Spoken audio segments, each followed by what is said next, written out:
I'd like to now introduce you to Tria Case. Tria Case is the University Executive Director of Sustainability and Energy Conservation at CUNY, who formed Sustainable CUNY, an integral program with the Office of Sustainability and Energy Conservation and the university's Department of Facilities Planning, Construction, and Management. Tria, working through CUNY, first formed the New York City Solar Partnership with the Mayor's Office back in 2006, found the funding, started the Ombudsman Program, and leads the work that is building the resources and tools such as the New York Solar Map and Portal, and helps facilitate the development of the clear permitting processes that are so important to all of you, and sharing these best practices through developer workshops like this. Tria? Thank you, Lori. Good morning, everyone. Thank you for being here with us today. It has been an incredible partnership with Con Edison, so I want to thank the Con Ed team for once again working with us to put together this program.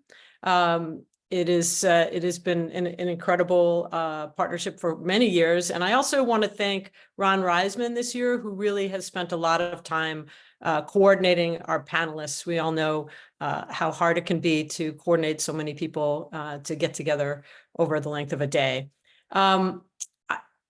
Because I've been doing this for so many years, I have to say also that I am incredibly proud to be working with our Ombudsman team. And so I want to introduce that team, particularly Emily Sweeney and Daniela Leifer, who come into the office every day, charged up, no pun intended, ready to take on all of the challenges and all of the work that it takes to really help to support the deployment and helping all of us to realize our solar and storage potential. So I want to thank them, and I want to let us start our day, because I know we have a very long set of activities to take on. So enjoy all of the training today, and we look forward to continued work with you, and give us feedback and let us know how we can ensure that that this training provides all of you with what you need to be successful. So with that, Emily, I'll let you take it away and get us started. Great, thank you. Well, I'm Emily Sweeney, Solar Ombudsman here at Sustainable CUNY. And so I'm part of our Ombudsman team here. And so Sustainable CUNY, as introduced, right, is an initiative within the Department of Facilities Planning and Construction Management, FPCM, of the Central Administration of the University. So our team has two key focal areas. If we can go to the next slide, please. Awesome. So the first is regarding sustainability and energy conservation at CUNY's 25-degree granting institutions across 19 campuses. And the second reflects our responsibility to the larger community as a public university. And that's our work involving solar and energy storage, permitting and deployment under the name of the Smart DG Hub. So CUNY's Smart DG Hub has collaborated with city agencies, industry participants, and many other stakeholders to ensure that all voices are being heard by decision makers. And our role is primarily as an objective, trusted third-party resource, a facilitator, bringing together all the stakeholders to develop solutions and to foster a transparent and predictable environment for deployment. So on the screen, you'll see some examples of projects and analysis we've worked on with our partners. Notably in New York City, right, the property tax abatement analysis really kind of has helped pave the way, as well as the work we do with these summits and workshops has really helped unlock the market in New York City. Next slide. So there are three elements of the Smart DG Hub's ombudsman work, of which Danielle and I are the ombudsman currently.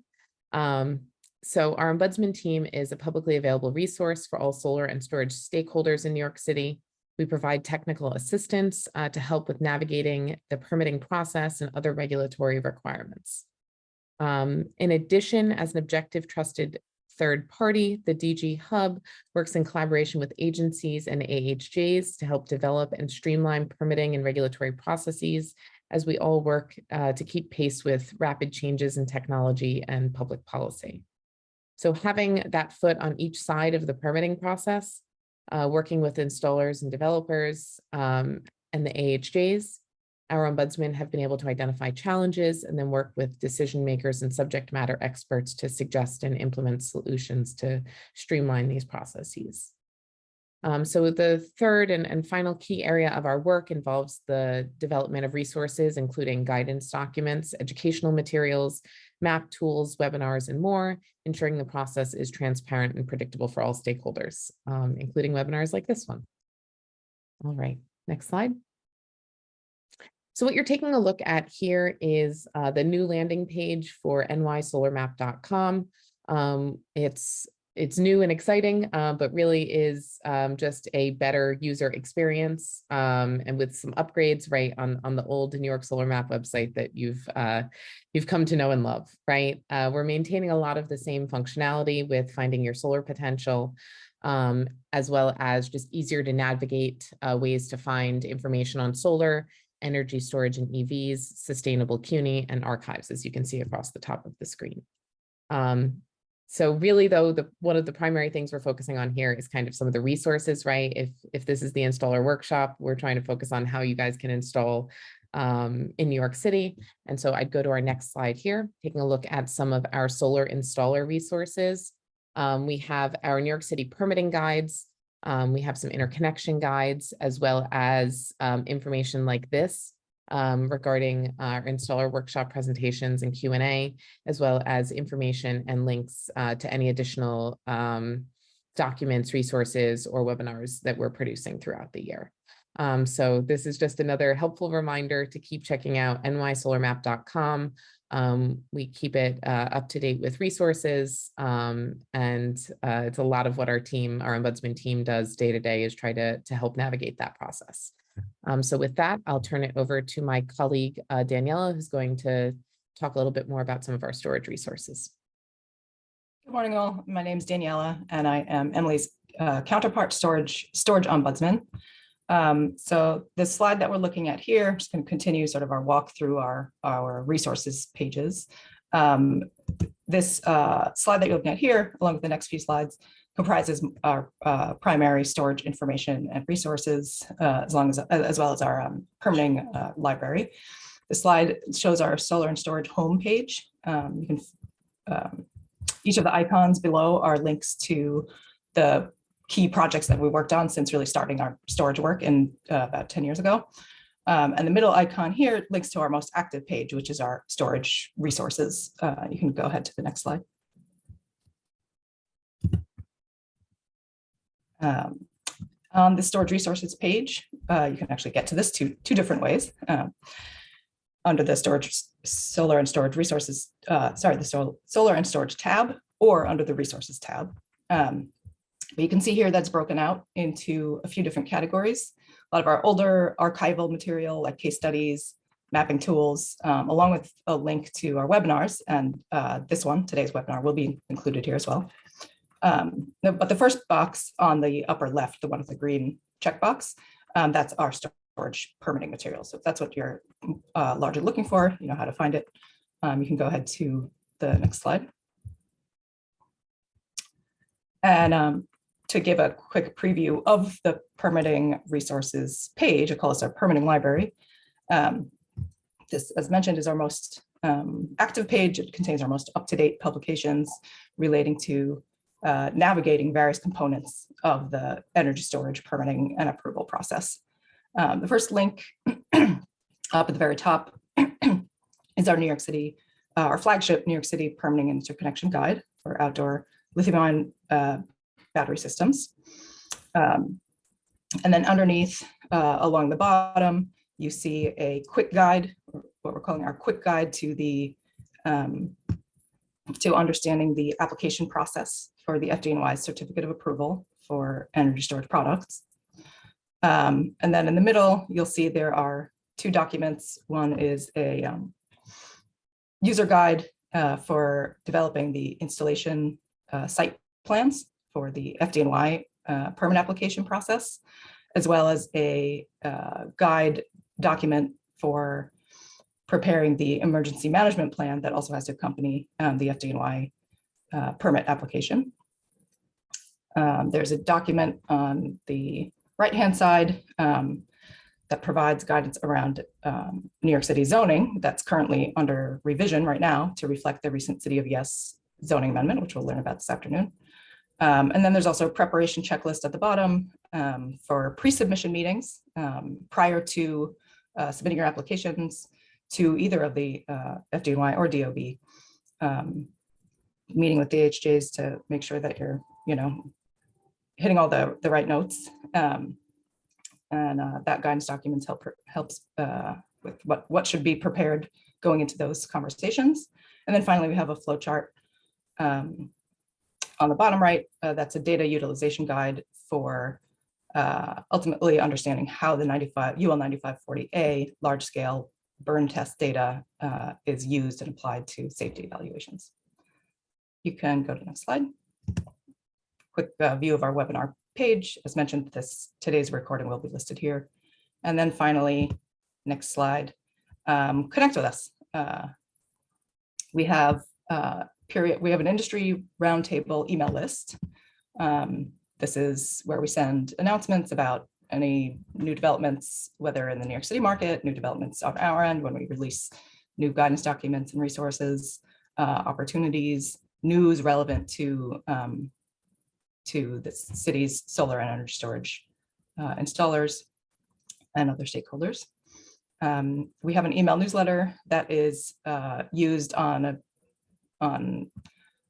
less periodic basis about largely for announcing things like our flagship events. This summer's New York City Solar and Storage Summit being one of those. You can also reach out to us anytime for technical assistance requests. You can reach both Emily and myself at the email listed here, the smartdghub@cuny.edu. You can also reach out to us there if you want to. If you're not signed up for our email roundtable or our newsletter lists, let us know. Drop us a note, old-fashioned way. Drop us a note and we'll get you added to those. And then finally, accessing our resources library is all done through the NYSolarMap.com. And we're calling out in green at the bottom of the slide an upcoming event on April 10th. You can join DOB as well as ourselves for a virtual live Q&A session. That'll be April 10th at 2 o'clock. And this will be focused specifically on addressing solar filing questions in the new DOB Now filing pathway for solar projects. Get a chance to ask questions, walk through the new system, reach out to us for a registration link. Thanks very much. I'm going to hand it over to Lori to start the day. All right, here we go. And as requested by in our Q&A, just a very quick, we're going to start off at 9:15 with Con Edison. And then at 10:45, we'll be talking about the City of Yes. 11 o'clock, it goes over to FDNY. They'll have a quick lunch. After lunch, it'll be the Department of Buildings. And then we will be talking with Luke Forrester from NYSERDA about VDR. And at 3 o'clock, we'll be talking about the incentives, the federal, state, and city support for solar and storage. And then we'll have a quick wrap up. So that's the very quick snapshot of what you have coming ahead of you. So let's get started with Con Edison on incentives, interconnection, requirement, and processes. We're going to start with Raghu Sudaraka, who is the Vice President of Distributed Resource Integration at Con Edison. He is responsible for leading company initiatives in clean transportation, distributed and clean technology resources, such as storage and solar, and demand management and planning. Thank you very much for joining us. Thank you so much, Lori. I hope everybody can hear me clearly. I just want to say it's an absolute delight to be here. Just want to say a huge thank you to CUNY and Tria for your kind words, and really Emily and Danielle, like all the resources that you mentioned. I think it's absolutely so important and critical for us to move in the right direction. So I'll be relatively brief in my remarks and then pass it off to other people from Con Edison that have a lot of good material to share with you all. So maybe I just want to structure my few remarks in this way. Firstly, I just want to say we see New York's goals are nation leading and ambitious, and we support it. And we support these goals at the city level, and we support these goals at the state level. And we're committed, to working with you all, to working with our customers, with other stakeholders, in terms of what they have come to expect from us, and really what we are committed to in moving forward with the clean energy transition. So I'm just going to use the term clean energy transition to sort of describe where we are and where we really want to go and have this journey with you all. So in order to sort of effectuate this, we're thinking boldly, as you might see from some of our recent actions in the last few years. And we continue to make very big investments, and these investments with the goal of bringing more distributed resources onto the system, and also to bring more renewables onto the energy system and onboard them onto the grid. We want to do this in a way that's safe, and we want to do this in a way such that the reliability of the electric grid that we so depend on, and that will increasingly depend on even more as electrification takes hold, is maintained at very high levels. Con Ed has one of the highest reliabilities in the country, maybe the world, and we want to continue that as we go through and to the transition, to the very end of the clean energy transition, when we reach 100% clean electricity by 2040 and net zero in the subsequent decade. So we also means that this transition will be non-linear. Different resources will come on at really different times. And so really for us, that means we will depend not just on our work, but depend on working with you all to make sure we sort of get the job done. We get it done in a safe way. We get it done in a reliable way. And we sort of cross the bridge into that clean energy future. Lastly, I just want to really end with this. I just want to say, I just looked in the last few days when I knew I was going to be talking here about the progress we've made, even in the last 3 years, from the height of the pandemic to 2024. And the numbers were just amazing and impressive. There's no other way to sort of say it. In, between 2020 and 2023, in terms of the distributed generation interconnection applications, we have processed over 40,000, right? And this is really, very high compared to what it was even 7 or 8 years ago, when the number of applications were negligible compared to these thousands of numbers. And over 99 or well over 99% have proceeded very smoothly to be energized and to be operational on our grid. What that means, over time, is we have close to 600 megawatts of solar in our territory, which is incredible compared to the Con Ed's overall peak of about 13,000 megawatts. We have over 7,500 EV chargers installed in just the last 3 years, and we have 45 megawatts of batteries.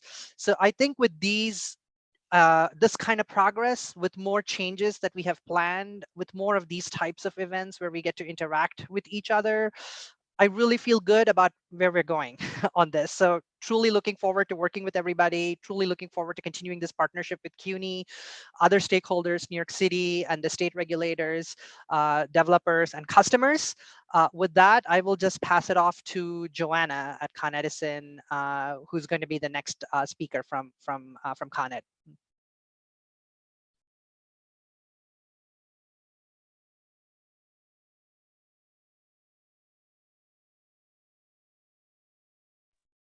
Joanna, you are still on mute. Thank you so much. Good morning. I'm delighted to be introducing Con Ed's demand response programs. Next slide, please. So I will start by giving a brief overview of the demand response opportunity, discuss the innovations around Con Ed's program design, and then give a brief overview of our smart usage rewards program. So next slide, please. Thank you. So energy efficiency provides sustained reduction in demand throughout the entire course of a given time frame, while demand response provides load relief during a targeted time frame when customer demand is getting close to total system capacity or for contingencies. The goal of energy efficiency is for customers to use less energy overall, while the goal of demand response is to create an asset made by customers that's capable of being called upon to shed load to decrease capital investments on the electrical system and maintain grid reliability. Next slide, please. Thank you. So customers can participate in a demand response using multiple strategies depending on their circumstance.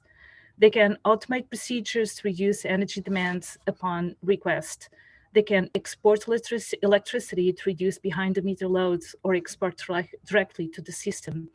They can shift time and duration of internal processes, pre-cool or preheat buildings relying on electrical cooling or heating, or enact in other forms of curtailment like adjusting BMS settings, dimming lights, or adjusting the speed of fans, for example. Each strategy is more or less adequate to meet the grid's needs, as they can require more or less time for customers to prepare to respond at their maximum potential. In aggregate, demand response can cause load shifting, valley filling, or peak shaving or curtailment. Don't shift yet, please. So depending on their flexibility, customers can respond to frequency fluctuations, which require systems to be in balance with the grid, and therefore be able to respond in a few seconds. Customers could be awarded day-ahead notification on the other end of the spectrum. Aggregators can help customers stack benefits and maximize their demand response opportunity by supporting the demand response planning and enabling the enrollment in multiple programs with an ISO and with Con Ed. In general, wholesale programs focus on ensuring resource adequacy and system reliability, while in contrast, distribution programs focus on reducing regional system peaks, alleviating local constraints, and ensuring load reliability. Now, the characteristics, next slide, please. Thank you. So I'm going to focus on the characteristics that helped Con Ed design innovative programs across, and I'm comparing with the rest of the country. So the network focus, recognizing that networks peak at different times, led to demand response programs designed to alleviate the peaks of each network. This means that customers are expected to reduce or generate load to address each network window, even when calling regional system-wide events. So unlike in other jurisdictions, in the Con Ed territory, the peak is not called uniformly across the territory. The other characteristic of the Con Ed's programs, next slide, please. Thank you. Is that Con Ed's programs are technology and capacity agnostic, which socialized the access to demand response for all customers. This means that commercial, industrial, retail, multifamily, small businesses, and even residential customers are all offered the opportunity to participate in DR. If they can enroll the capacity over 50 kW, they could enroll directly with Con Edison. And by enrolling directly with Con Edison, they can receive full DR incentives. And this option is typically better for customers that are more experienced with demand response. However, customers that can bid over 50 kW in our programs, they can, and all the customers that can bid less than 50 kW, they can enroll using an aggregator. And of course, those customers that can't enroll 50 kW, they have to enroll with an aggregator. Enrolling with an aggregator comes with benefits because it can help customers, aggregators can help customers develop tailored DR strategies for their businesses. They can often bundle DR with our energy services, and they can help customers enroll their businesses in several programs. However, the aggregator takes a cut from the DR incentives.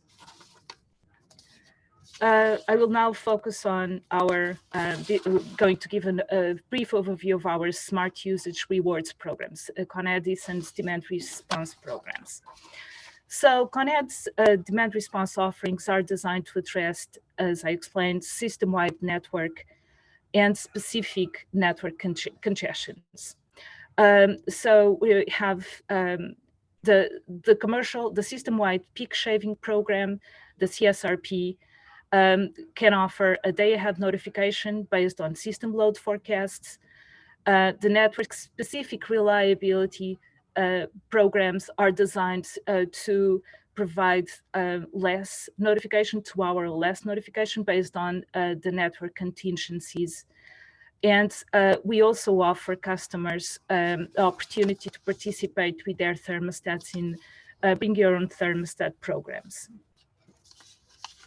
Next slide, please. So just focusing a little bit more on the commercial system relief program. So the program is available during the day, so weekdays only from May through September. Our enrollment period has already opened, so we are currently enrolling customers for this program.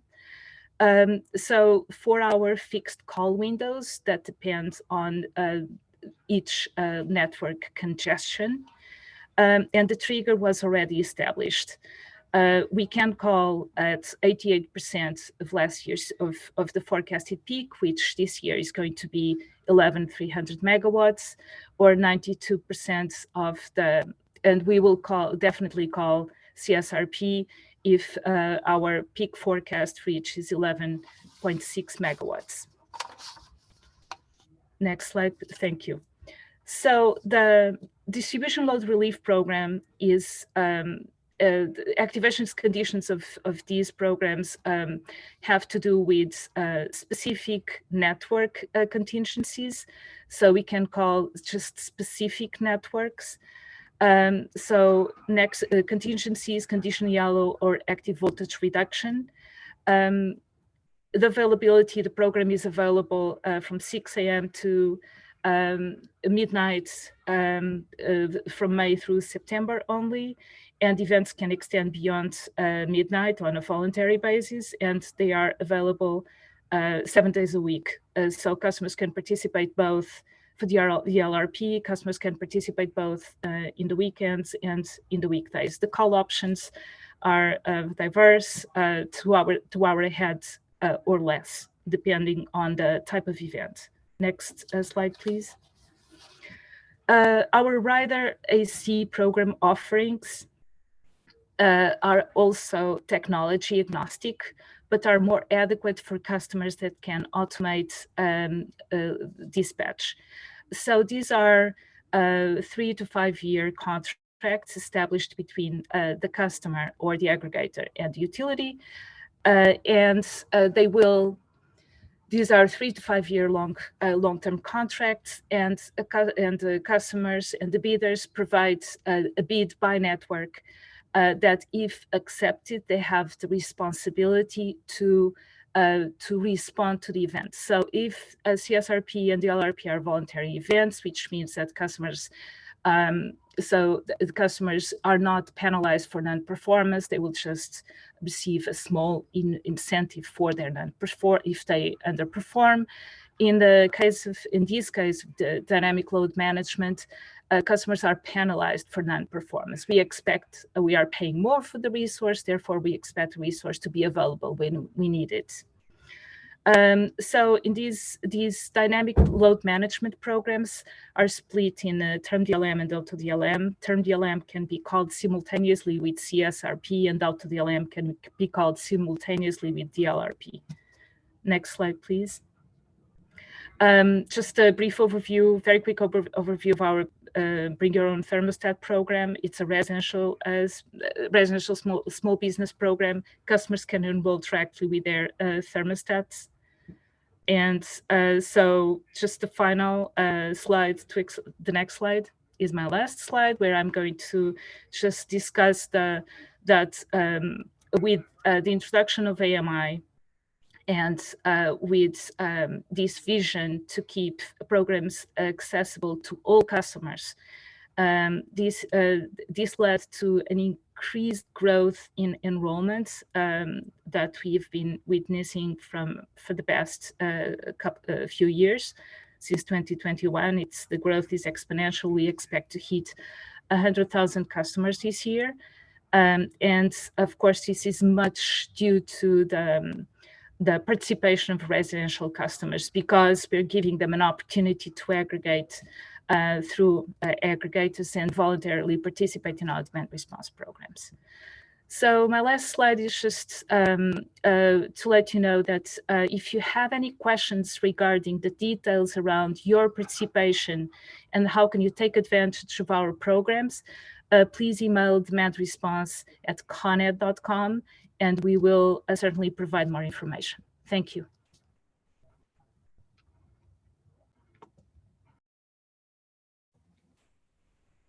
So I will now introduce the next, I'm sorry, Marisa.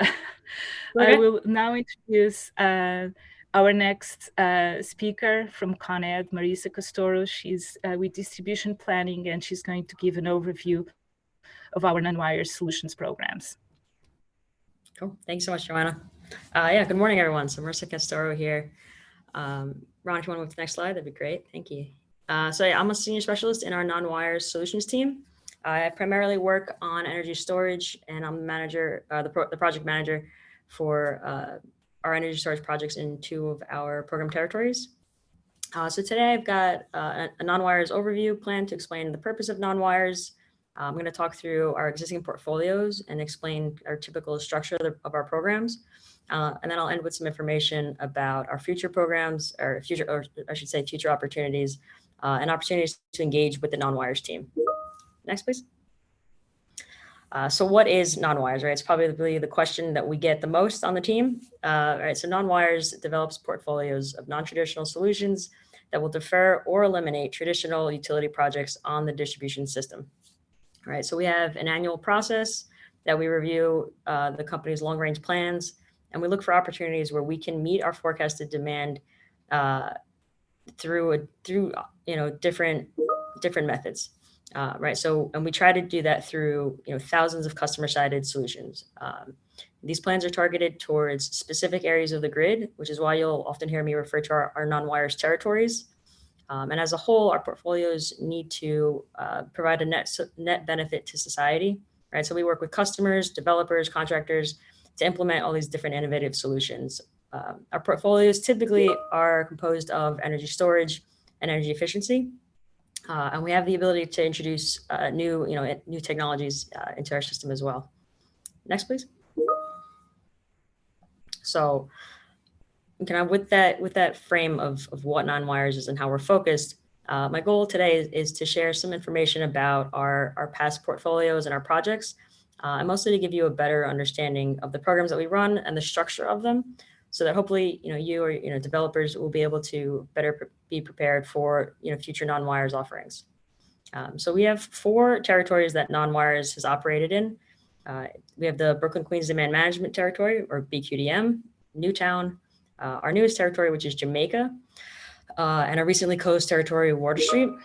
So as I mentioned, each territory is designed to target a specific traditional utility work that impacted this area, right? So for BQDM, it's the deferral of the new Gateway substation.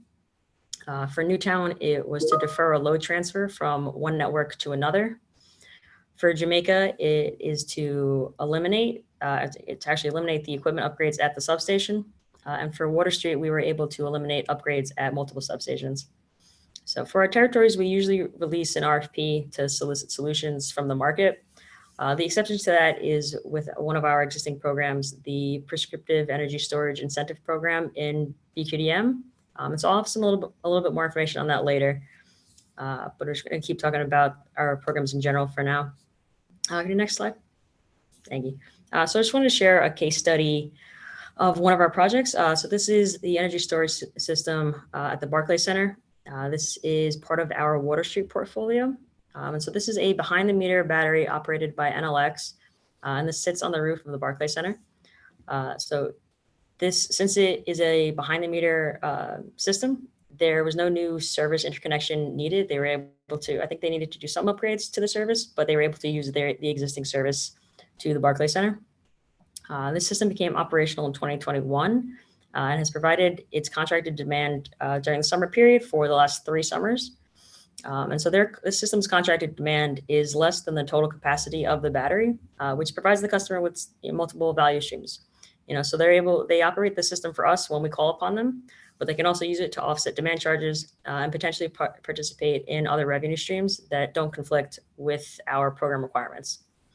With the way that our incentive works, you receive 50% when your system is operational, which is to help pay back capital project costs, right? Your construction, your development costs, everything that goes into getting this battery ready to go. So we give a big chunk of it right at the start of the operation. And then annually, we evaluate performance. And so over the next 10 years, we provide an annual payment after each summer period. Sharing this to show a successful battery installation within non-wires, but also really to highlight some of the benefits of behind-the-meter storage. Speaking for non-wires, we know that this is a big challenge to do behind-the-meter storage. We know it's really difficult. There's trying to find all of the right combinations of factors that allow for behind-the-meter storage. We know that can be hard, but we think that there's a lot of value in it. So I just want to plug it a little bit and kind of push that idea out a little bit more. Can you do next slide? Thank you. So some more general program structures and requirements. All of our territories there's specific targets that we're looking to specific items that we're looking to target, I should say, with each of our portfolios. And so the megawatt need of each portfolio may differ, but these requirements typically kind of sit the same across all of our programs. And so with each of these, especially for energy storage, our applicants commit to, providing or limiting their project that up to 5 megawatts. And that's because we operate within the SIR, the standard interconnection review process. And so that limits projects to that size. Projects that are proposed need to utilize an approved battery technology for use in New York City. All right, so this means that they've gone through the TM2 process and they've received their certificate of approval from the FDNY. On non-wires, we'll review a proposal that includes a not yet approved technology, but we would be very wary of a technology that either hasn't started or isn't very far along in that process, only because we know that it's a strict process that could take some time, and that can cause difficulty for us if we're trying to meet tight timelines with our programs. So we also require that our battery projects be interconnected at the local reliability level of that area that they're in. So that could mean N-1 in some areas, but if you're within a network area, this would mean N-2. And so the reason for this is that non-wires assets are designed to meet an operational need, not just general grid load reduction. So we depend on them to operate when our system load is high and when the system may be in contingency. So we want to make sure that we have the best chance of these systems being available when we need them. So our contracts require systems to provide us with the first right of dispatch through the entire summer period, so May through September. Projects are allowed to participate in other value streams, only as long as they don't conflict with their availability to us. And so with that, right, they provide load reduction for a minimum of 4 hours at their contracted load reduction level. And then projects are evaluated once they're fully installed and permitted to determine that they're operational and ready to perform as contracted. And so once all of those pieces are really set, this is where Con Edison's commitments come in, right? So we commit to paying 50% of the incentive once the system is operational. And then we pay the rest of the incentive. That remaining 50% is paid out over the next 10 years. So right after every summer, we evaluate performance. Depending on performance, you get another 5% of the incentive as an annual payment.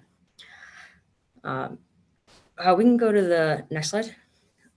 All right, and so that's the typical structure of our programs. But to learn more about that and really get a better sense of what we're looking for in our programs, I'd really encourage you to go and check out our website. So you can go and view our non-wires RFP page. If you open it up, you'll see that it says there's no opportunities available right now. So we don't have an active RFP out. But you can go and look at our old RFPs just to get a better sense of, what we look for, what we're asking for, what's required in those applications. Also, to make sure that you don't miss opportunities, I really encourage you to reach out to us, email us at dsm@coned.com, and we'll add your email or multiple emails from your company to our DL. This is where we release all of our new RFPs, all our new programs. And so you kind of have the latest information on what's going on with non-wires. I also want to offer to interested developers, please reach out to us, email us, and we're happy to set up a meeting. The non-wires team is, we like to meet with new developers, especially if we haven't worked with you before, if you've got a new technology. This really gives us a great opportunity to learn more about you and your solutions and what you're able to do. And it gives you the opportunity to learn, how does your solution fit in with a non-wires, project, right? Maybe it's not a typical solution. Maybe it's not just energy storage or something a little bit different. Maybe it operates differently. We can talk through how we think that would work best. So we're happy to do that. Please reach out to us. And so if you go and look through our past documents, you'll find all of this information, but, which one I want to highlight some of the things that we look for when we're reviewing proposals. These are the things that make a proposal stronger than the others, quite honestly. I'd say probably the top thing that we're looking for is a really good understanding of the permitting and interconnection process, right? These processes, they have many parts, and they can be, they're a little bit, they can be hard to navigate, especially if you're not used to operating within New York City. These processes are different than different parts of the state and, different parts of the country, definitely. So working with a team that understands these requirements, that's really valued. A detailed project timeline. I know that sounds simple, but right, when reviewing proposals, we want to be sure that your project is going to be ready when we need it to be ready, and a detailed schedule, outlining all of the steps of the process with realistic durations, with some buffer time built in. All of that really goes a long way to giving us that confidence that your project is going to come in on time. Detailed evaluation of project risks. So anyone working with energy storage in New York City knows there are many challenges, right? We want to work with a team that understands that and is prepared for it, right? So providing an evaluation of potential project risks and strong mitigation plans goes a long way towards helping your proposal.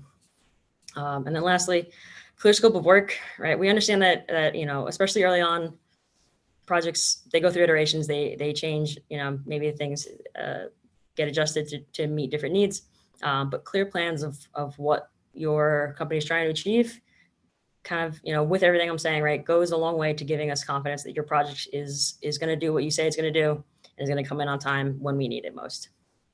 And so I know I mentioned before, I'll give a little bit of an interview about our Brooklyn Queens energy storage incentive. And so we go to the next slide. So this is an active program that we have. So it's still open, right? But only a piece of it is still open. So with this program, there are set incentive rates for the two different types of systems. So grid connected or front of the meter system had an incentive rate of 2,500 per kW. And our load following or behind the meter type systems, battery systems, have an incentive of 3,000 per kW. So the grid connected piece that we've achieved that program cap, so that piece is closed. The load following piece is still open. That's open through April 30th of this year. And so I just want to point out that applying for this program is a little bit different than applying for an RFP, right? With an RFP, you respond to the request, and then you start the project. With the prescriptive incentive program, you need to have already started your project before you can apply. So you'll need to enter your project into PowerClerk, have your project evaluated for service through the CESAR process, and then you need to pay at least 25% of the interconnection costs before submitting an application. And so I say that just we want people to be aware. Like I said, this is still open, but if you haven't started a project yet that you think you want to try to apply for this, the timeline to meet April 30th is really tight. So if you're interested, please go to the website, check it out. You can read through the guidelines there, and definitely send us an email at dsm@coned.com. But yeah, please do that. So yeah, this is all said. Thank you so much for listening. Please reach out to us. Check out our information on the website. Looking forward to hearing from you. Thank you so much. And our next presenter up is Andre Douglas from the EV team. Thank you. Hello, everyone. My name is Andre Douglas. I want to say thank you to CUNY for putting on this great workshop. I will be talking today about Con Edison's effort in cleaning New York's air through electric vehicles. So my name is Andre Douglas. I'm a business development advisor for the e-mobility group at Con Edison. And I'm going to share a bit about what Con Edison has been working on in the EV space. So I want to start by just giving a brief background into Con Edison's clean energy commitment and our core pillars. So in 2021, we expanded our clean energy commitment, pledging to deliver 100% of clean power by 2040, and also to reimagine our gas delivery system in efforts to decarbonize towards a net zero future. Amongst our initiatives, we're empowering our customers through support for solar energy, battery storage, and other clean energy technologies, which will be backed by a near complete rollout of smart meters across our customer base. We are currently at 99% right now. And from our own carbon footprint perspective, we have reduced our own greenhouse gas emissions by more than half since 2005. And we have established a net zero target for scope 1 emissions. Those are emissions that come from our own facilities by 2040. And importantly, we aim to enhance our collaboration with our customers and stakeholders to improve the quality of life of the neighborhoods we serve and live in, and focusing on disadvantaged communities. So with all those endeavors, where do EV vehicles fit in? Next.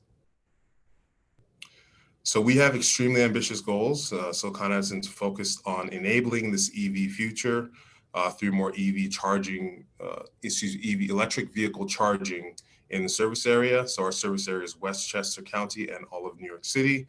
So we aim to have 25,000 charger plugs installed by 2025. We have 400,000 chargers. We'd like to have 400,000 chargers in NYC or Westchester by 2035. And we aim to have 100% of Con Edison's light duty fleet fully electrified. Our biggest and most ambitious goal is to have 1 million chargers in NYC and Westchester by 2050. So why are these goals so important? Next. These goals are really important because the transportation sector accounts for nearly 50% of all our carbon emissions in New York State and 30% in New York City. So it is essential that we focus all our efforts in transportation electrification. Everything we're doing in the electric vehicles group here at Con Edison is to meet our state climate leadership and community protection acts, the CLCPA goals that aim to lower greenhouse gas emissions. As you can see here, we're working towards a 40% greenhouse gas reduction by 2030 and an 85% reduction by 2050.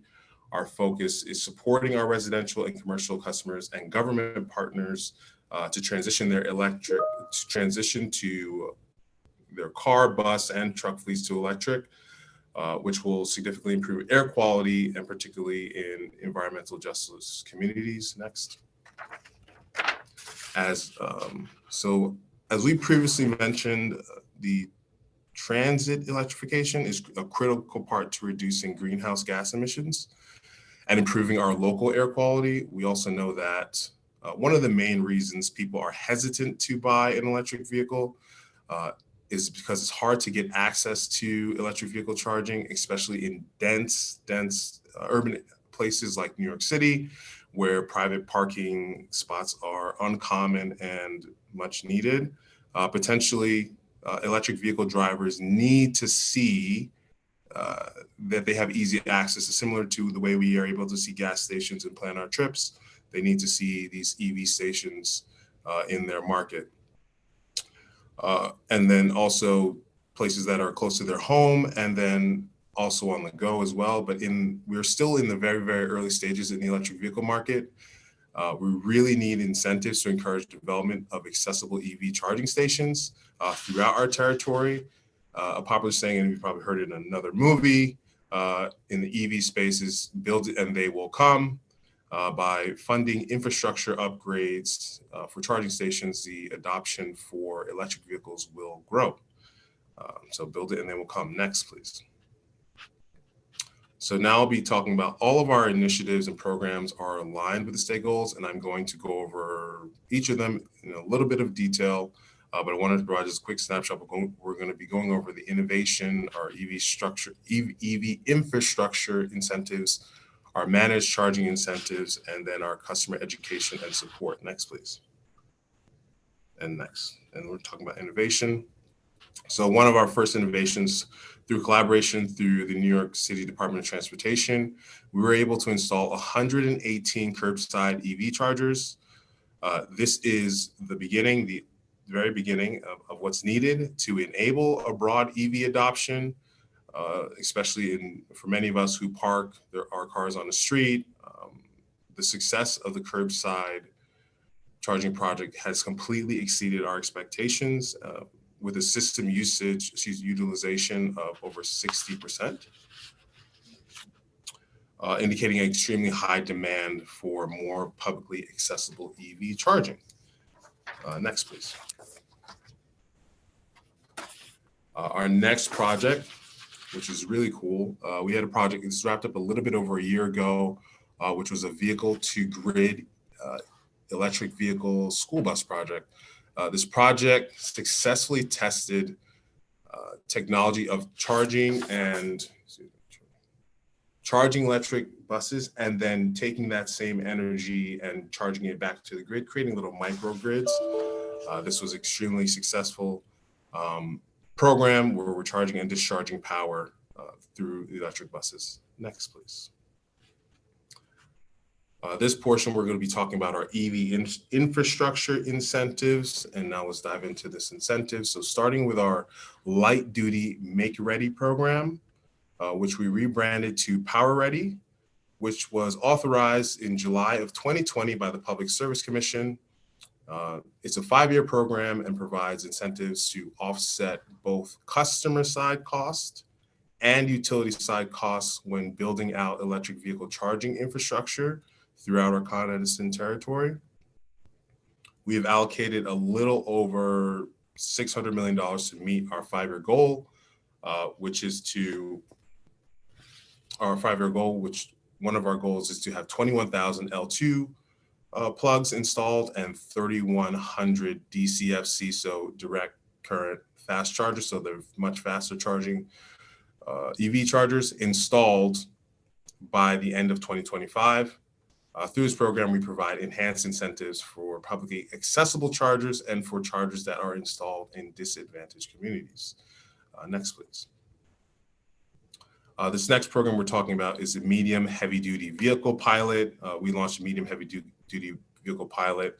We will be able to provide about $21 million of incentives to offset customer and utility side infrastructure costs associated with installing medium and heavy duty EV chargers that qualify for commercial sites.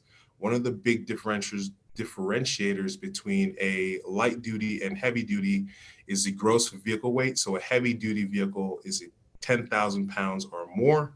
And these are vehicles that we see every day that deliver our food and our packages and things like that. But this pilot enables the electrification of over 80,000 medium to heavy duty vehicles in our Con Edison service area. Next, please. And now we'll be going into our managed charging incentives. So this one is even particularly exciting. This is a very, very first program in the country. This is called Smart Charge New York.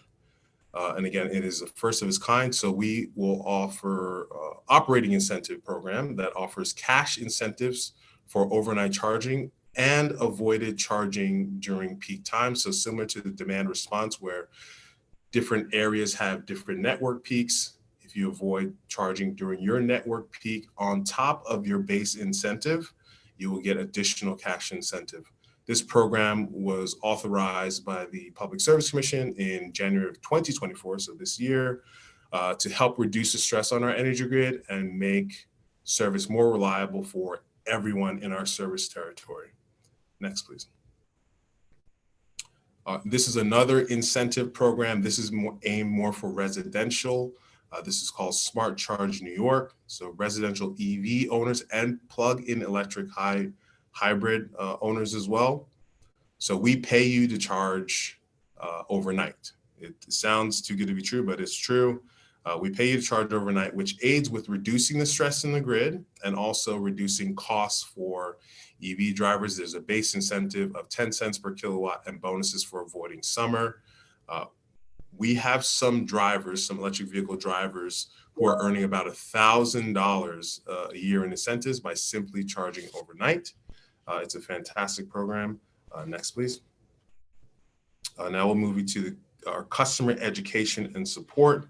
So lastly, our Con Edison provides education and support to electric vehicle projects through our electric vehicle advisory service to help understand the grid capacity, where you operate, and how to plan for any utility side upgrades. Also, we have our capacity map and charging calculator just to serve as more resources, as this is still very new. And we just want to assist and walk with you through these programs and assist you with resources. If you would like to learn more about the programs, please next. You can email us at evmrp@Con Edison, or there's some other resources for Power Ready frequently asked questions, or you can see our capacity map and register an approved contractor list and calculators. And there's a bunch of resources here, but if you have any questions, please reach out to evmrp@coned.com. And I'll be passing it. Our next topic will be Low Income DER Make Ready Program by Carice Redhead, a clean energy manager. So thank you so much, everyone. Thanks, Andre. And good morning, everyone. As Andre mentioned, my name is Carice Redhead, and I am the Clean Energy Manager for the new Low Income DER Make Ready Program, so Distributed Energy Resources Program. Okay, so today I'll be giving a high-level overview of this program with a look into some background information, the program overview, including benefits, criteria, and how you can get in contact with us. Next slide, please. So some context here for program background would be that we met with several developers, some who are focused on this sector, some who aren't, as well as NYSERDA and other parties to try to understand some of the industry concerns and issues.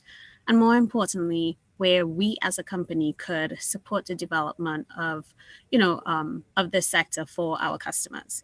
And we saw that there was an opportunity to support DG development for low-income customers for non-community distributed generation, so non-CDG. More specifically, an opportunity for us to support utility interconnection costs. NYSERDA was already launching initiatives to support low-income customers for community distributed generation, so we decided to focus on the non-CDG side of things to give their programs time to mature. And after these discussions with developers, we filed this in our most recent rate case and completed the necessary follow-ups for us to launch this program this year in 2024. Next slide, please. And that brings us here.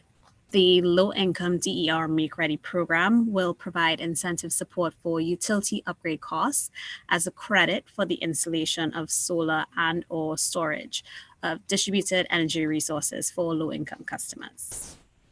Next slide. For this rate period, we have $22.95 million in funding to provide capital support in the form of a credit to eligible projects in these three categories. So we have small projects of 51 kW to 499 kW, which can receive credit up to $150,000. Then we have medium projects of 500 kW to 999 kW, and they may receive credit up to $300,000. And then large projects of 1 megawatt to 5 megawatts who may receive credit up to $750,000 in support. Now, the applicant will be responsible to pay any cost above these limits. And if the project's cost comes under, then they'll only receive credit up to the cost of the job. So for example, if your project is 100 kW, then it falls into the small category, where the maximum capital support is $150,000. So if your preliminary screen or your CESA study determines that the project would cost $100,000 for your DER interconnection, then we will only provide that $100,000. And then on the other side, using the same example, if it is determined that your upgrade costs $200,000, then we're still just crediting up to that maximum $150K. So beyond this capital support, there are additional perks to participating in this program. Eligible projects will be referred to our internal Con Edison energy efficiency teams, where you may be eligible for other incentives. Then you will be referred to NYSERDA's pre-development program, where you may be eligible for additional incentives. And then finally, you'll be referred to the NYC Accelerator program for technical support and guidance. And we will facilitate this referral and act as support for you throughout the process. Next slide, please. Now, who's eligible? So in order to participate in this program, a project must be a non-community distributed generation project, so a non-CDG project. It must be installing solar and or energy storage systems, must attain permission to operate or PTO by 2026, and then it must meet the Affordable Multifamily Energy Efficiency or AMEP eligibility criteria, which I'll speak to on the next slide. So next slide, please. Thanks. So the AMEP is an initiative by the Joint Utilities of New York and NYSERDA that incentivizes the installation of energy efficient equipment and technology in affordable multifamily buildings with 5 or more units. Participating in any of these programs qualifies for the AMEP eligibility, and therefore it will meet the criteria of the Low Income DER Make Ready program, in addition to the other criteria that was listed on the last slide. So if you are interested in participating in this program, you can email us at dermakeready@coned.com with proof of participation in any of these programs so that we can determine your eligibility. Next slide, please. And that was it. That was a very high level look at this program that has actually been launched as of last Friday on our Power Clerk application, where you will be able to apply to participate in this program. However, I do advise you to reach out to dermakeready@coned.com to determine your eligibility or for any further information before you apply for this program. So thank you for your time today, and I am pleased to introduce Brian Shakin to give you an overview on energy storage programs. Thank you.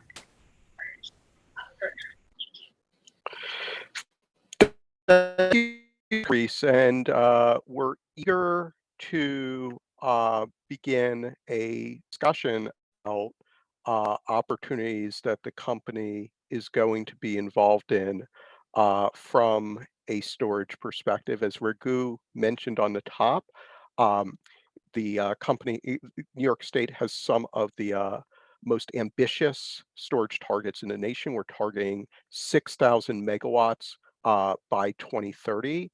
And so that is going to create incredible opportunities from an economic development perspective, from a perspective of providing new benefits from our customers and different ways of supporting the grid as we think about how to use storage as enabling technology to bring wind on, to bring solar on, to provide local reliability benefits and explore a wide range of use cases that will become more prominent in the coming years. And so from a company perspective, we are excited about playing an important role in rolling out storage in this way. And there are 3 general prongs through which we are going to try to play that role. So first of all, there is our existing third-party bulk storage procurement, which provides long-term revenue guarantee for 5 to 20 megawatt distribution connected projects and larger transmission connected projects as well. We've had several solicitations with third parties for those contracts. There's also several utility-owned projects have the ability to provide local transmission and distribution reliability support and other benefits to the grid. And then as part of the second storage roadmap process, that responding to the storage roadmap put out late in 2022 by NYSERDA, we have proposed a bridge to wires mechanism by which storage can be used in additional ways as an enabling technology, ensuring that electrification with regard to EVs, with regard to heating, can proceed without delay. So in the upcoming slides, I'll describe some of the ways in which Con Edison is participating and trying to play a leading role in terms of rolling out storage deployment. So advance 2 slides, please. One additional slide, thank you. So this slide shows a rundown of some of our utility-owned storage projects. As you see, 2 of them, Ozone Park and Fox Hills, are complete. 4 additional are presently in some stage of development. And these projects can pursue multitude of cases. Most notably, I think one of the benefits I want to emphasize in terms of thinking about storage across the board is its ability to pursue multiple use cases at one time. So these locations have been deliberately chosen for their ability to help from a local distribution network and substation load relief perspective, but then also providing local resiliency, and also on many days of the year being able to follow wholesale market signals and participate in wholesale markets. So that flexibility is really the hallmark of why we think storage is so beneficial and why we're excited to participate in deploying storage. So, and the projects across 3 boroughs as well as Westchester being considered. So on the next slide, you'll see a brief description of our Fox Hills project. And this is a state-of-the-art project with high tension switchgear, some top of the line safety and fire protection equipment installed on the site, and that can provide sort of that multitude of use cases described earlier. Ability to provide a load capacity addition, the ability to pursue market opportunities. And so it's that combination that is why we're excited about having this project in having the ability to operate. And so it gives us that tremendous opportunity, and we envision rolling out many projects that are similar in nature to this project. So on the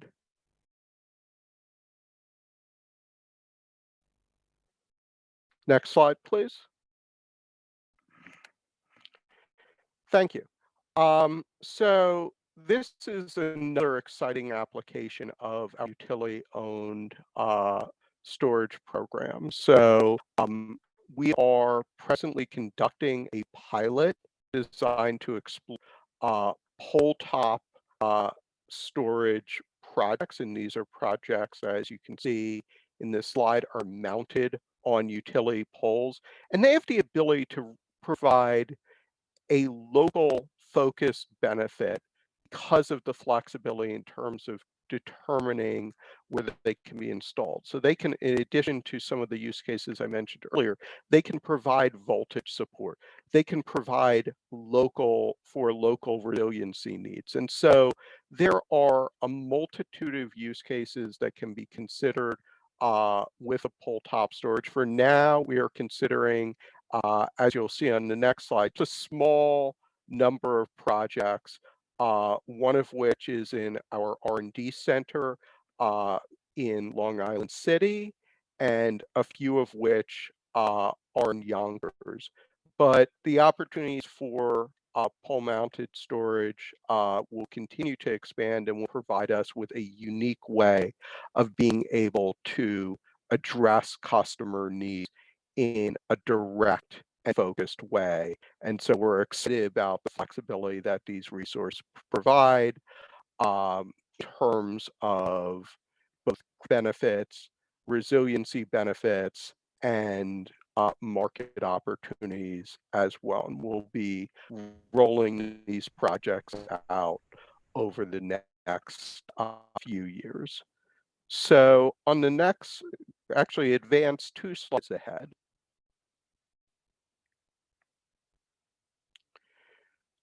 So next we turn to our bridge to wires proposal, and this was part of our response to NYSERDA's storage roadmap. And we will be expecting a second storage order in the months ahead that will determine exactly what opportunities will be added to this bridge to wires proposal. But the basic idea is that storage can in many ways provide a intermediate solution that can allow electrification to proceed more quickly. So we have the ability to, as loads grow in different territories, to install storage both as an intermediate step to accommodate that growing load until traditional infrastructure can arrive, and for that storage to over time take on a multitude of potential use cases. So some critical needs that are going to be addressed by these projects are fleet electrification, EV managed charging, heating electrification as well. And so we see bridge to wires as a means of providing that bridge until long lead infrastructure can come before that storage, once installed, to provide a multitude of benefits to provide voltage support, provide for distribution load relief, to be able to follow wholesale market signals and provide customer bill relief in that way. And so again, that multitude of flexibility is, I think, defining feature of why we think storage is so important. So on the next slide. On the next slide, we show one example of how bridge to wires could operate. So imagine a network that has a capacity shown in the dotted line. And then for a number of years, that network is still below capacity, but at some point as a result of electrification, that load grows beyond the dotted line as shown in the red bars. And that growth happens too quickly to allow for a traditional solution to be immediately constructed. So therefore, storage can provide that bridge intermediate solution until we're able to construct that traditional infrastructure, which is shown, that data is shown in this hypothetical load pocket in that orange bar. But the key thing to keep in mind is that once that storage is in place, it can continue providing many, many potential use cases. And so we see immense opportunity for bridge to wires to both be an opportunity for third-party deployment for contracts with third parties, and also for utility-owned projects as well. And both of those sets of projects are going to create immense opportunities, and we look forward to having the chance to work with many of you on those projects. So finally, if you advance 2 more slides, just want to talk briefly about our third-party bulk procurement program, which was created under the original 2018 storage order. And so since that date, I had the opportunity to conduct a few procurements. And with this procurement, we've had particularly exciting results. We already announced a user contract in the state registry, and these are contracts where a developer is guaranteed 15 years of known revenue for either a transmission connected or distribution connected project. Those transmission connected projects, Con Edison will determine how they are dispatched for a period of 15 years into NYSO markets. For the distribution connected projects, there's the opportunity to both for the Con Edison dispatch to both follow wholesale market signals, but also to think about how those projects and to use those projects in order to provide local distribution benefits to help meet distribution contingencies. So once again, you can see that ability of storage to provide multiple use. We are presently negotiating additional contracts, and we look forward to the chance to continuing to think about how to use long-term contracting mechanisms as part of our storage deployment strategy. And so overall, the messages that I want folks to take away is that there is a tremendous amount of opportunity to engage with Con Edison on storage projects from both a development perspective and a work perspective. There is going to be Con Edison is going to be part of a unique statewide effort to deploy storage on a rapid scale and to be able to utilize that storage to provide maximum benefit for customers. And we look forward to working with all of you in the coming years to help the entire state to realize that vision. Thank you. And let me turn it over to Will Taylor to talk a bit about the FERC Order 22. Thank you. Thank you, Brian. I'm going to jump in for a quick minute here and assure everybody that Con Edison is keeping an eye on the time to get out at 10:45, because I know that many people are interested in listening to your presentation, Will, as well as the upcoming ones on best practices and electrification capacity maps. So we'll be able to get out of the Con Edison segment on time at 10:45. Thank you, Will. Thank you, and I will get through as soon as possible. So thank you, Brian, and good morning, and thank you, CUNY, for the opportunity to present on how Con Edison is tackling FERC Order 2222 rollout. As Brian stated, my name is Will Taylor, and I am the project manager of DER operations here at Con Edison and distribution planning.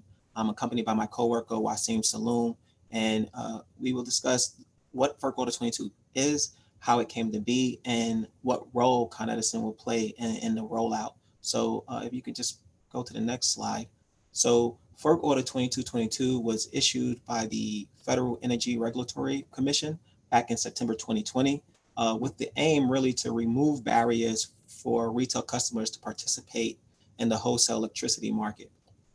This order was a significant milestone in recognizing the constant growth of DERs, such as solar panels, wind turbines, demand response technologies, and other energy storages in this constantly changing energy landscape. So why might this order be important to this audience? Well, it is possible that you've purchased in the past or plan to purchase a distributed energy resources. And as you know, these assets could be very expensive. So now FERC and NYSO will allow you to get a return on investment by bidding in those resources in and out of the market. So what market might that be? So this order allows for a DER aggregation of 100 kilowatts to participate in the market. So you have to be a minimum of 10 kilowatts as per the NYSO currently and then you have to aggregate up to 100 kilowatts, and you'll be able to bid your energy storage, your electric vehicle fleet, or your solar, or your combined heat and power in and out of the market, as long as your aggregator has all of those assets in the same transmission node. So if you could proceed to the next slide.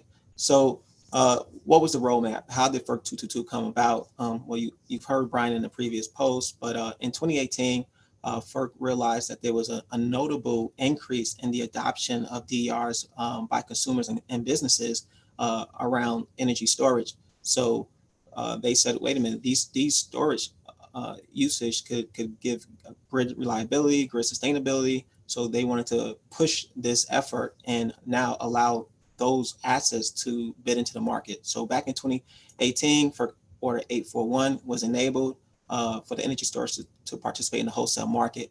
Then moving forward in 2020, FERC again realized that the battery storage really didn't catch on as quickly as possible, and they realized that they needed to add other renewable energy resources to the order. So they opened up the aperture just a little bit to now allow DER aggregations to participate in the wholesale market. So in 2023, NYSO opened up a registration portal, as did Con Edison, to start registering aggregators to participate in this market. And then next month, we're supposed to hear whether or not the FERC has given a favorable tariff to NYSO to actually start enrollment. Next slide, please. So assuming that the market does go fully live next month, April 16th, currently that's what's being posted. We've already discussed the first two dark blue rectangles. That was the registration that actually occurred for both the utility and NYSO, and it's currently live now to participate in the wholesale market. Once the aggregator registers, then they're going to grab all the assets, all the DER assets that they want to put in an aggregation. They'll provide that information to the NYSO. The NYSO will then in turn give it to Con Edison, distribution utility. We'll do a safety and a reliable study for up to about 60 days. Assuming that everything passes in that safety and reliability study, we will notify the NYSO. The NYSO will take approximately 15 to 25 days to review and implement all those aggregations into their system. And then the following month, the first of the following month, that asset will actually be able to bid into the market and start getting a return on investment for those assets, whether it's a solar panel, combined heat and power, vehicle demand response technologies. All those assets could actually bid into the market and recoup a return on their investment. So next slide, please. So I stated in the timeline, in the previous timeline, that it's a 60-day review. In order to streamline this review, there are a minimum amount of requirements that's necessary in order for us to even move forward, and you don't get rejected within 30 days of the review. So you definitely need to have an AMI or MV90 interval meter, and the majority of the meters in the Con Ed territory has AMI meters, so that's easy.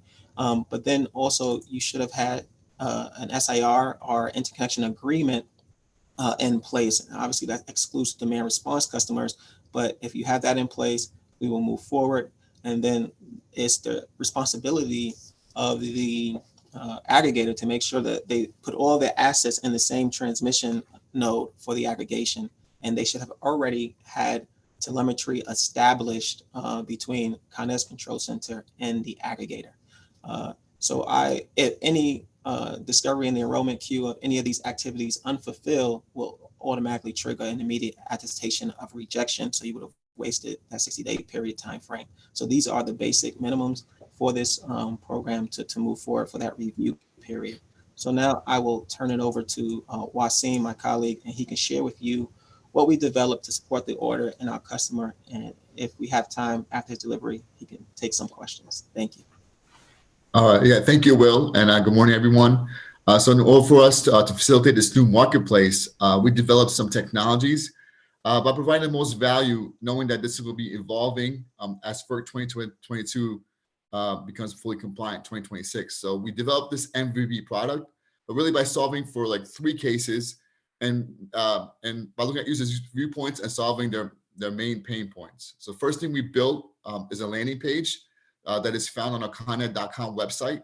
And that's where a customer or aggregator can view and download info about program participation, basically what Fork 2022 is all about, and many more details on how to compete in this market. They'll also have some frequently asked questions they could look at, view a list of existing aggregators, or a registered be an aggregator. The second thing that we built really is for the external portal, and that's for the aggregators themselves. And then once they register and get approved by us to get on this portal, they could then get information regarding these assets they want to aggregate. So things like and this is the information that they need to give to the NYSO in order for them to register these aggregations. So things like the tariff information, the meter type for this address, for this account, what zone they are in, and what PTID or what transmission zone they're participating in. So again, that way they can have one aggregation and get that information they need. They're also essentially this portal will help aggregators verify asset information for those customers who want to be part of the aggregation. They can also use data to make information decisions on how they want to shape the aggregation makeup. And the last thing that we built is our internal portal that's available for us as DR operations and for our Con Ed and contractors. And in this site, we're managing the information that we get from NYSO, and we're making sure that these aggregations are safe and reliable to connect. We're making sure that telemetry is complete and tested through, and we're really handling these aggregations in our internal portal. Next slide, please.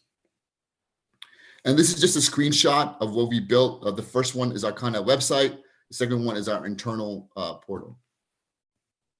Next slide, please. So as Will mentioned earlier, one of the main requirements to be in this wholesale market and to be participating is you have that telemetry. Telemetry must be installed. And this is and as some of you might know on this call, one of NYSO's responsibilities is maintaining the reliability of the New York bulk power system.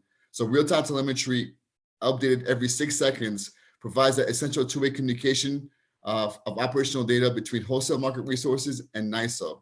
So NYSO relies on that real-time telemetry to dispatch and balance system and demand in the New York area. So what we did is we proposed a solution to make it easier for aggregators to have the six-end telemetry. So our solution is SD-WAN, or Sapphire Area Wide Area Network, via DNP3. So what we did is we partnered with the vendor, and we got these new edge devices that will be connected at the aggregate control center that will then communicate to our aggregator, and then the aggregate. So they communicate to our, it's installed in our headquarters, right? And then that will communicate to our control centers, and then up to the transmission ops control center through ICCP to the NYSO. So we have this connection, secure connection from the DR aggregator to our system. And we're basically leveraging our existing infrastructure that we have in place. The software-defined approach to communicate and manage network connectivity has a lot of benefits. Like I mentioned before, it makes it easier for them to connect to our system. They don't have to be in the New York City area. And then it simplifies the operations with automation and cloud-based management. The NYSO will send the aggregator base point signals, and the aggregator will be providing these 4 streams of telemetry data. And those are energy injection, withdrawal, demand reduction, and some of the energy injection and demand reduction minus the energy withdrawal. Next slide, please. So in order for you to participate in this marketplace, we're requiring the aggregators collect documents from the customer before they can even bid into the market. So what we're asking for first is a letter of authorization on behalf. So the aggregator will have to get from the customer a letter stating that they're able to change their electric rate and tariff. So we need that letter of authorization. The second thing that we're asking is that in order to get the meter data for settlement purposes, they get an authorization from our Button Connect. So we have a third-party program that you can get meter data, customer data, and we're asking for the authorization. And the last two things that we're asking for is that since it's going to be a new tariff that we develop, WDS agreement, or new WS tariff, we're asking for that tariff to be signed from the customer, and also a new Form G, which is inside that tariff for the WDS. And all these forms can be found on our website. Next slide, please. And the last part of this process is settlement. So once an aggregator bids its aggregation or assets in the wholesale market, they're required to send revenue grade data for NYSO for settlement. So this typically happens the next day. So as a meter authority, which is us, we will facilitate that data transfer. So we will collect the data from the aggregators, verify that information, investigate and troubleshoot any discrepancies with relevant parties, and then submit that data to the NYSO through our existing processes that we have. So again, we're trying to follow the same process that we have with our current generators. So we're sticking to the deadline, and we're using the same IT infrastructure that we have in place. Next slide. And this pretty much sums up our presentation. This is the existing time to be in the energy industry. Thank you for having us, and I'm looking forward to any questions later. Now I'll pass it over to Libin Mao to discuss best practices for energy source interconnection. Thank you. Good morning. My name is Libin Mao. I'm the senior engineer from distribution engineering grid edge team. So our team basically look at all the applications that put in to be interconnected to Con Edison's grid. Next slide, please. So what we do is, based on the previous conversation with our developers on this appendix case submission, we realized there are a lot of miscommunication that we could learn from the past experiences. So what we did was, as a team, we put together appendix K best practice document, which you guys can find in Con Edison website. So in this document, we identified a key miscommunication we had in the past, and the item including the inaccurate operating windows in terms of charging, discharging characteristics of the battery system, some missing information on the round trip efficiency or misinterpretation on the auxiliary loads, and there's some confusion over hybrid option A through D. So those items we incorporate into the appendix K best practice document. Next slide, I'm going to show you how we're going to address it. Next slide, please. Okay, so this is a good one. So first item, we're looking at the scope of work. The key information we're looking for developer to enter is the type of the service they're looking for, right? The high tension, low tension configuration they're applying for, the exporting rate of the entire system, and also looking at the capacity of the entire battery system, including the round trip efficiency built into that capacity. So that way we can accurately model the project to identify the overload or what the time frame we need to fully charge a customer's battery. The next one we're looking at is a contingency design. Is L1, L2, first contingency versus second contingency customers looking for. And also the important item is a DER technology. So it could be solar, battery, or both technology combined. Is going to be charged in front of grid or not? Is only charged by the solar? Those are the key information we're looking for. And also the system configuration of the DER system. Next slide, please. The next item we identify as a key item we're looking for is the auxiliary loads. Auxiliary loads is it's the additional load that customer need to support a system, such as the HVAC alarms, fire alarms, lighting system, communication equipment such as SCADA. If the information is available, we would like to have the customer to identify those items and list them in the right size in terms of KVI. So that way our engineering team can correctly study the case, so not missing any low information, right, when we issue the results. Next slide, please. The next item we're looking for is this is very important for the battery system here is the operational characteristics of the battery system itself. In the customer typically identify the requested charging rate and a window, and also identify at what rate the customer like to discharge in a window. And at times, customer enroll some incentive program like we identified in the previous slides. We like the customer to identify those discharging rate and window matching with all the programs they anticipated, which is very important because that way we can study the project once at the right time frame and the rate. That way we don't have to go back and match, hey, this program matching what the customers anticipating, right? So that avoid a lot of a detour of calculation and all the miscommunication can be avoided.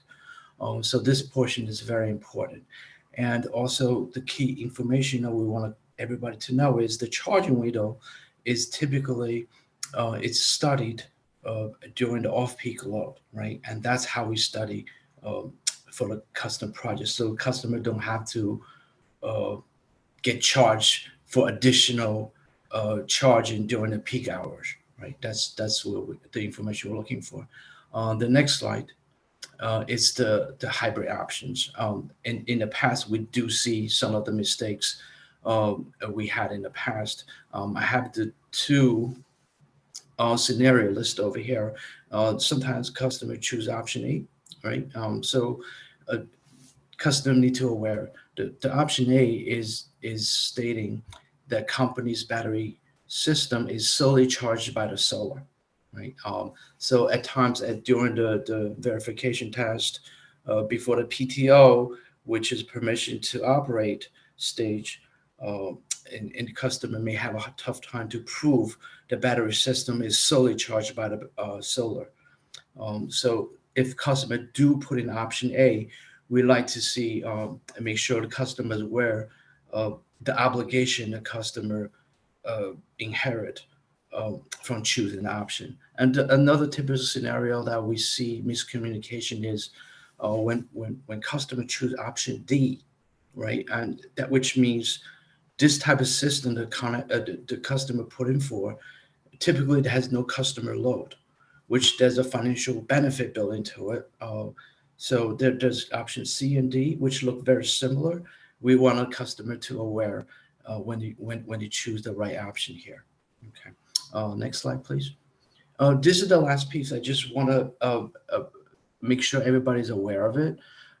We do provide multiple options based on customer requests.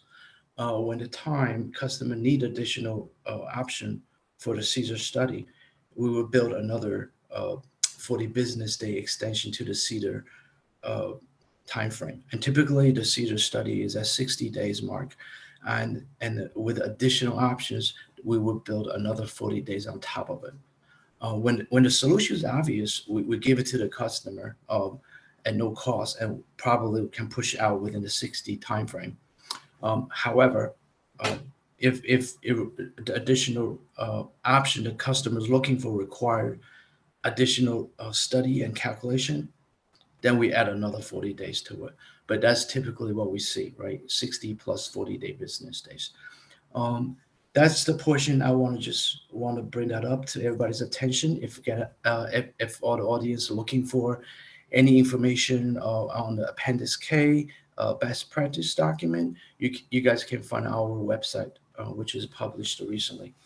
Okay, so now I'm going to introduce you to Catherine for the next topic, electrification capacity map. Thank you, Libin. Hi, everyone. I'm Catherine Oseni, Specialist in Distribution Planning, and today I am going to present an overview of the Con Edison electrification capacity map. Next slide, please. Just a brief overview of what hosting capacity is and what we present on the map. So hosting capacity is defined as of a distribution system refers to the amount of distributed energy resources, or DER, that can be accommodated without adversely impacting power quality or reliability under existing control configurations and without requiring infrastructure upgrades to the grid. What are the main objectives of the hosting capacity maps? First, we provide an increased transparency as to where Con Edison has available hosting capacity and where it does not. We provide developers, contractors, and customers visibility into potential DER locations and sites for private generation, and to understand how and where DER installation impacts the distribution system. And all of our hosting capacity maps can be accessed through the Con Edison Hosting Capacity web application. Next slide, please. Great.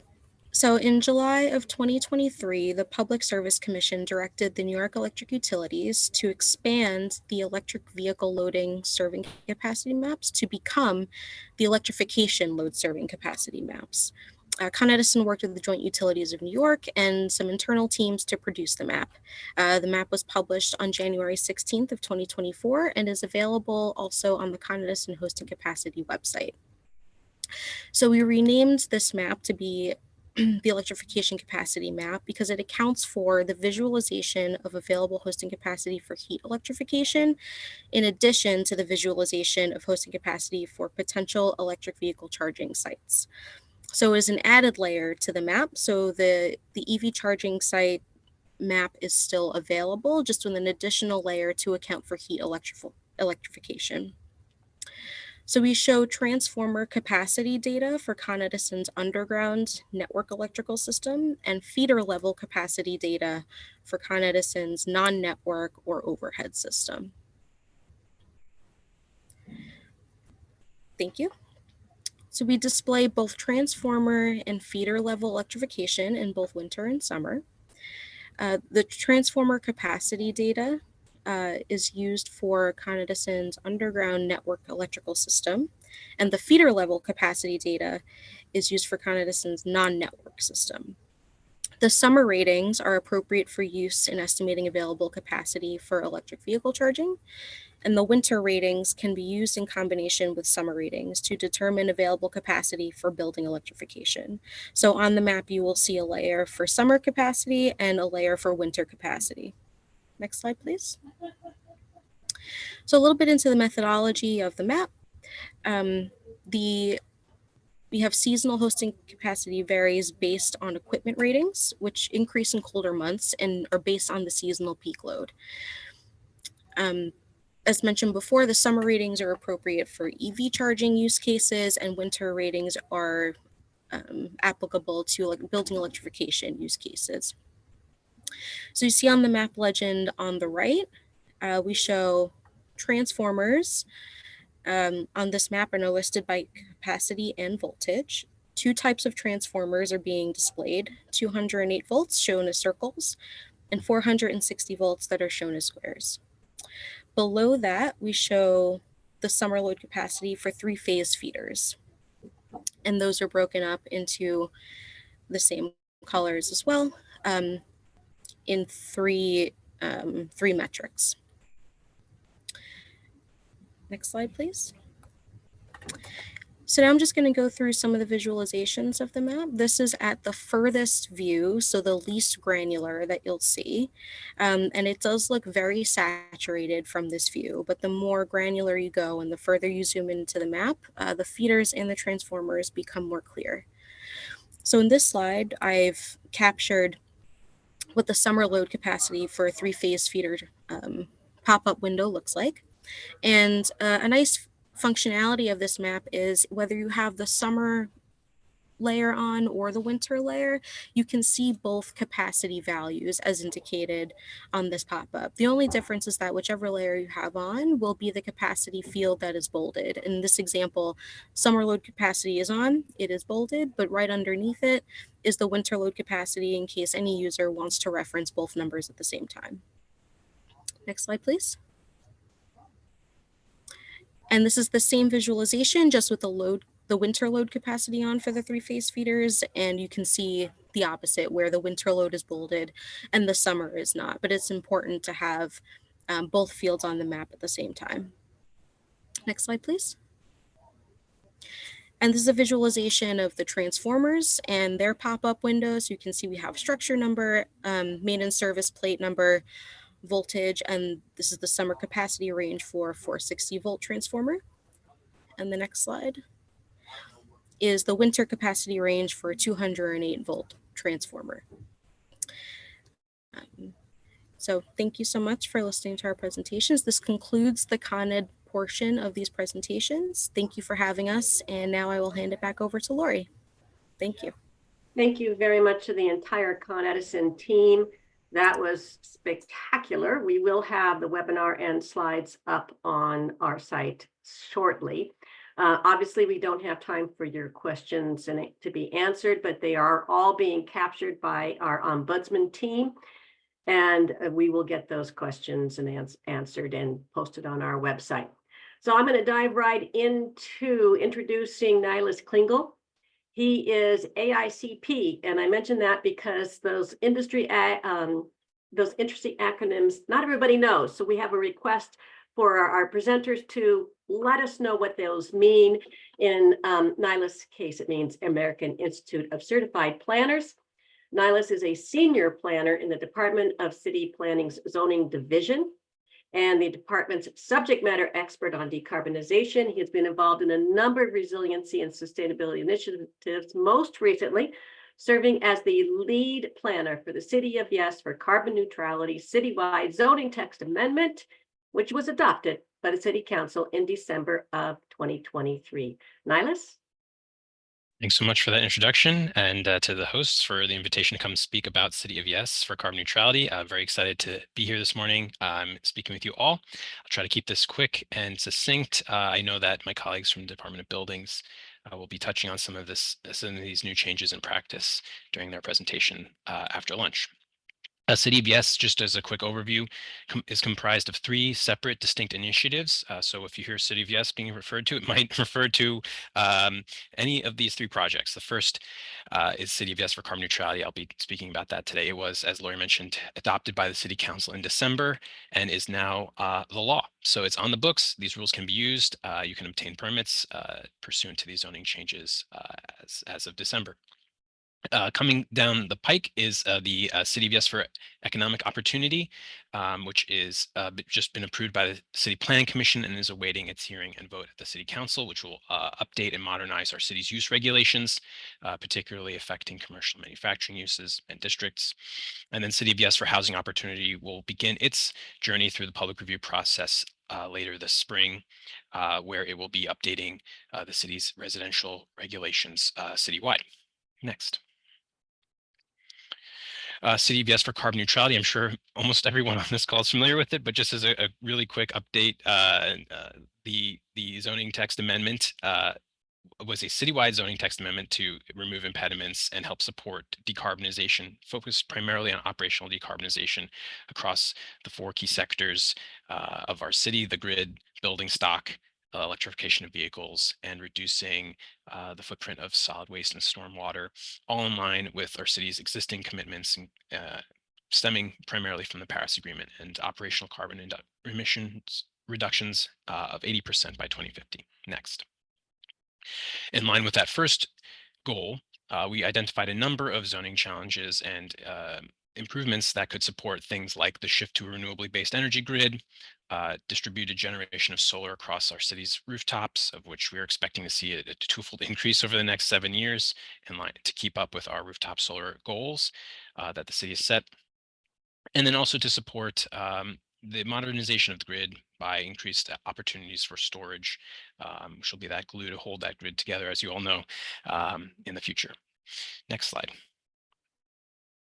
So to support distributed generation in particular, one of the key impediments for solar, as I'm sure many of the solar installers on this call are familiar with, were a number of zoning impediments that were well-intentioned and put in place in 2012 with the focus of allowing solar on top of building rooftops, even above zoning height limits, but primarily focused on mitigating their visual impact at the street or to neighbors. So to that end, a number of limitations were put in place, including coverage caps on a roof for solar canopies that were 25% of the rooftop, setbacks from the facades, etc. In some districts, height limits were put in place that were 6 feet for these canopies, which of course conflicts with FDNY's requirements for rooftop firefighting operations. So taking a look at these impediments across a wide range of building rooftops across the city, we realized that unless we acted boldly and removed a number of them, we would be artificially reducing the amount of capacity across the city. So on the next slide, you can see the visualization of the result here of the zoning changes, which include eliminating those setbacks, eliminating coverage caps, and unifying heights for solar canopies across all district types, so that anywhere, any district you have a flat roof building, you have the same set of rules applying to your canopy. On the next slide, I do want to highlight that there were also changes made for pitched roof buildings. So we have 2 different sets of rules in the zoning now, and in pitched roof contexts, which are primarily low density contexts, but not always. Zoning had been limiting the solar installation to 18 inches measured perpendicularly from the slope of the rooftop. That, of course, requires the solar to be installed flush against the roof surface. And by increasing that to 60 inches, which we have done now and is available to anyone installing solar, you can increase the opportunities for tilted installations to catch better solar orientations, but also to put a wider range of equipment on the rooftop supporting that solar installation, whether that's a transformer or a battery pack. Next slide. We also wanted to ensure that our city's 8,000 acres of open parking areas, yes, 8,000 acres, were all prime opportunities for solar canopy installation. And while open parking areas are allowed in a number of places under zoning, solar canopies were not always allowed in an identical set of places. So very straightforward change was unifying those lists so that anywhere you're allowed under zoning to put an open parking area, you can cover that open parking area entirely with solar canopies up to 15 feet. Next slide. The other change that I want to highlight, other big change that I want to highlight when it comes to supporting grid decarbonization relate to use categories for community solar or other large solar or other renewable generating installations, as well as energy storage. And long story short, the zoning originating in 1961 was ill-suited to speak to and regulate these uses. So we made a number of changes here, changing accessory use definitions, but in which the use has to be supporting something that already exists on the site, as well as standalone use regulations. So we allow that use to be installed on a particular site without having any necessary relationship to other uses on the site.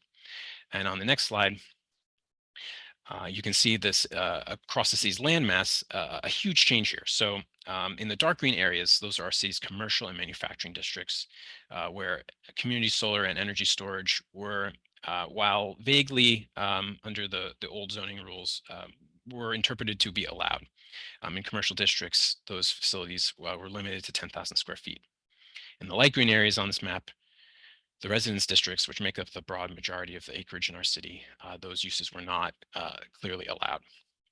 The zoning changes that were adopted in December make a transformative change here, allowing, without size limitation, community solar, other renewable generation, and energy storage systems in all commercial manufacturing districts, and then also allow them in the residence districts, provided they maintain a slightly restricted size, so the equipment in its aggregate cannot exceed 10,000 square feet.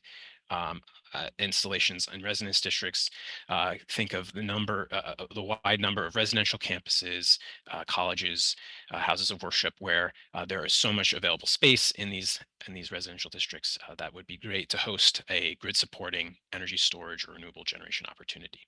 Next slide. This just is a table breaking down the changes under the former regulations in gray to the new regulations in green. Hopefully cutting through a lot of complication here and making it a lot easier to site these facilities. Next slide. I also want to highlight to this group a few changes that we're making that support building decarbonization. And I think they're important because they do touch on solar and storage. So we know that our buildings are our biggest source of carbon emissions. We need to retrofit basically all million-plus buildings in the city, and that building electrification is generally going to involve some degree of solar and storage in order to achieve meaningful decarbonization. On the next slide, one of the changes that we made to support electrification was increasing by a considerable amount, in many cases, the volume of stuff that could be placed on top of a building roof above the zoning height limit. So under the former regulations, these were generally curtailed to fairly small, discrete installations, primarily focused on things like elevator penthouses, maybe water towers, maybe a few, a centralized heating or cooling plant. Recognizing the wide range of decarbonization solutions that would be unique to varying building typologies, we created a two-tiered system that allows a wide percentage of the rooftop to be covered, generally up to 50% or half of the rooftop, to a height of 15 feet by things like accessory mechanical equipment, which could involve heat pumps, but also energy storage that's supporting the building. Then a second percentage, so a smaller percentage cap, can also rise to a higher height. And so this dramatically increases the volume available for rooftop installations, including the equipment that you all will be installing. On the next slide, I do want to also highlight changes we made to an incentive that affects solar and storage quite a bit in terms of the retrofitting and development of new construction. So an existing incentive focused on heat transmission through a wall was updated and modernized on the next slide to support the electrification of existing buildings or net zero or ultra low energy new buildings by allowing those buildings that meet the criteria outlined in the new zoning changes to exempt up to 5% of the floor space in the building, which is a considerable incentive that we are seeing a lot of interest and uptake in achieving. For new buildings, one of the key things here is that for new buildings that are less than that are 3 stories or less, to achieve the ultra low energy building standard, those buildings have to be essentially net zero. They have to be designed in a way that they could fully take care of all of their energy needs on site. And that will, of course, involve a lot of solar and storage. So one of the reasons I wanted to share this with this group is to make sure that when working with clients or design teams on new projects going forward, this is something that everyone's aware of as an option, and hopefully we'll be taking that option. For buildings over 3 stories, there are energy use intensity requirements that need to be met to ensure that while it's maybe not a net zero building, it is a very judicious user of energy.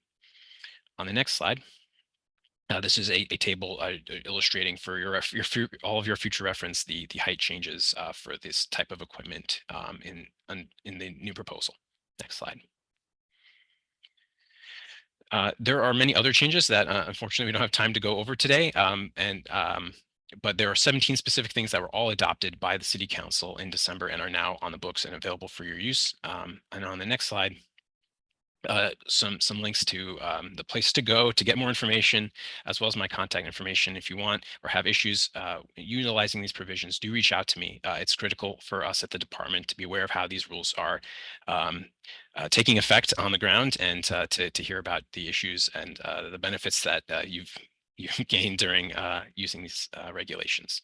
So I just want to pass it back to Lori, and thank you all for the time and the invitation to share an update on our historic zoning changes that will support solar and storage going forward. Thank you very much, Nihilus. That was really interesting. I say that in all sincerity. For all the work that you've done, I am amazed how much things have changed in the past 18 years. And again, we'll have all these slides in this webinar available on our website. So we're going to move right along to the Fire Department of New York, and I'd like to introduce Yash Patel.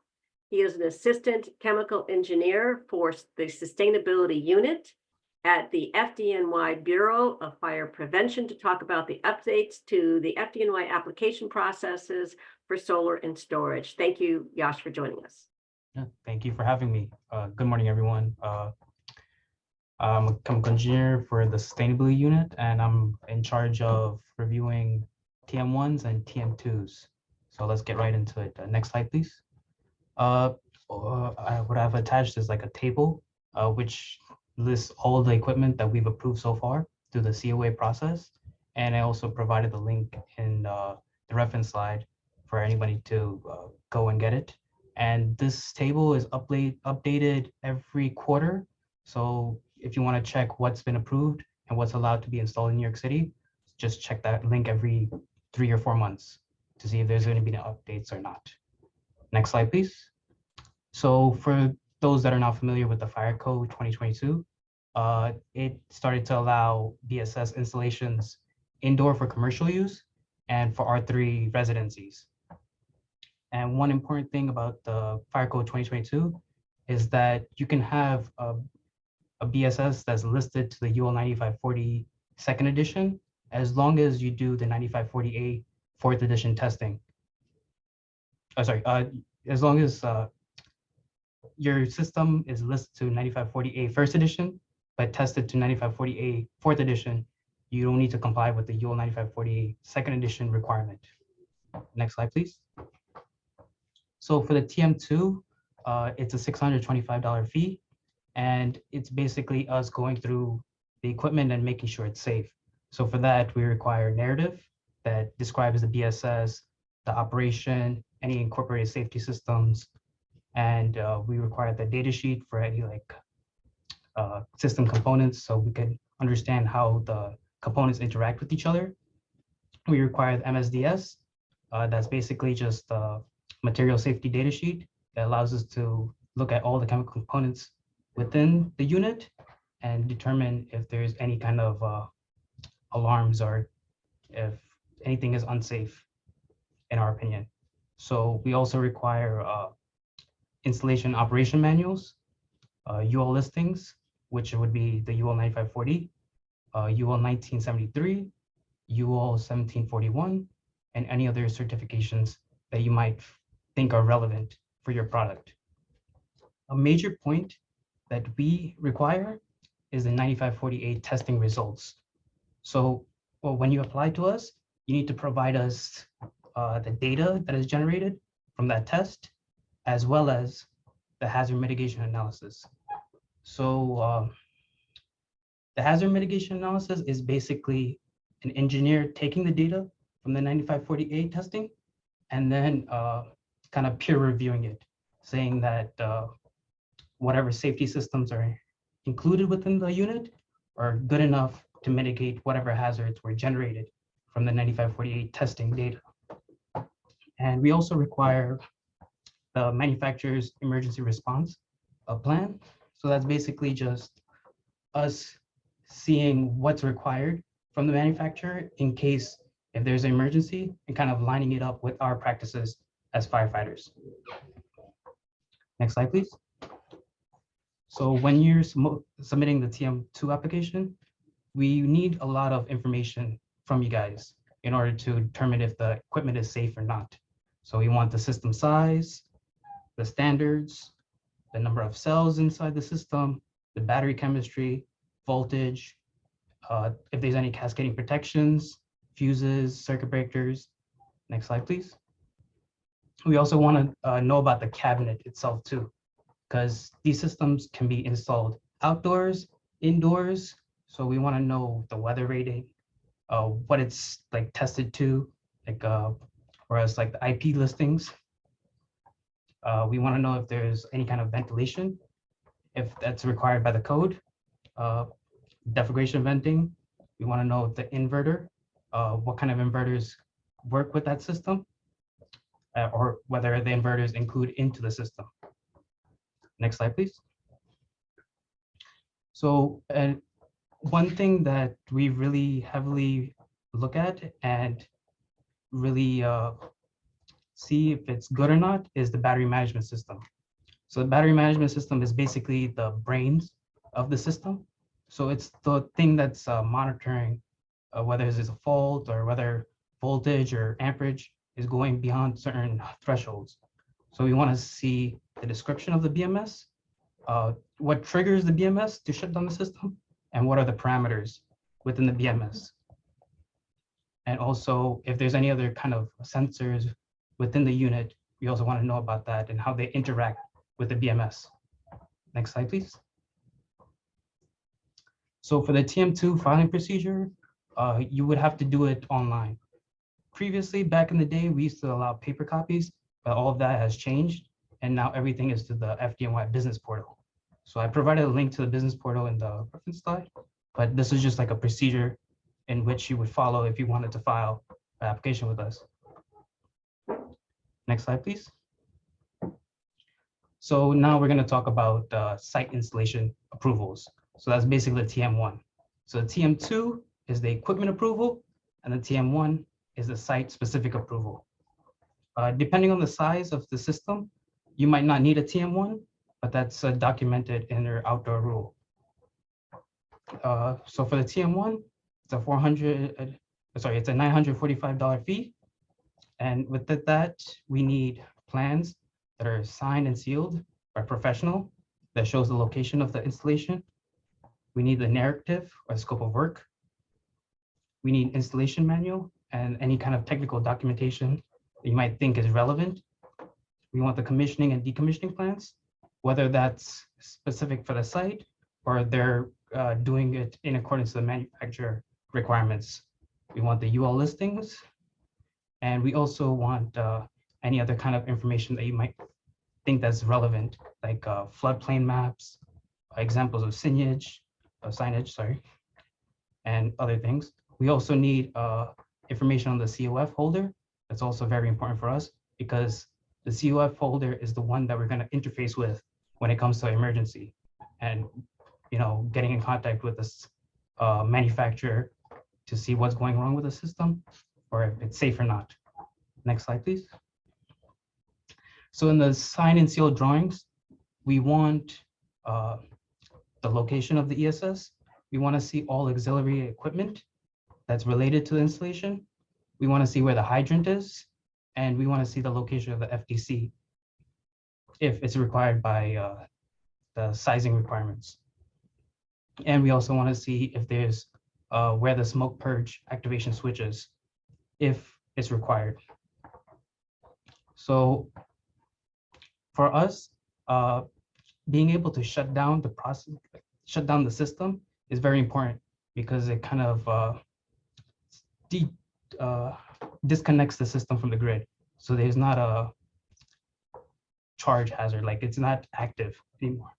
So that's why we require the e-stop that's in compliance with NFPA 79 and our outdoor rule. That's 3 RCNY 608-01 G3C. And we want to see it on the plans. And we want to make sure that it's easily accessible to firefighters. Otherwise, it's kind of useless if the firefighters have to go through a whole bunch of hurdles just to access that switch. And we also want to see the commissioning and decommissioning plans.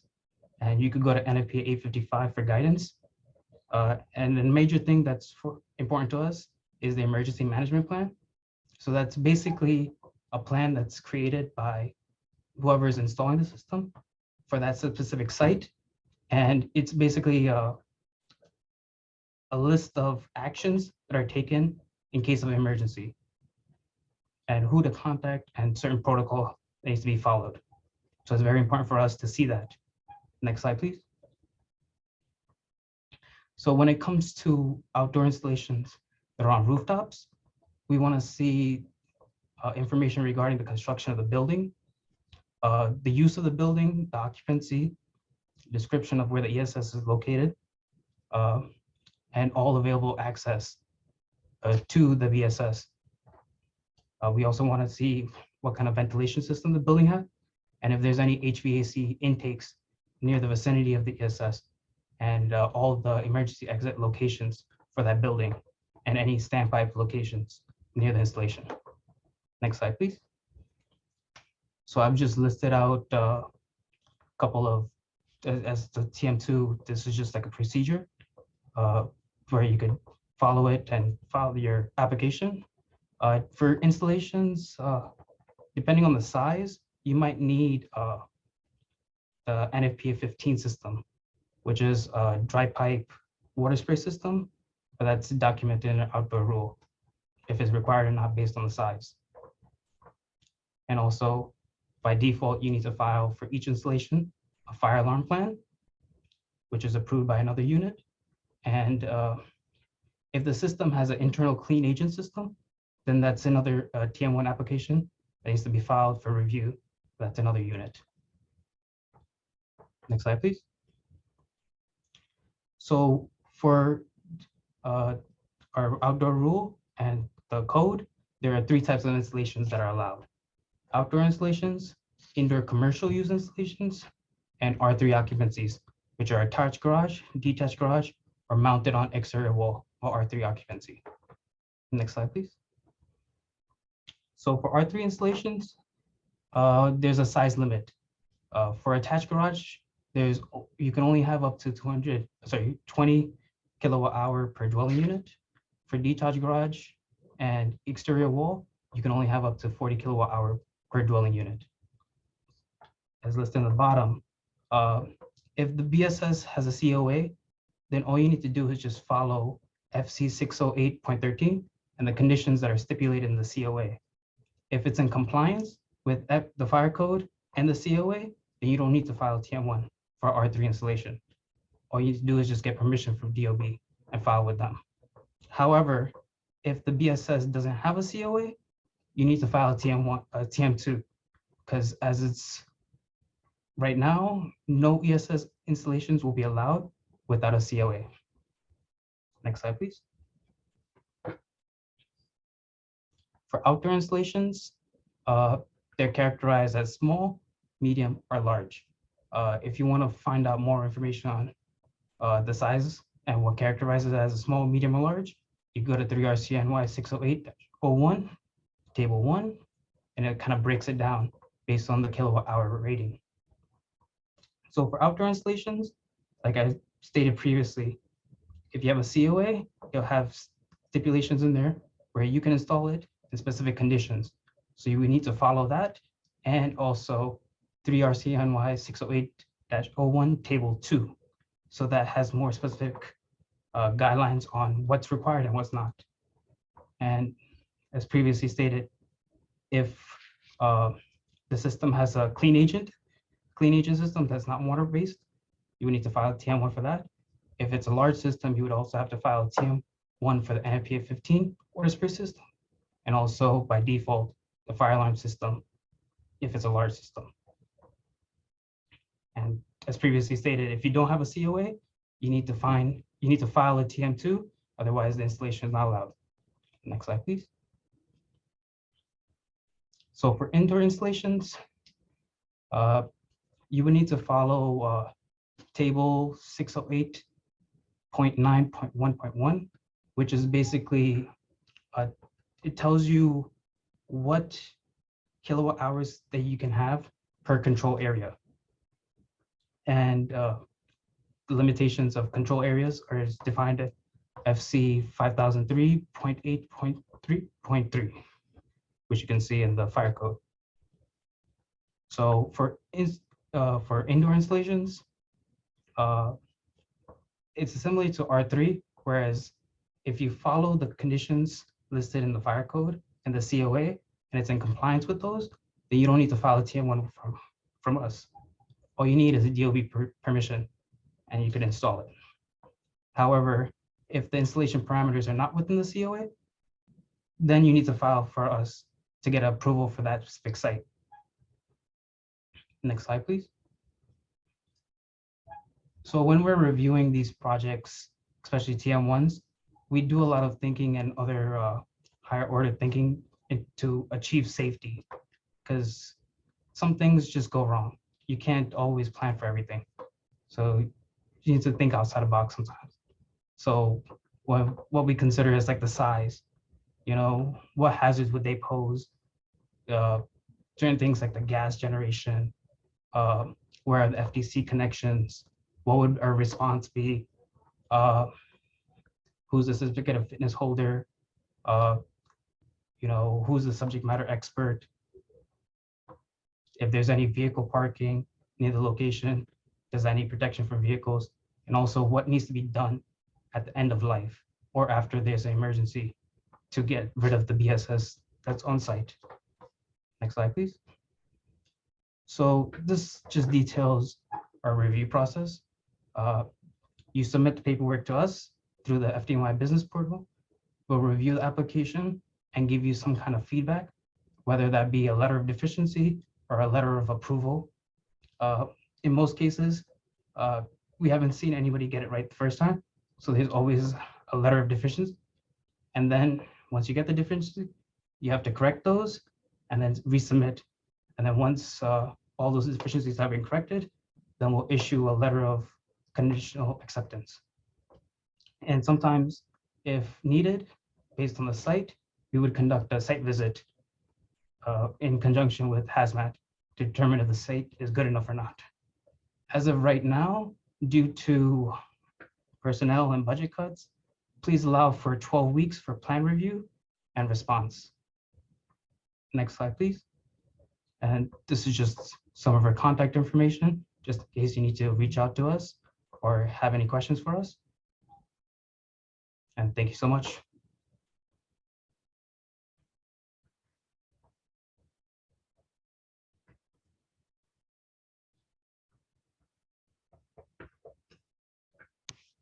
Up next, we have John Ingenito. John, thank you for joining us. John is the supervisor for Rooftop Access Unit FDNY.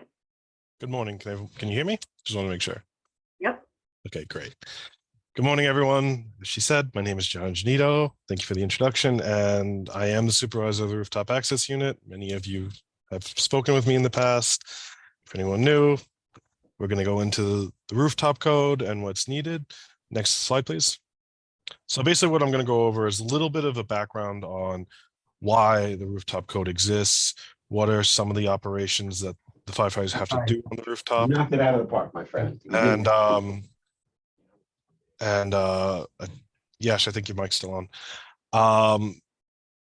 So a bit of the Fire Max and operations. We're going to also go into the 2022 Fire Code, which was enacted in April 15th of 2022. We're going to go specifically into sections 504.4, 504.5, and FC 512. And we're going to go over briefly some non-compliant installations we found. Not just solar, the rooftop is reviewed holistically with all sorts of installations from HVAC units, telecommunications, solar, green roofs, bars, everything. It has to be reviewed holistically because the firefighters aren't just going to deal with the exact system that's on the rooftop that you happen to be installing. They're going to be dealing with everything on the rooftop. So we're going to go over that. We're going to go over on some of the solutions you can do to alleviate some of those issues. And then I'm also going to go into how to file if you can't necessarily fix these issues to the exact code. There's the variance process, and I'll explain how to file for that. Next slide. So Fire Max operations, next slide.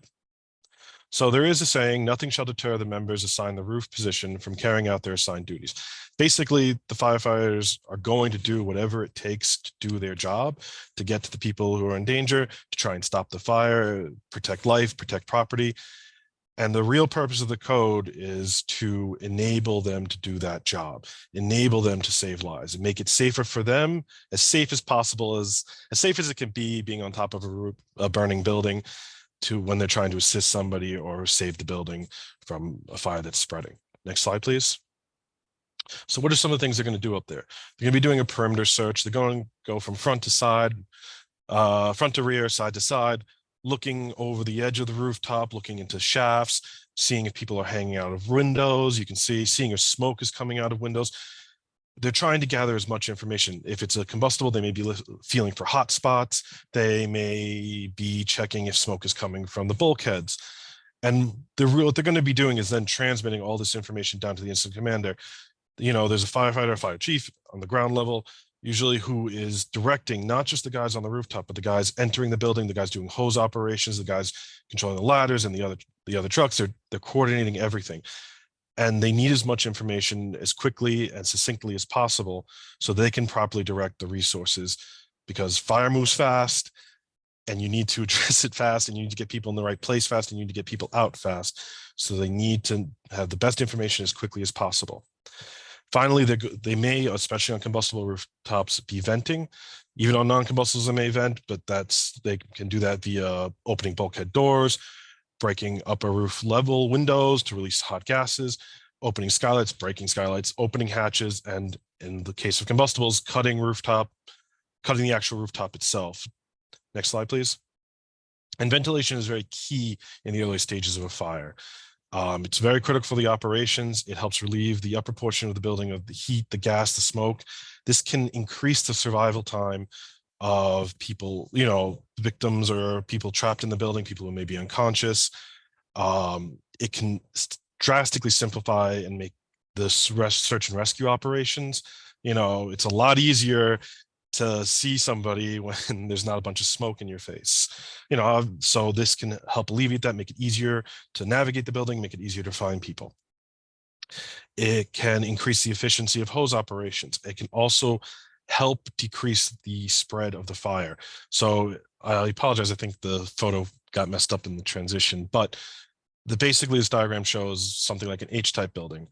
The fire may start in one wing of the building and may want to try and spread to the rest of the building, and the firefighters may cut a trench in the throat of the building to help control the fire, to keep it from spreading, to put water, essentially a shield, against the fire spreading. So this is where the operations of being able to cut come into play, being able to make that trench, being able to alleviate some of the gas and smokes, being able to cut a hole to draw the fire in a direction. Depending on where you're feeding the fire oxygen, it will move toward that instead of another. It can help control where the fire is. Next slide. So it's just a basic overview of what they're going to be doing. They do a lot more. They do a lot of stuff up there, including roof rescues, but that's just a basic overview of what they'll be doing. To enable them to do this, we have the fire code, the rooftop section specifically. And first, we're going to go over FC 504.4. Again, the current code was enacted in April 15th, 2022. FC 504.4 deals with rooftops that are 100 feet or less in height and have a slope of 20 degrees or less. It includes all rooftop setbacks and all rooftops under a particular bin. Some people go, well, I'm only doing work on the main rooftop. And I'm like, well, it's all one bin. It's all one thing that the firefighters are going to have to deal with. So when you're filing for the upper rooftop, you also have to show compliance on the lower rooftop. So if you're doing it on the 6th story in this diagram, stuff on the 6th story, you also need to show your compliance on the 2nd story. You need to be all rooftops under a particular bin need to be in compliance with the requirements of the code when work is being done on them. Next slide, please. So the first thing firefighters need is to get onto the rooftop. And to do that, they need perimeter access openings. Perimeter access openings have to be placed at least every 12 feet, and they need to be at least 6 feet wide. The pattern will obviously depend on the size of the building, and they must be calculated along and placed along all rooftop apparatus accessible exposures. This includes not only main streets and avenues, but also includes side streets, parking lots, and basically any exposure where the truck can pull up and ladder. Next slide, please. Perimeter access not only have to be 6 feet wide, but they also have to be high enough. I know solar canopies are becoming a thing. So clearance above, not just solar canopies, also cantilevered buildings, other things. Airspace is a premium now. And clearance is also important for the firefighters to be able to navigate the rooftop and get onto it.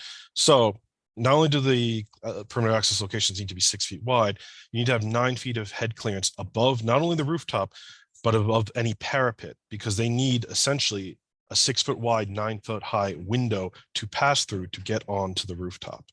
That's what they need, open and clear, minimum. All the landings must connect to a clear path. No fences or any other barrier can obstruct the landing area.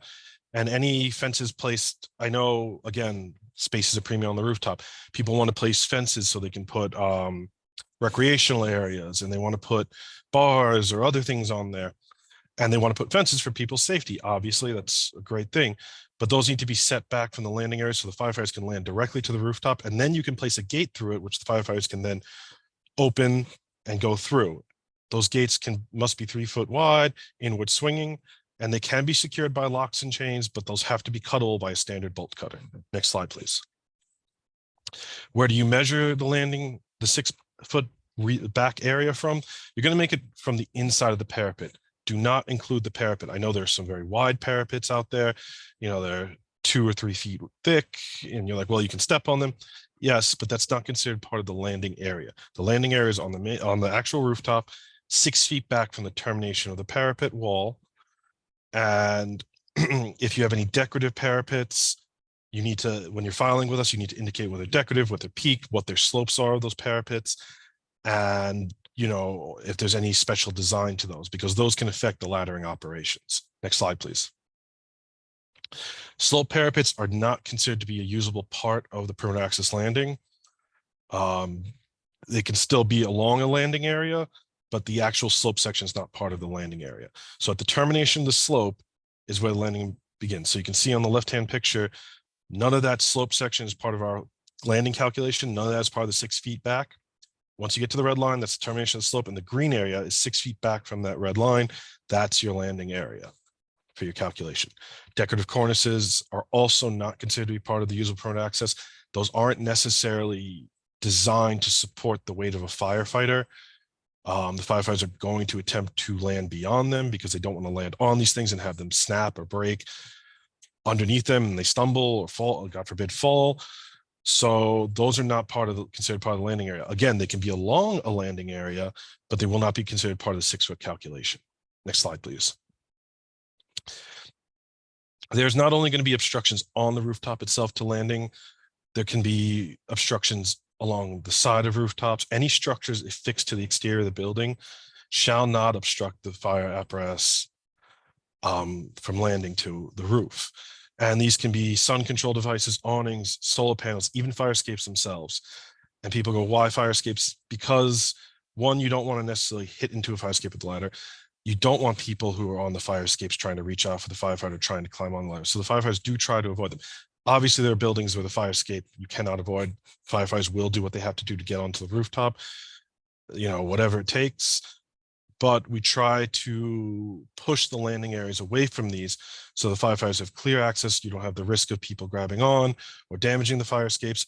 You can see in the picture to the right, you have these solar awnings. The rooftop itself looks clear at roof level. But if you tried to put a ladder on a taller building at an angle, you may crush into these solar panels, and you don't want to be crushing anything that could have any kind of charge running through it with a metal ladder. It's not a good time. And of course, large signs on the rooftop level or in front of a rooftop can be an obstruction. Next slide, please. In the 2022 Fire Code, we've elaborated more on what parapets would be considered to not cause an obstruction, which ones would. So to clarify, parapets are protected barriers with a height of 4 feet, 48 inches or less above the landing area. So where the landing area is, which is usually just the rooftop itself. But in cases of multi-level rooftops, it could be different. But basically against the landing area are not considered to be an obstruction of landing area. Basically, we don't want the firefighters jumping down extreme distance or having to, if they have to get off the rooftop, having to try and climb up a very tall parapet. So 4 feet is where 4 feet or less is where we accept that's not an obstruction. All new parapets and railings designed after the effective date of the code section. We're getting this question a lot. I want to be very clear.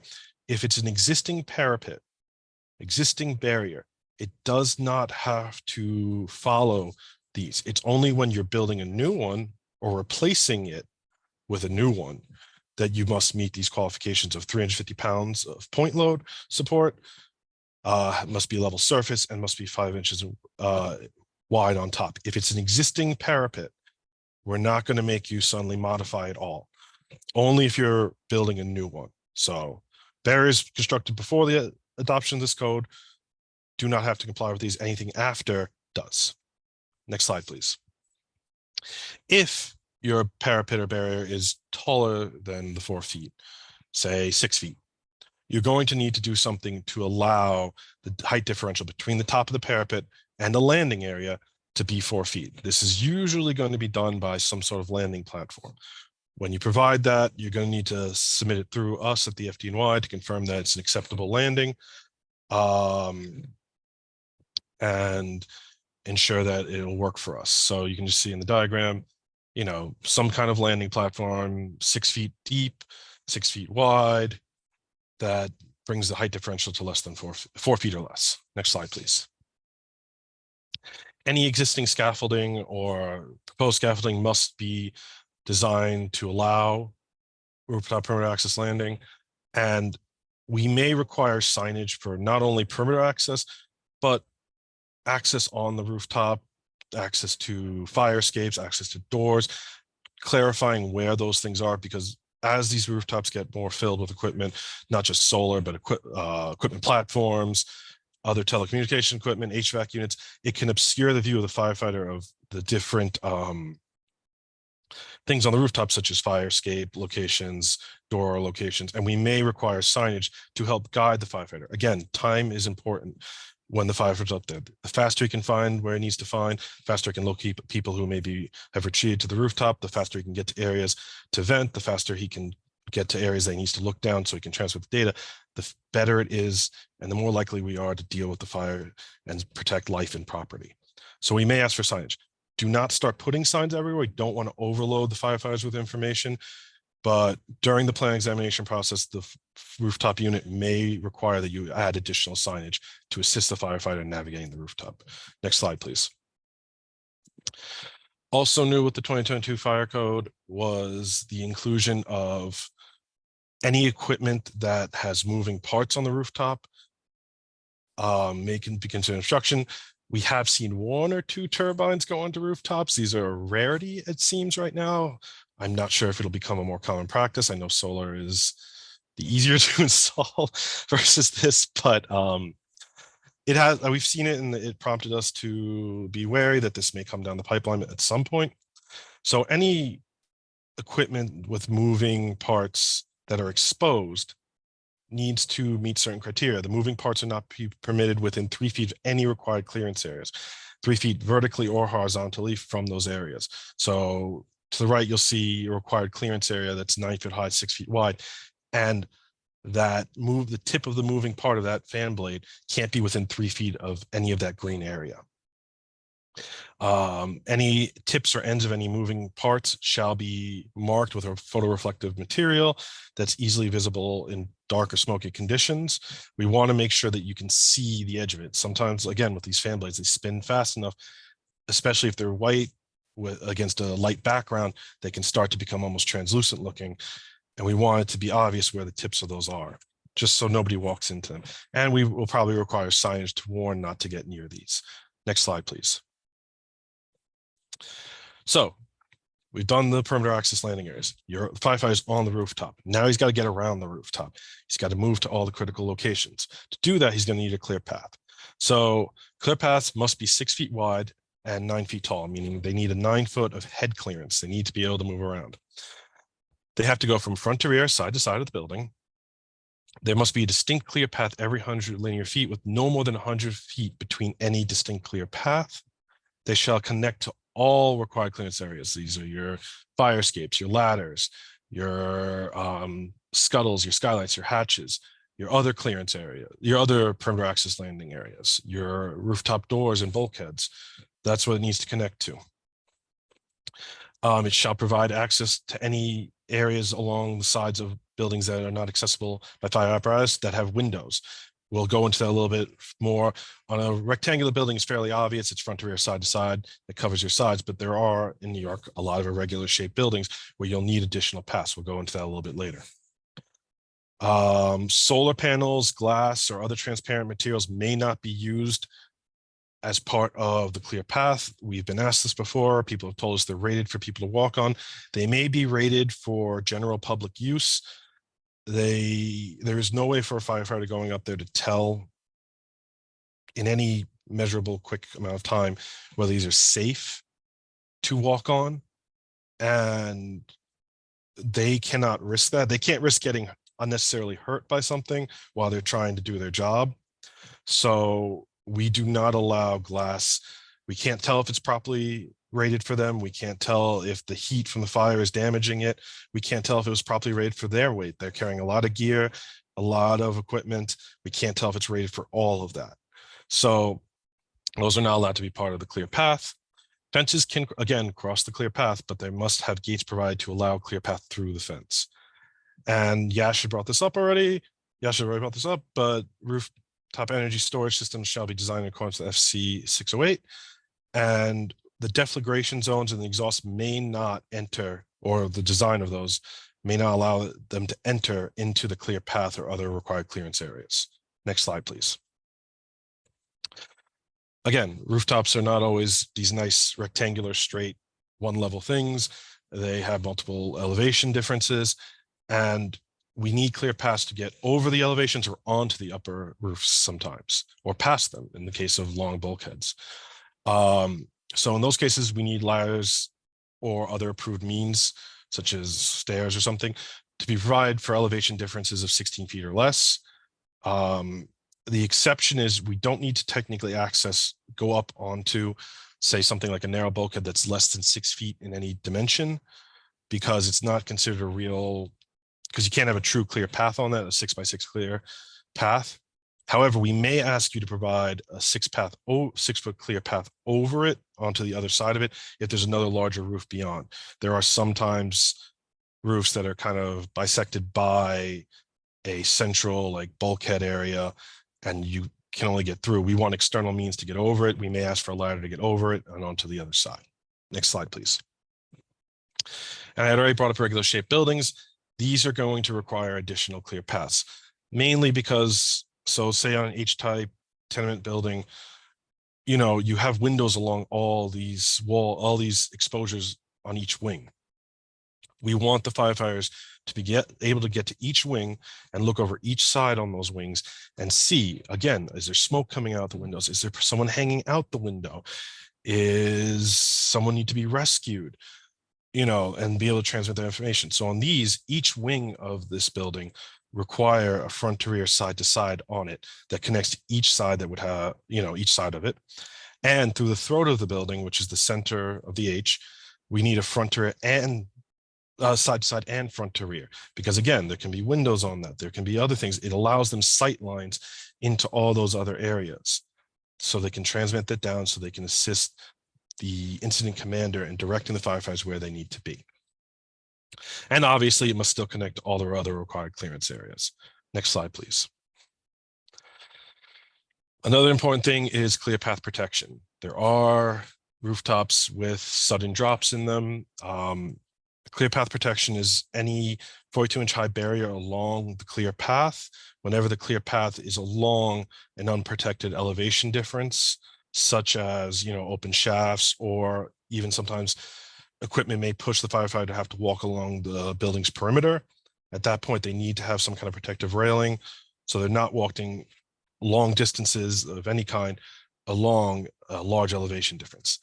The only time these are not needed is when the height differential is 6 feet or less. If it's more than 6 feet, we're going to need a protective railing. If it's less than 6 feet, we don't require one. Next slide. So your required clearance areas that are, and some of the critical areas firefighters are going to be checking are your fire escapes, your hatches, your skylights, and your bulkhead doors. For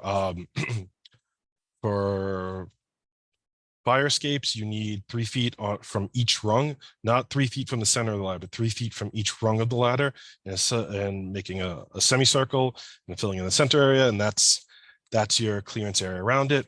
You need 3 feet on 3 sides of the skylights and hatches. For the hatches, make sure one of your clearance areas is actually where you're coming out of the hatch. You know, it's kind of useless if you have no clearance on where you'd actually be climbing out from. You know, you're climbing up the ladder and then you get to the top and then there's just a giant AC unit in front of your face. It's not really conducive to getting in or out of that ladder. So try and make sure that those clearance areas are actually usable by that hatch.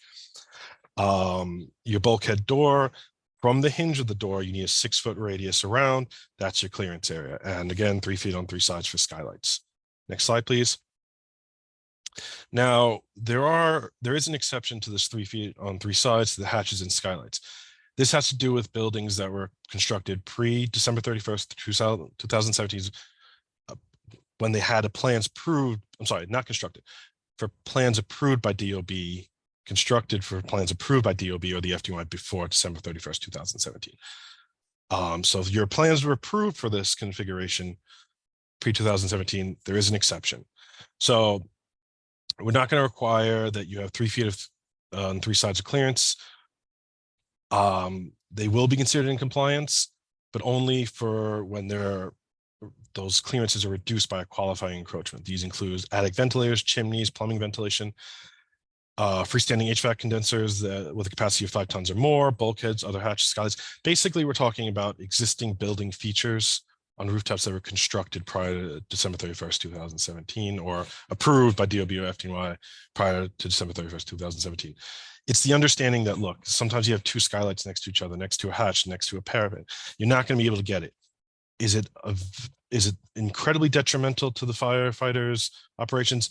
Not necessarily, as long as you can still access them. And we understand that it'd be a lot to expect everyone to rip all these skylights out. It's not really attainable. So if it was constructed prior to this date and it's a qualifying encroachment, you're allowed to not have the 3 feet on 3 sides. It'll still be considered in compliance. However, that doesn't mean your rooftop's in compliance. Just that particular thing is in compliance. You can have other non-compliant conditions on your rooftop, and that will cause a non-compliance, and that will require you to still have to file. Next slide, please. This is just a full text of that requirement and that interpretation, as well as a link to it. This way you guys can reference it anytime you want. Next slide. Conduits and piping. Now, you may go, well, we don't have all these conduits and piping, it's solar. Again, we deal with the rooftop holistically. So while you guys in the solar industry may not be causing these problems, if these problems exist on the rooftop or these conditions exist on the rooftop, the firefighters still have to deal with them. So we still have to address them when new equipment's going onto the rooftop. So conduits and pipes and cable trays must be properly labeled and are considered to be an obstruction to the clear path if they are greater than 12 inches in height or greater than 24 inches in width. Now, that doesn't mean just the cable tray, a singular cable tray. You can see you can see in the picture there are 3 cable trays really close to each other. Each one of those may be less than 24 inches wide, but combined, since there's no real place to put your foot in between, they're one singular obstruction. There's no way to step over them. You'd have to step over all of them to get a proper footing. So their combined width is greater than 24 inches. Those would be considered an obstruction. In those cases, you would need some kind of non-combustible crossover to provide a clear path over those to allow the firefighter to go over them. You can have them, we just need a way to traverse over them safely with a non-combustible crossover. Next slide, please. Again, telecommunications antennas must be properly labeled. If any telecommunications antennas are hidden by, say, a stealth wall, I know they can be very ugly and people do not like them, and they want to make their buildings look as good as possible, and they use these stealth walls. There can be a hazard standing in front of these, so we want them to be properly labeled. We want the firefighters to know they're there. Again, I know this is you guys are the solar industry, but the firefighters have to work with everything that's on this rooftop. So if there's a problem with one piece of it, it has to be addressed when you guys come to us. I know it'll be difficult to deal with sometimes, but again, they have to deal with everything on that rooftop, not just the equipment that you happen to be putting up. Any signage must be installed that identifies the installation with a unique ID, identifies the type of equipment, identifies the provider with a 24-hour number, and the doors onto the rooftop and any other hatches must be labeled warning about any potential exposure. Next slide.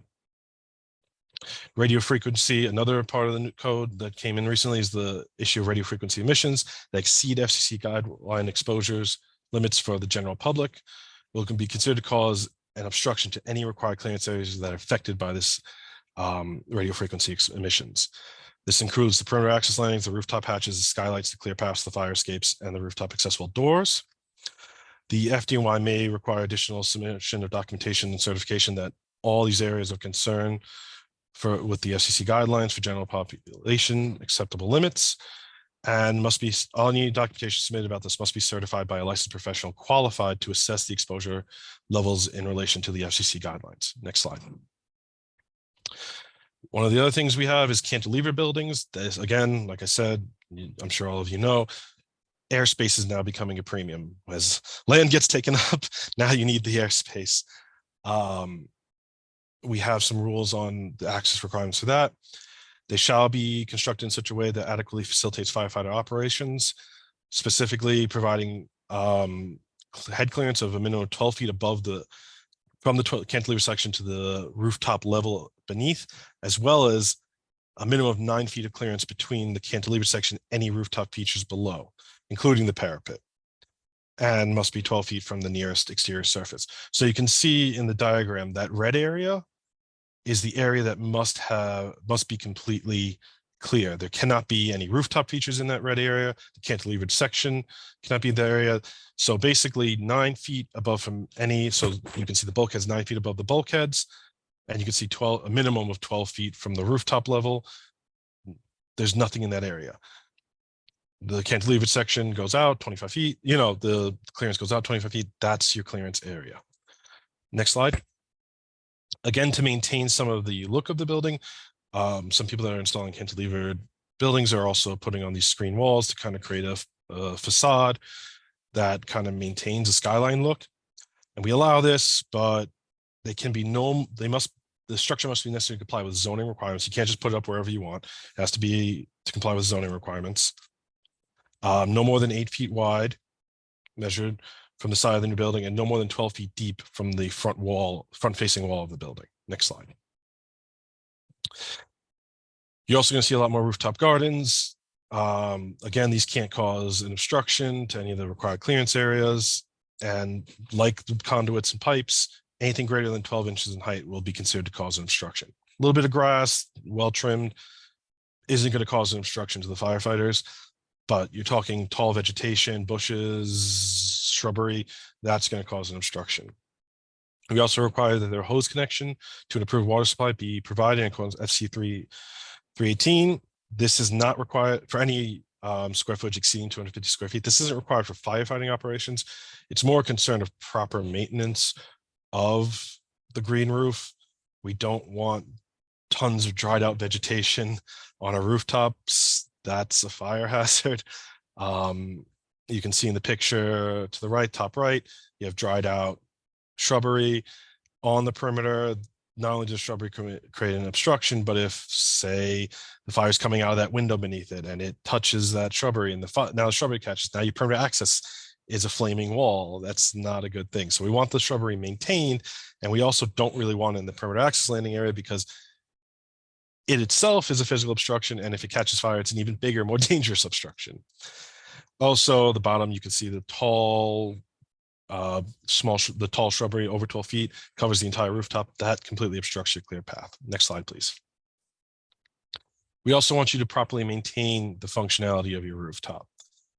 A lot of rooftops have drainage for rain, for snow loads, and sometimes you can't necessarily mount directly to the rooftop structure your solar panels. So we see a lot of ballast mounted solar installations, which is fine, but you need to be careful that those cinder blocks, all the framing doesn't obstruct your drainage, because not only will you have the weight of the solar, the ballast mounts, but if you're not properly draining, you're going to get the water load.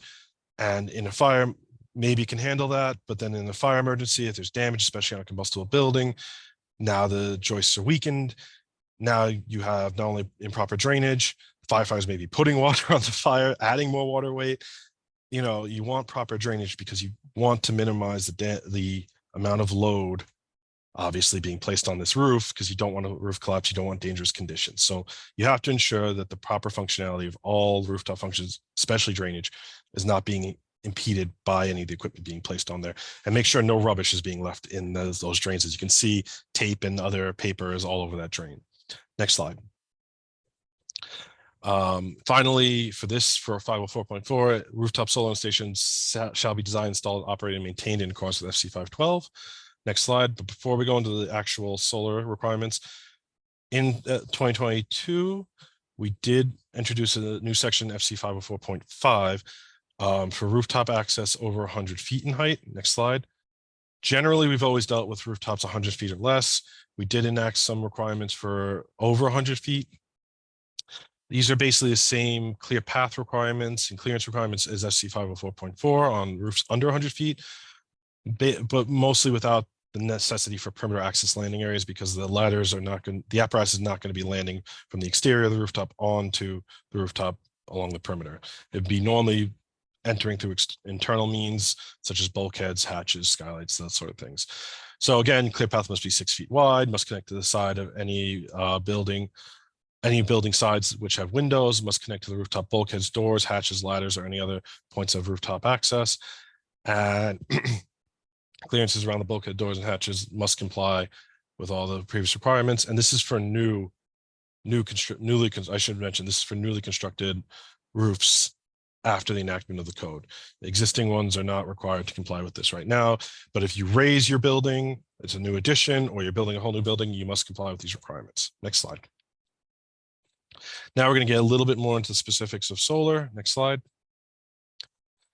So solar panel on flat roofs must comply with the requirements of SC 504.4. Basically everything we went over, the clearances, the required accesses, all of that applies to solar installations the same way it applies to HVAC installations, the same way it applies to telecommunications installations, because our code is focused not on a particular type of equipment as much as it's focused on access for the firefighters and allowing them to do their particular role.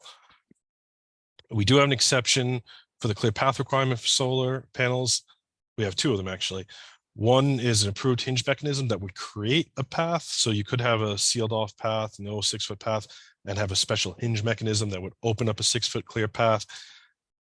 This has been in the code for as long as I've been working at the fire department. So at least since 2014. And to date, we've never had any approved system go through. I don't think we've even had anyone file for a hinge mechanism. It has to go through a lot of testing. It has to work no matter what. So it's unlikely you're going to ever use this, but it is there. We also allow for acceptable encroachments on clear paths for narrow buildings, 25 feet or less, and we'll go into that now. Next slide. So we do allow for qualifying encroachments to limit the clear path under very specific circumstances for solar installations. The building rooftop must be 25 feet or less in width and or depth. The design of the solar panel installation must necessitate substantial roof coverage to be viable.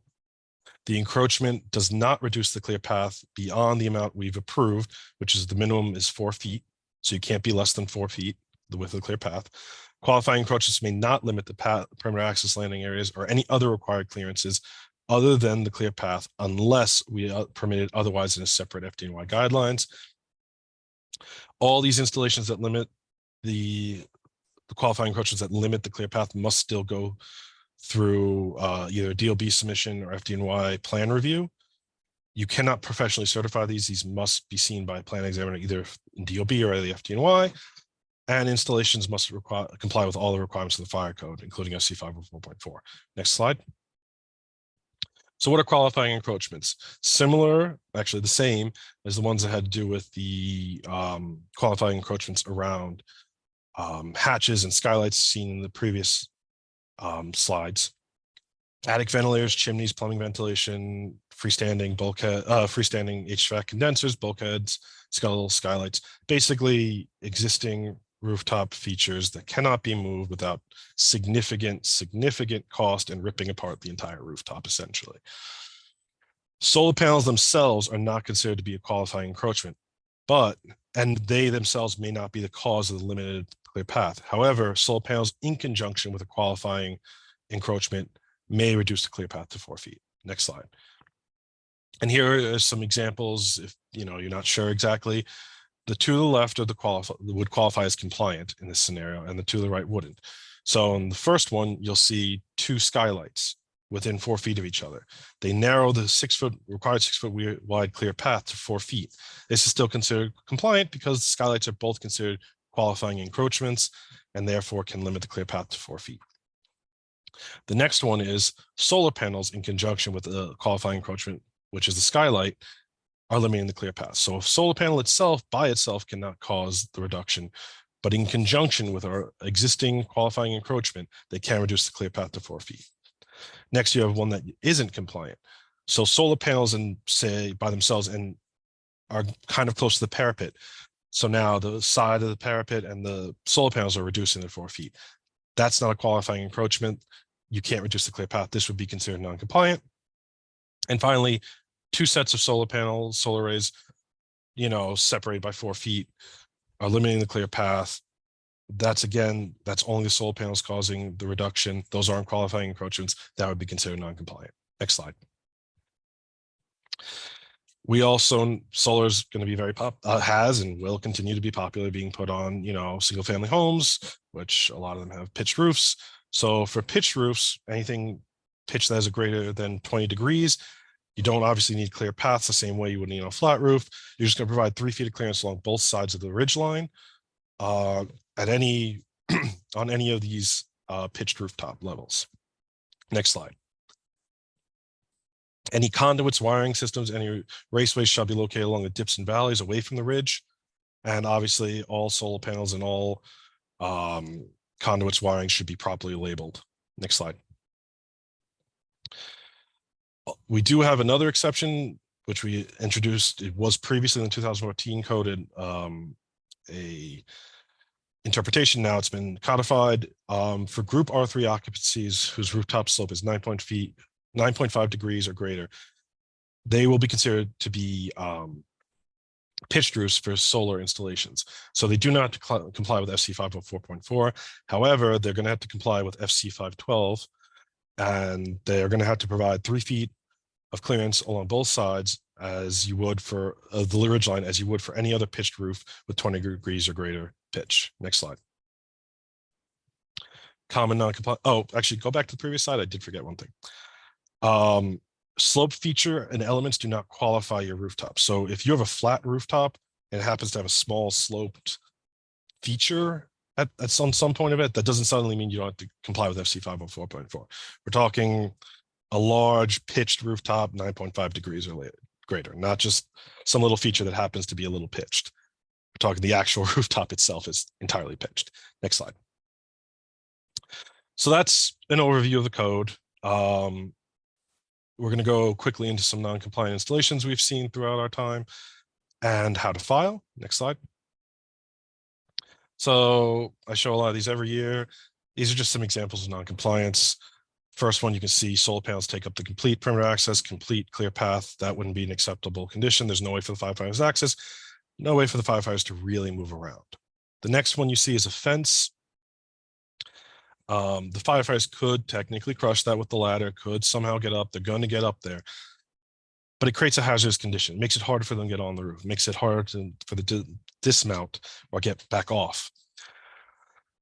You would have to set this fence back, or you'd have to create cutouts, or you'd have to create setbacks in that fence to allow them to land directly to the rooftop. Then you can have fences, you can have gates in that to allow things.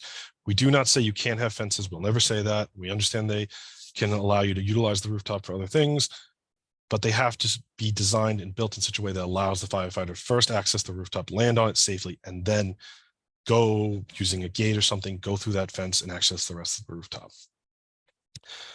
Next, you can see telecommunications. Things along the perimeter of the rooftop can cause issues landing. Those antennas completely obstruct most of the perimeter access landing area. Be sure on the right, with equipment platforms or any other equipment, not to modify, touch, or obstruct the fire escapes.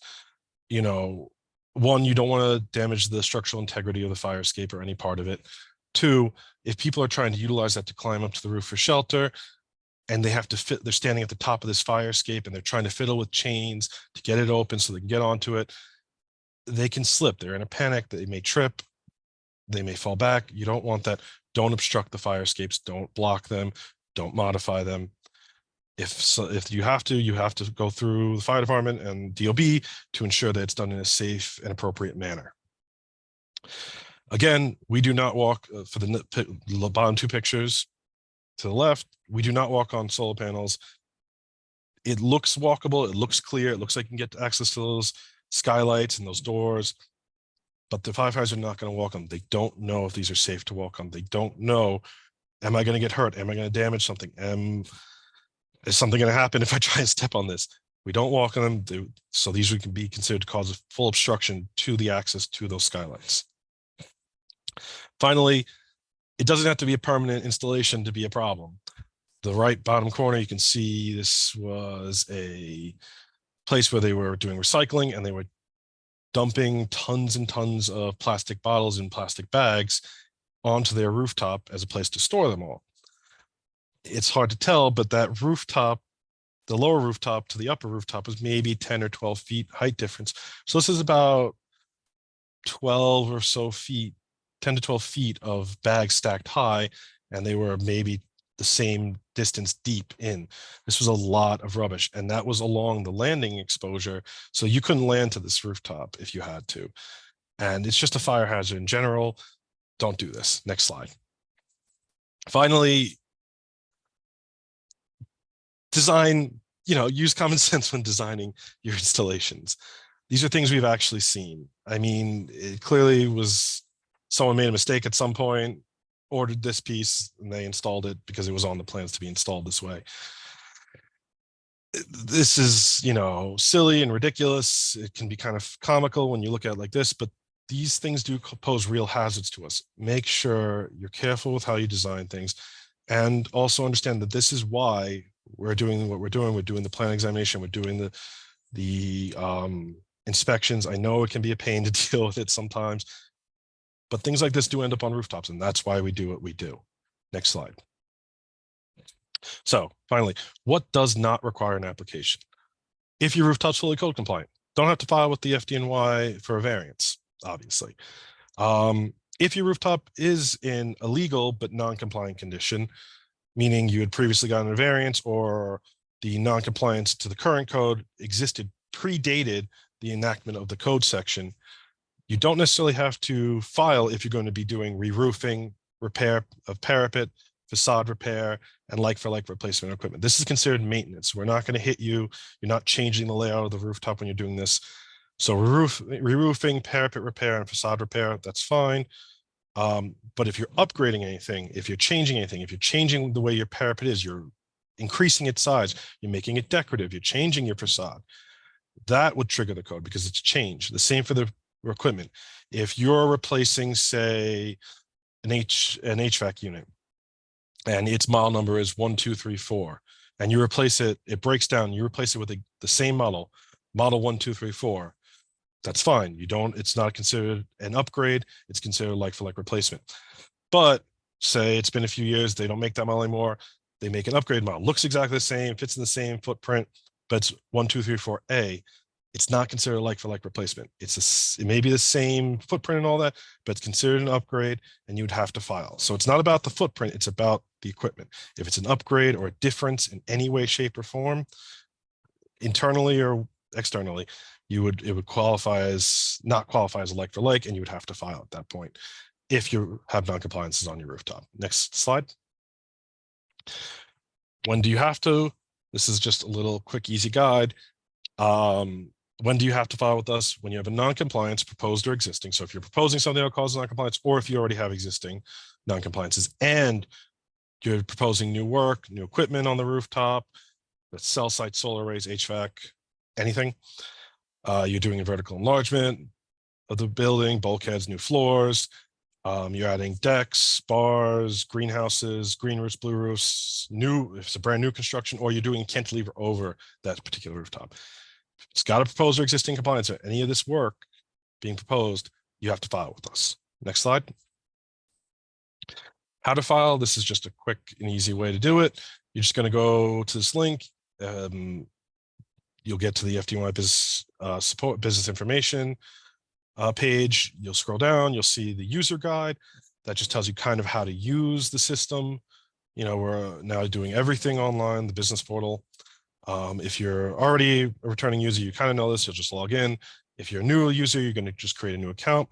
Once you're ready to file, Be very careful the path you select for your application. If you select the wrong path, it will not end up at my unit. It will end up at a different unit. It'll sit for a while they try to figure out who it's supposed to go to.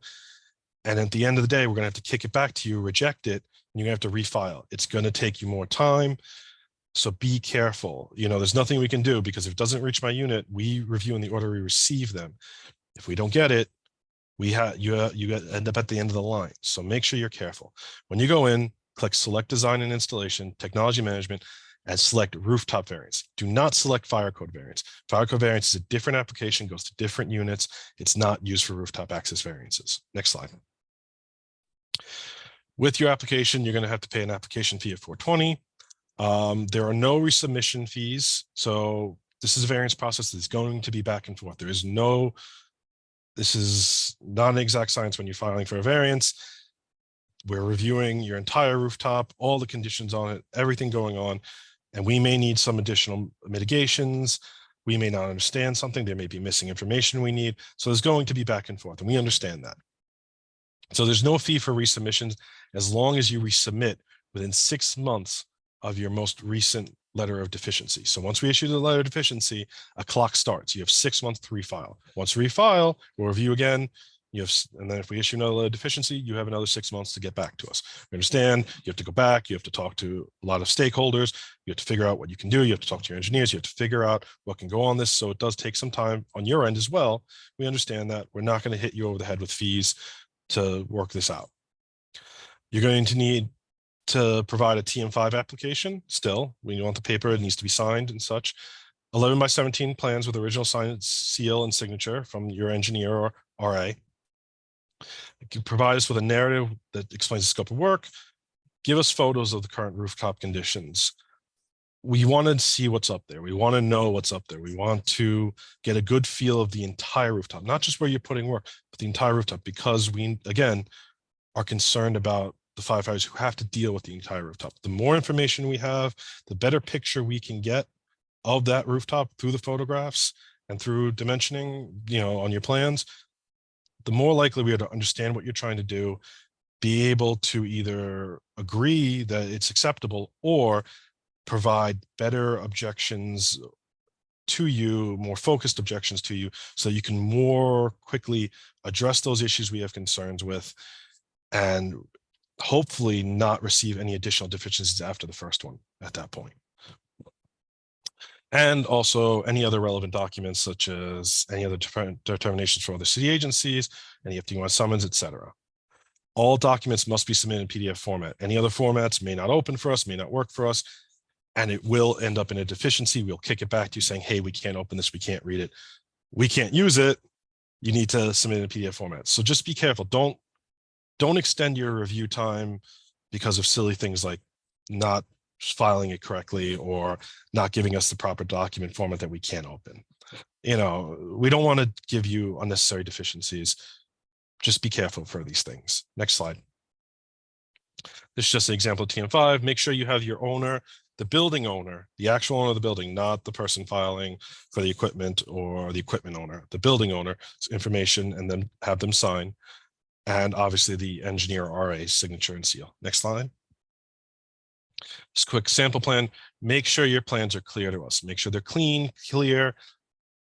Don't overload us with unnecessary information. We don't necessarily need to see an X-ray view through the rooftop to see all the floors below it. Make it clear, make it correct, make it concise. Give us the dimensioning of everything. Make sure you have the entire rooftop, not the only area you're proposing work on, and any rooftops under that particular bin. Label all existing building features, label all proposed work as proposed, label all existing features as existing, label all the apparatus accessible exposures, including park lots. Make sure you name them, make sure they're named so we can properly orient ourselves when we're doing our own research. So we know what sides we're looking at. We know when we're looking things up, what sides you're describing, what sides you're proposing equipment on. We need to be able to orient ourselves properly. Show where you're demonstrating compliance. Show where you have your permanent access. Show where you have your clear paths. Show where you have non-compliant areas. Show where your path is being limited. What's it being limited by? What existing features? What proposed features? What's limiting your proposed landing areas? Show us that. Make it clear for us. and clearly label your proposed mitigations. If you have cable trays or something going across the rooftop, cutting off the clear path because they're too large, if you want, an approval, you're going to need to give us some solution to get over it. If you're going to install step overs, show us that, clearly call them out, make it easier. Make it easy for us to understand what you're doing, understand the footprint of the building, so that there's less confusion and we're more likely to move your application forward. Help us help you get your application to the finish line, by giving us the information we need. All submitted plans must have an original sign and signature PRA stamp. Plans must have an area for us to stamp. If you fill up the whole thing, we don't have anywhere to put this FDY stamp. Please leave us a small area somewhere on your plan so we can stamp your plans if and when they're approved. Next slide. These are just some additional resources. I'm hoping to come out with some more bulletins. We should have a bulletin shortly on how to file again, just to give you a more helpful guideline on how to do the filing process, and eventually, hopefully, some more bulletins on the 2022 fire code, some explanation of some areas that have become obvious that are little points of confusion for people. We're going to try and get those out to you. But for now, there's some information on the 2022 code, some 2014 code, and a lot of it is the same still from the 2014 code. So you can understand our thought process by looking at those bulletins. Next slide. And these are just who works for the unit. Again, myself, John Gino, our examiners, our admin staff, our chief technology management, Peter Archer. And if you have any questions, any issues, need status updates, need code clarifications, send them to FDNY Business Support. You'll receive a tracking number. They'll make sure it goes to the proper unit. They'll make sure if we don't see the email, they'll follow up with us. And if you don't hear anything back, you can follow up with FDNY Business Support, give them your tracking number and say, hey, I asked this question, no one got back to me yet. What's the deal? And they'll come to the unit who sent to and go, what's the deal? Why haven't you responded yet? So this is just a really good way to keep track, make sure your questions are heard, and make sure they get to the appropriate union. And I believe that's it for me. Thank you. Thank you, John, and thank you, Yash. Josh, if you can come back on with us, we have time for a few questions before our scheduled 12:30 lunch. So if you have some questions now, it's time to put it into the Q&A box. But we have some ready, and Yash, we want to thank you in advance. You've been busy answering questions. We really appreciate it. And just to repeat to the attendees once again, we are capturing all the questions and answers, and we will put them in a document and post them on our website. Thank you guys very much. A lot of great information. John, let's start with you. For building facades that have windows, does there need to be a clear path, assuming that all 6-foot clear paths are met? You do need to have a clear path that goes to that facade. That's what the code requires. That's why when we said it for regular shaped buildings, you'll need additional clear paths that connect to that facade area. You don't need it necessarily along the entire perimeter, but you need it to a clear path to connect to that facade area, along that facade. Okay, thank you. Yash, this question was asked a couple times. I guess they want a very clear answer. Somebody was told that in New York City, storage is not allowed by FDNY. Was that changed?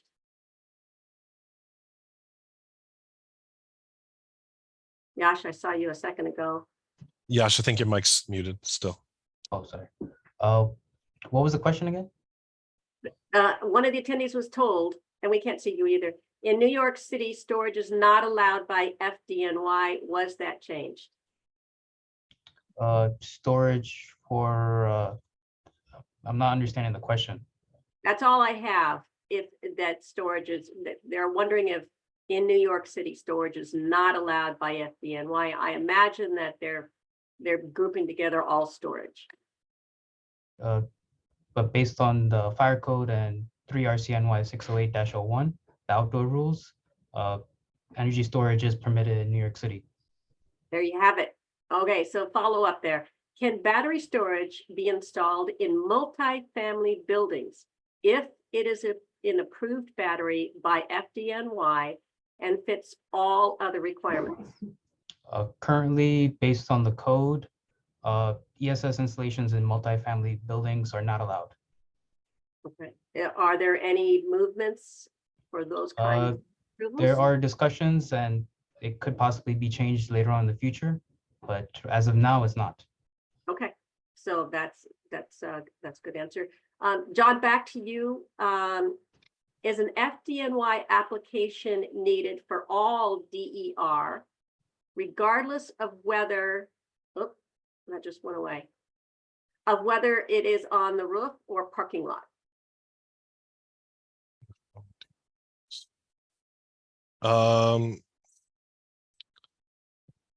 What do they mean on the roof or the parking lot? Well, Do they have any follow-up to that? I do not have a follow-up to that. I imagine that it seems to me they're asking whether there's a different process if it's on top of a parking lot. They need an FDM application for if it's parking. say a parking lot, Only parking lot, I'm guessing. a parking lot that's the rooftop is still technically part of the parking lot. The code doesn't technically make a differentiation between those two. The variance process, we would take that into consideration, obviously. But the code doesn't make any doesn't clearly state any difference between those two sorts of situations. So they would probably need a filing with us. Would the rooftop access unit take it into consideration? Absolutely. But the code itself doesn't make that differentiation. Gotcha, thank you. Are there restrictions on solar on a vertical wall?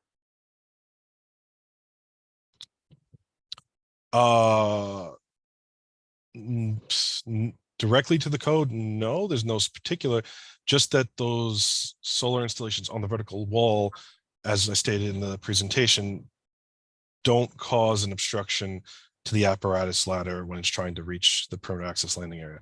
So if they protrude out and they would be in line with the permanent access landing area, they could be considered an obstruction. It's, if you have concerns about it, absolutely send those questions through business support and we can give a little bit more clear. That's a little bit more situational and depends on your building's design, its height, where you're placing it vertically on the roof, on the facade. If you think your building may be in non-compliance because of the installation on the facade or the exterior, submit the question to us and we'll do our best to get you a good answer and tell you whether or not we consider that to cause an obstruction. Thank you, John. Back over to Yash. Is there a list of approved battery energy storage systems, that's the best for people that are looking for the acronym, for medium and small systems for residential applications? So the table that was posted in the presentation, that includes small, medium, and large. It has all of them. Okay, so there's not different tables for medium, small, or large. Those are so far all of the energy storage systems approved in New York City. Excellent, thank you for that. And again, we'll be posting that. I have my ombudsman furiously sending me messages. There's a follow-up for you, John, on the building facades. Follow-up is does the path, hold on, in follow-up to the question about the path needed to overlook facades with windows, how wide does that path need to be? All clear paths have to be 6 feet wide. So the clear path is 6 feet wide. The path to that has to be 6 feet wide. Again, it doesn't have to be along the entire perimeter. We're not expecting that, but just that the clear path, the 6 foot wide clear path connects to that facade area. So the firefighter can look over and see, you know, what windows, if anything's smoke's coming out of them, if anyone's hanging out and needs assistance. And that's also, again, at you know, the code says non-apparatus accessible exposures. So, you know, it's the real concern is things like at the rear of a real lot that no one can get to, you can't really get to. You wanted the firefighter on top wants to go look down, see if something's going on. On the front where the incident commander is, he can see all the, you know, the windows. He can see what's happening there. It's really for the information he can't see himself that he needs what are his eyes and ears on the rooftop to transmit back to him. Okay, John, it appears people are hanging on to your every word because I have another follow-up to the question about the parking lot. So the follow-up seems to be that does a carport on a parking lot require any FDNY filings? Did we stump you, John? Right? I would need a little bit more specifics. I would say they should probably submit that question through business support with all the pertinent details to it. And, you know, or you guys they can give it to you and we can get back and answer through you guys so you can share with everybody. But I think we need a little bit more details. Again, the code doesn't specifically call out carports that way, at least for perimeter access, you know, rooftop access and those sorts of things. So I would need a little bit more information on the situation so I could better explain how it would affect the operations. Understandable. You know, does it touch any building? Does it touch a roof? So on and so forth. And are there restrictions on solar on a vertical wall? We're back to the vertical wall questions. Not for FC 504.4, FC 512, and FC 504.5. I can't speak if there's zero restrictions about that. That I can't comment on particularly. For rooftop access, it would only be for the rooftop access portion and the fire apparatus access. It's only if those installations would cause perimeter access to not, the perimeter access areas to not be accessible due to them protruding far enough that the ladder would have to crash into them. So that's what it's dependent on. Again, if they have questions or they're concerned about it, please send them to us. We will do our best to get you the answer. I know New York is unique. It has a lot of buildings, a lot of situations, and the code is can only explain so much. So send us the questions. We'll help you get understanding of what we need and what the code requires. Thank you. So here's somebody that has a building with a height of more than 100 feet, and they want to know if they still need to comply with the 6-foot pathway requirement, but not provide the landing path. Any building over 100 feet is not required to have the perimeter access landing areas because the fire apparatus is not going to be going up to that height. So anything over 100 feet doesn't require perimeter access landing. It would just require the clear paths. And again, that's only for newly constructed rooftops after the enactment of the code.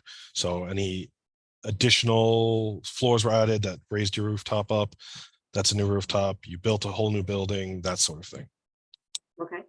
Back over to Yash. Can you provide information on when battery storage for multiple, you kind of alluded to this, but when battery storage for multifamily buildings may be approved? Are we talking months? Are we talking years, longer? And it's really, we're not clear if this is specifically to indoor or outdoor on a multifamily building. So maybe we cover both. For that, to be honest, I have no idea when that will be allowed. I would say maybe years. Okay. Okay. So not the time to plan for that at the moment. All right. I think that I have them furiously writing me more questions. So here's a person that has 2 roofs, one higher, one lower, with height differences of more than 9 feet. And they say, even if I have a bulkhead to access both roofs through the stairs, do I still need to provide a fixed ladder if I'm proposing solar panels on the lower roof? I can repeat any part of that if you need me to. No, actually, I can see the questions. I found them. So potentially, yes. The issue is that it doesn't really matter where you're installing. Like I said, if you're doing work on any rooftop under that bin, you trigger the requirement to comply. So the upper rooftop, access to it needs to be provided.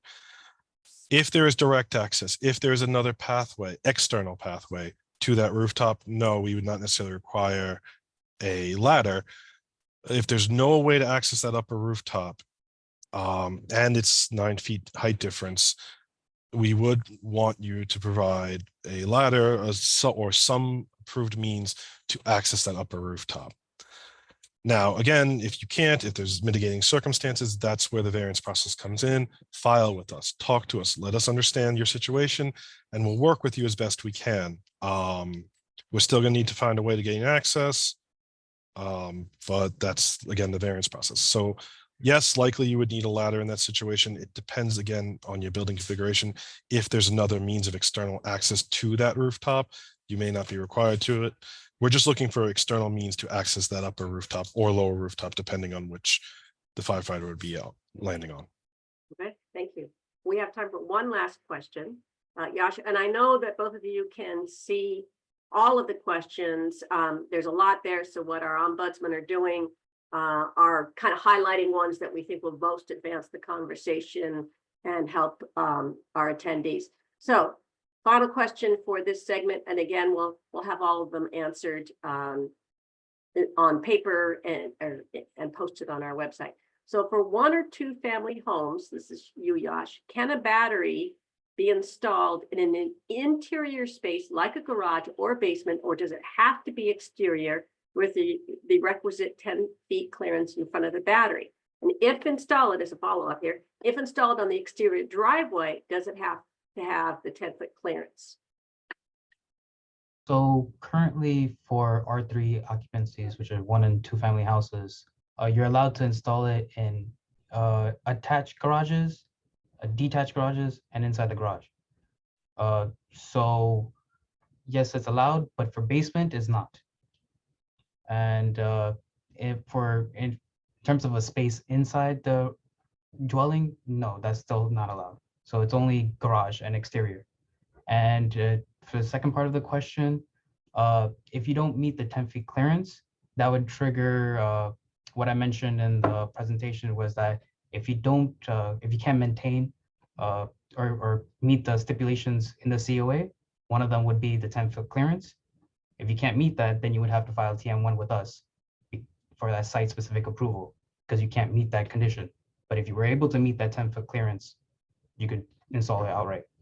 And that's whether it's inside the garage or on the driveway. Yeah. Okay. All right. Thank you very much to the FDNY. You guys have been very terrific and detailed, and we will have all the Q&A and the slides posted. We're going to take a quick lunch break. Please be back at 1 o'clock, where we will be joined by the New York City Department of Buildings. Thank you. Thank you.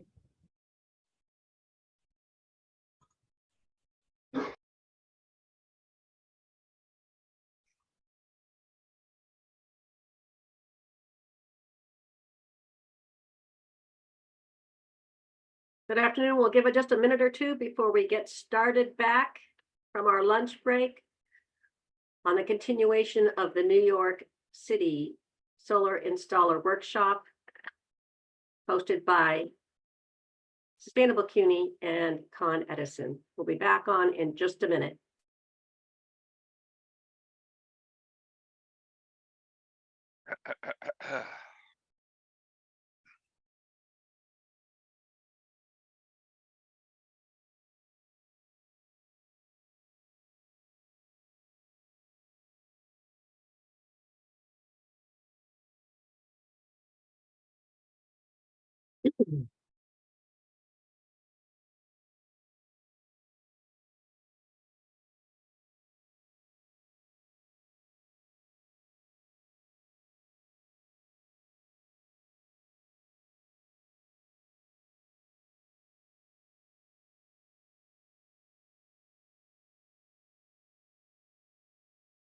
Good afternoon and welcome back to the New York City Solar and Storage Installer Workshop for 2024, hosted by Sustainable CUNY and Con Edison.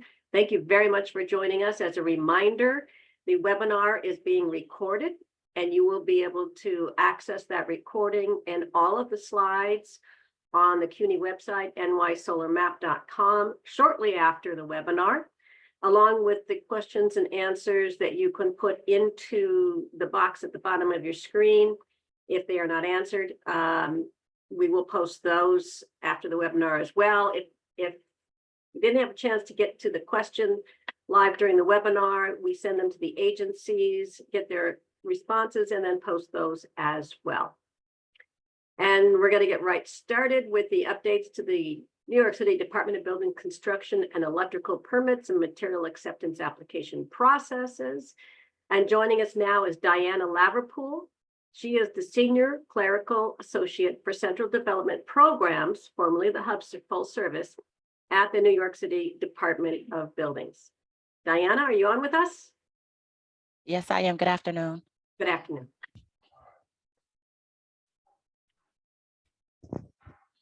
So good afternoon, everyone. And this will be our solar presentation from the New York City Department of Buildings for March 20th, 2024. Next slide. So solar permits processing at the DOB. We'll go through the overview, general requirements, solar approval, permit, sign off, property tax abatement program, zoning requirements, specialized application, guardrails, and contacts. Next. So where we are. Total PTA and non-PTA applications filed through the DOB from 2011 to 2023, as you can see, has increased over time. All solar and EESE electrical energy storage equipment are now filed in DOB now. Next. Per Title 4C, if the solar electric generating system and or electric energy storage system is placed in service on or after January 1st, 2024 and before January 1st, 2035, for each year of the compliance period, such tax abatement shall be the lesser of 7.5% of eligible solar electric generating systems and or storage systems expenditures. The amount of tax payable in such tax year, or $62,500. There's more information for solar jobs filed prior to 2024. Please refer to Title 4C 499 BBBB. Local Law 92 and 94/2019, which became effective as of November 15th, 2019. These laws amend the 2014-2022 Administrative Code and Chapter 15 of the New York City Building Code to require, subject to change exceptions, new buildings, new roofs resulting from enlargement or existing buildings, and existing buildings replacing an entire existing roof deck or roof assembly to be provided with a sustainable roofing zone, 100% of which must either be a solar photovoltaic electricity generating system, a green roof system, or a combination thereof, following the BB 2019-010. Next. This is just general requirements for construction projects required by the New York City Department of Buildings. Construction permits are required before beginning of installation. Electrical permits require before beginning of installation. Construction sign-off required following the completion of installation and provided by the Department of Buildings. Electrical sign-off required following the completion of installation and will be provided by the Department of Buildings. Con Edison connection letters are required following the completion of installation and provided by Con Edison. Note, Con Edison letter will not be issued unless an electrical sign-off is obtained. The OTCR conditional approval is required for electrical energy storage equipment applications prior to beginning of installation, and final approval required following the completion of installation. Projects filing with property tax abatement or PTAs must be filed through DOB now as a standard plan exam or a professional certification. There are no more self-certifications of objections filing type for solar. Applications must be filed as work type solar or SL. All solar and EESE applications are centrally reviewed by the Central Development Programs, formerly Hub Full Service. BB 2018-008 requires a final inspection by the design professional of record for many alteration type 2 work types, including solar. Some licensing requirements. New York State Registered Architects, or RA, or professional engineers, PE, required to submit drawings to obtain building permits and considered applicant of record, or AOR. Anyone can prepare applications, but license numbers and seals are required on forms officially submitted to the DOB and FDNY as required. New York City Certified Asbestos Investigator. The New York City DEP requires a certified asbestos investigator to verify if there is asbestos containing material, ACM, in the area construction is taking place. The exception is for buildings constructed per plan approved after April 1st, 1987. The asbestos forms must be submitted through ARTS, Asbestos Reporting and Tracking System, and signed/sealed by the certified asbestos investigator. New York City Registered Special Inspector and Special Inspection Agency. TR1 special inspections must be completed and signed by a registered special inspector or a special inspection agency. AOR may perform progress inspections and may be qualified to perform special inspections. DOB now filing process, and this process covers solar approvals, permits, and sign-offs. File your application online. You will fill out your forms online, upload all documents and drawings through DOB Now. You can pay online through your debit, credit cards, and e-checks are accepted online. Full payments at the time of filing will expedite the issues of a permit. Submit central development programs. Submit job online for standard plan exam or professional certification. Professional certification jobs are subject to random audit. Obtain a construction permit. You'll electronically file the forms under Work Permit tab in DOB Now filings and submit. You'll download the permit and print them offline. Plan work or your PW1. The project site, building, characteristics, and zoning information, applicant and owner information should be listed on the PW1. Tax abatement. A separate property tax abatement form or PTA4 is no longer required. The information can be filled out in a tax abatement in DOB Now. The cost affidavit or PW3, application fees are based on construction costs. PTA applications are limited only to work pertaining to the solar installation. Your technical reports, TR1, TR2, TR3, TR8. Statement of responsibility, special inspections such as structural stability, fire resistant penetration in joints. Progress inspections would cover energy code compliance inspections and the final. Other special/progress inspections as applicable. Work permit, general constructors information, statements and signatures, applicant of records, attestation, owner's attestation, and the owner's arrears. The TPP, the Tenant Protection Plan. If the building is occupied during construction as of November 10th, 2020, see November 2020 service notice. The TPP is a required item submitted prior to permit and submitted through DOB Now.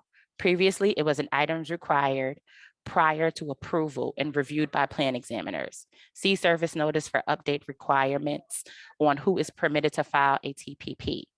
Applicants can request a TPP under filing action of a job that requires a TPP. The ACP 7, ACP 21, and ACP or ACP 5, asbestos documents submitted to DEP. The ACP 7 and the ACP 21 are asbestos containing materials, or ACP, are present where construction will occur, where the work will distribute 25 or 25 LF or 10 SF of asbestos containing materials. Asbestos must be properly abated prior to insurance of construction permit. The ACP 5 for minor projects where less than the above will occur, submitted prior to approval. Exception, buildings constructed per plans approved on or after April 1st of 1987. The L2, if any L2 is required prior to permit, it should be submitted through DOB Now, and L2 covers violations on the property. Items required for specific jobs only. FD&Y letter of acceptance. Required when a variance of fire code requested and approved, the TM-5. The PW1 B/plumbing riser diagram. Your Schedule B plumbing required for solar thermal applications. Landmark preservation. For projects within a landmark preservation district or for an individual landmark. A certificate of no effect for existing buildings. A certificate of appropriateness for new buildings. Public Design Commission. Approval for buildings that are on city-owned property, excluding NYCHA. OTCR, approval for buildings that incorporate energy storage equipment into design. Required signatures, the building owner, the New York State registered PE or RA, your general contractor, your certified asbestos investigator, and a notary. Required items on architectural designs.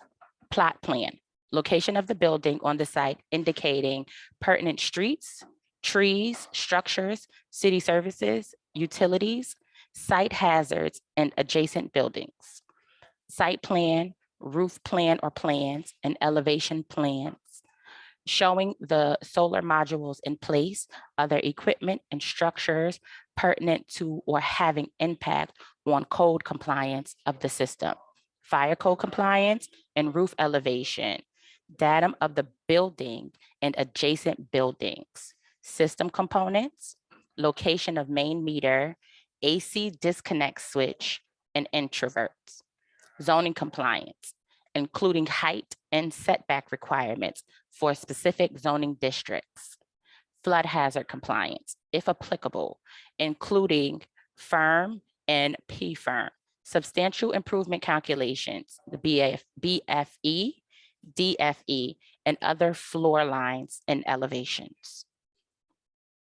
The energy analysis of the New York City ECC and Special Inspections Matrix, anchorage and racking system, listed as an assembly, including structural criteria, personal fall arrest system, if proposed, refer to BB 2023-008 for more details. Structural and wind analysis / statement. Fire department access for firefighting and maintenance, fire code 512, provide access, landing, fire access path, and railings as required. Note, no electrical drawings are required for architectural plan approval. However, a separate electrical review is required for solar systems connected to the first and second level OCPD of an existing 1,000 kVA service, and a CCD1 is required for solar equipment above 600 volts. The ED16A, or the electrical permit application. You can file electronically through DOB Now online filing system. It must be filed in New York City Master Electrician. The work permit issued, no plan review required.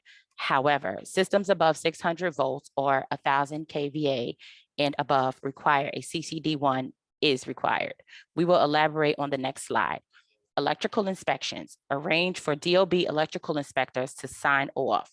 A tree line electrical diagram is required at the time of sign-off inspection. Note, these items are pursued independently from the construction drawings approval. The CCD1 electrical predetermination. Currently, New York City adopts the 2008 NEC, a practical difficulty of complying with Article 690 of the 2011 NYSEIC solar system over 600 volts requires applicants to file a predetermination CCD1 in order to use the 2014 NEC for solar installation and inspection. New York City will be adopting the 2020 NEC. For applications that are for proposals of 1,000 kVA or above, or for systems connected to a first or second level of an existing 1,000 kVA service, a filing for electrical plan exam is required. File CCD1s through the Hub Full Service at Hub FS Determinations at buildings.nyc.gov. Requests will be logged in and forwarded to Technical Affairs to continue review. After review, Technical Affairs refers response to Hub Full Service. The Hub Borough Commissioners reviews/signs CCD1. The CCD1 then forwarded back to Technical Affairs and applicant of record. Technical Affairs works with Hub Full Service to expedite applications based upon volume. To obtain a property tax abatement, the signed off application must be submitted to the DOB by March 15th in order for the abatement to commence on July 1st of that year. This includes filing some items through eSubmit and some items through DOB Now. Items that are required after permit/construction are as follows. Submit any PAAs for as-builts through e-filing, and you can notify the Hub Full Service Project Advocate at buildings.nyc.gov. Once documents are uploaded for existing solar applications on BIS only. After work is completed, request construction inspection through DOB Now. Request electrical inspection through DOB Now. Obtain Con Edison utility letter. Can upload your PW7, your final PTA4, your PW3, your EN2, TR1, and TR7, and all other required sign-off documents, including construction and electrical inspection approval through eSubmit. These documents are all to be uploaded at the same time for existing solar applications in BIS only. For existing solar applications on BIS, you can email greenroofandsolar@buildings.nyc.gov to request sign-off. Please ensure that all required documents/inspections have been satisfactorily completed. For DOB Now jobs, select Request LOC from the drop-down list under Select Action of the job. DOB reviews the documents and signs off the job, creating a letter of completion or LOC. The DOB submits to the DOF. After the DOB sign-off is completed, the DOB sends the list of applications to DOF for processing. DOF sends letters to owners outlining eligible expenditures, percentage of property tax deduction, start and end dates of tax abatement. The Rule 1 RCNY 105-02 has been updated to include eligibility for property tax abatements for the installation of electrical energy storage equipment, or EESE. After January 1st, 2024, a building can file more than one tax abatement pursuant to Title 4C. 1 RCNY 105-02 will be updated in the future to reflect that. And I will turn it over to my colleague, Chantel Shaw, as she will be going over the zoning requirements. Thank you, Diana. Good afternoon, everyone. So the City of Yes carbon neutrality paved the way for new zoning definitions and some amendment to the zoning resolution, one of which is energy infrastructure equipment. It is a new defined term which includes renewable energy generation systems such as solar or wind generation systems and energy storage systems such as fuel cells and batteries. EIE shall refer to the equipment that is a principal use on a zoning lot, and where such equipment is accessory to another use, it shall be considered as accessory mechanical equipment. Next, please. Based on the defined term EIE, new use groups are also incorporated in the amended zoning resolution. Smaller installations with footprints smaller than 10,000 square feet are categorized as Group 4C. Larger installations with footprints larger than 10,000 square feet are categorized as Use Group 6F. Screening and enclosure regulations apply to EIE and to the accessory mechanical equipment. Next, please. Now, before the zoning amendment happened, fuel and battery energy storage systems were categorized as electric utility substations and were only allowed in commercial districts up to 10,000 square feet and unlimited in manufacturing districts. With the amended text, Use group 4C is permitted in all residence districts less than 10,000 square feet, and use group 6F is permitted in all commercial and manufacturing districts, unlimited in size. Next, please. This chart compares the previous and the new zoning resolutions, indicating fewer restrictions than before. You can see more flexibility has been attained. Next, please. As stated earlier, energy infrastructure equipment shall refer to the equipment that is a principal use on the zoning lot, and where such equipment is accessory to another use, it shall be considered accessory mechanical equipment. The provisions pertaining to this EIE shall apply to all types of renewable energy generation systems, as well as all types of energy storage systems, unless specific rules are otherwise specified, such as for solar and wind energy systems. Then it's categorized separately. Next, please. This slide shows us that zoning resolution 2312, which is permitted obstructions in open space, refers to 23442, which is additional permitted obstructions in required yards, which lists the area and the height limitations in open spaces or yards. Next, please. This further elaborates the zoning resolution 23442. Energy infrastructure and accessory mechanical equipment are subject to screening and enclosure provisions with a maximum of 25% of a yard, or if in a front yard, then a maximum of 25 square feet. With respect to height, in a zoning district of R1 through R5, in a side or a rear yard, it's up to 10 feet, and front yard, it's up to 5 feet. And maximum height for R6 through R10 would be 15 feet. Next, please. When solar energy systems are installed such they are projecting from exterior walls, accessory or as part of the EIE, on walls existing on April 30th, 2012, and December 6, 2023, they are allowed to project no more than 10 inches and occupying no more than 20% of the surface area of the building wall as viewed in the elevation from which it projects. Accessory mechanical equipment limited to 18 inches in depth from exterior wall if it doesn't fall within those dates. Next, please.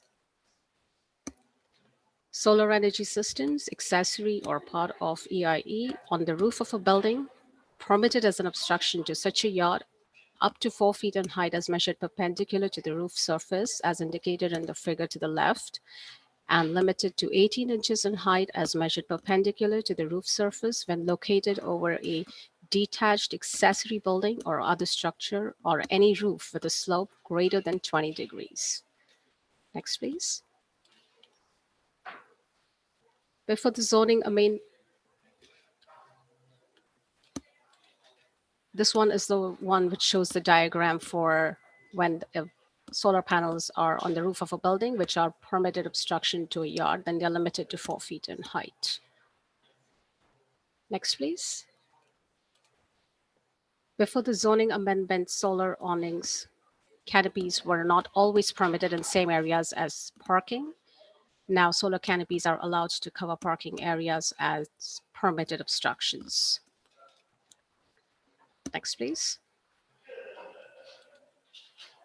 For commercial and manufacturing districts, over parking facilities, maximum height permitted is 15 feet.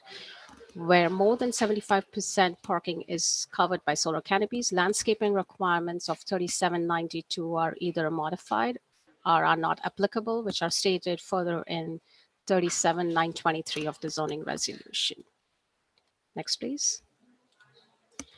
This chart compares the solar energy system coverage in terms of height and area, which we just saw in the slides illustrated before. Next, please. Amended zoning text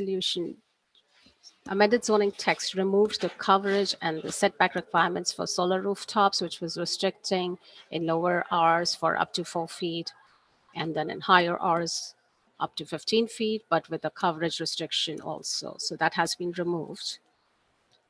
Next, please. Solar energy systems shall be permitted to penetrate a maximum height limit or sky exposure on flat roofs to a maximum of 15 feet and on bulkhead or other permitted obstructions to a maximum of 6 feet.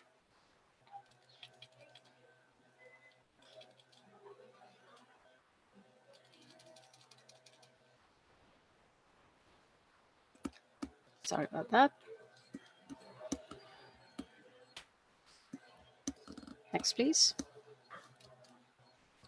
Oh, thank you. A slide before, I'm sorry. Thank you. So for quality housing buildings within a required front setback distance above the maximum base height, solar energy system shall be limited to a height of 4 feet or less in height as measured from the maximum height limit or the finished level of the roof. This did not change, whichever is higher. However, on a roof with a slope greater than 20 degrees, such system shall be limited to 18 inches in height as measured perpendicular on the roof surface. Next, please. On sloping roofs, solar energy systems are allowed up to height of 60 inches, which provides more ability to tilt the installation and catch more sun, making it more efficient. Next, please.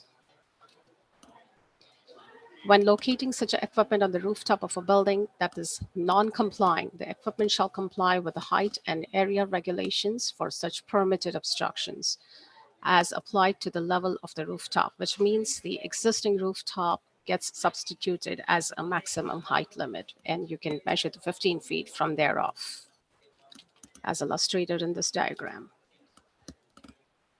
Local Law 92 and 94 of 2019 require all new buildings and alterations of existing buildings where the entire existing roof deck or roof assembly is being replaced to have sustainable roofing zone covering 100% of the roof. The sustainable roofing zone must include solar photovoltaic system generating at least 4 kilowatts, a green roof system, or a combination of the two.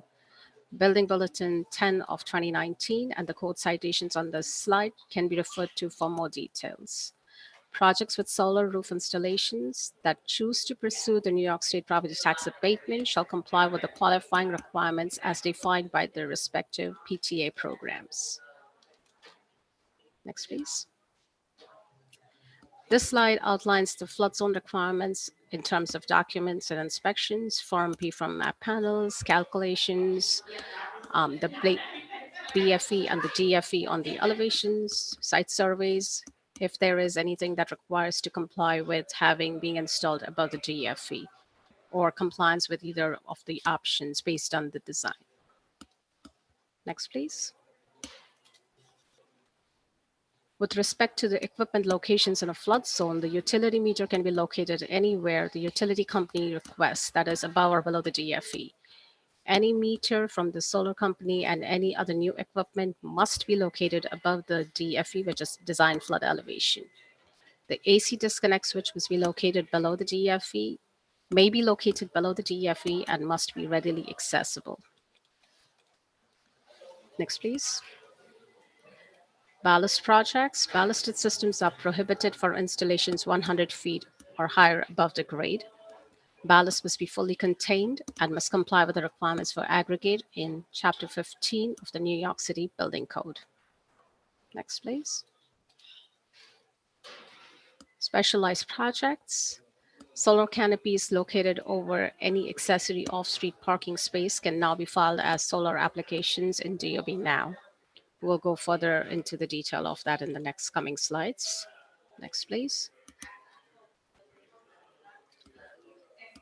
This is about 2 buildings, 2 lots. Solar installations are happening on both the buildings to create one system.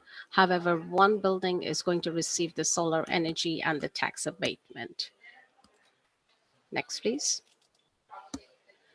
So we're talking in terms of building A on lot 1 and building B on lot 2. And building A is where the primary building's meter is and is going to receive the abatement. Next slide, please. The application for building A is to be filed as solar tax application, as it is for the building where the energy system is being tied to the building's meter and will receive the tax abatement. Application for building B is supposed to be filed as a solar non-PTA application. The cost affidavit, PW3, and the tax abatement should include the cost of the entire system of Building A and B under Building A submission. And the comment section of the PW1 reference the other application number so that they are tied in together. Next slide, please. If the buildings are owned by the same owner, a restrictive declaration must be filed between the buildings. And if they are owned by separate owners, an easement must be filed between the buildings. FDNY regulations for each building must be having dedicated fire access landings and part for 504.4. That is considered as individual. Guardrails. 2022 building code requires guardrails to be installed when mechanical equipment systems and devices are located within 10 feet of a roof edge. Railings required along the FDNY perimeter access must be designed in accordance with the FDNY requirements. Next, please.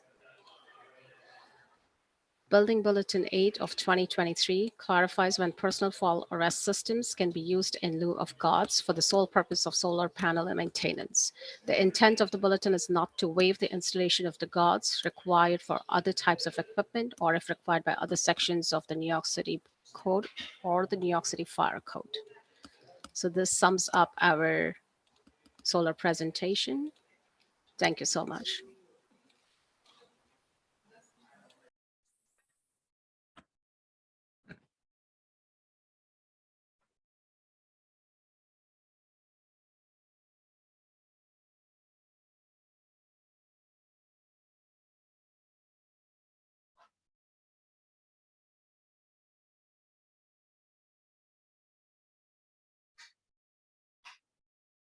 All right, I believe next that we are going on to Alan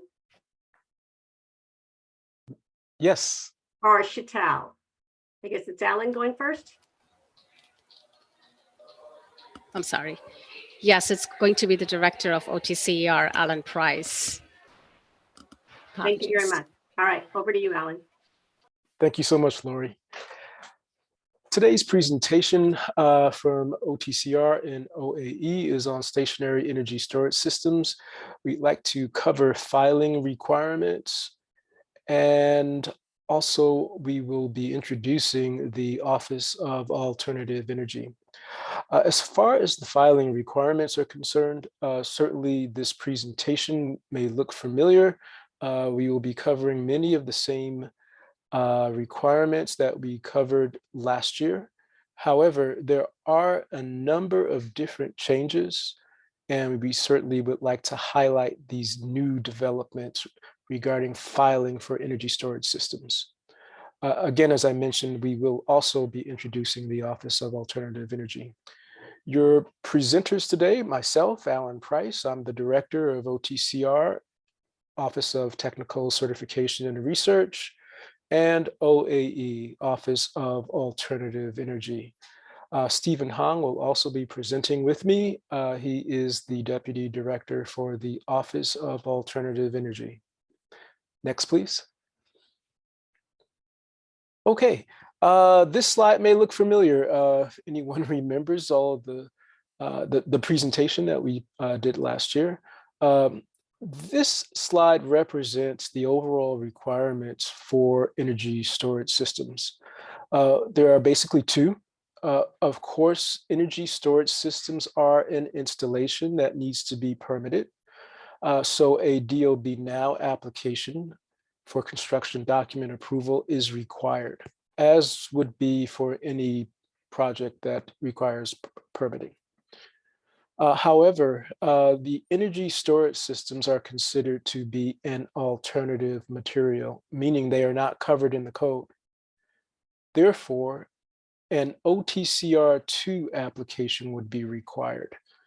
And that is following code requirements for alternative materials.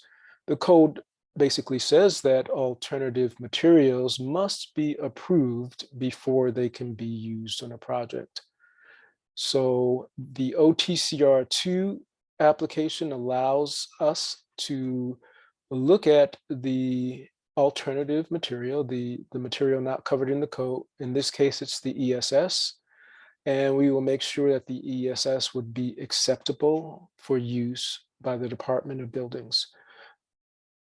Okay, next slide, please. Okay, so again, looking at the two requirements, we're going to look at the first one in a little more detail, and that is the DOB Now application for construction document approval. There are a couple of things that I did want to highlight here, and these are all new developments.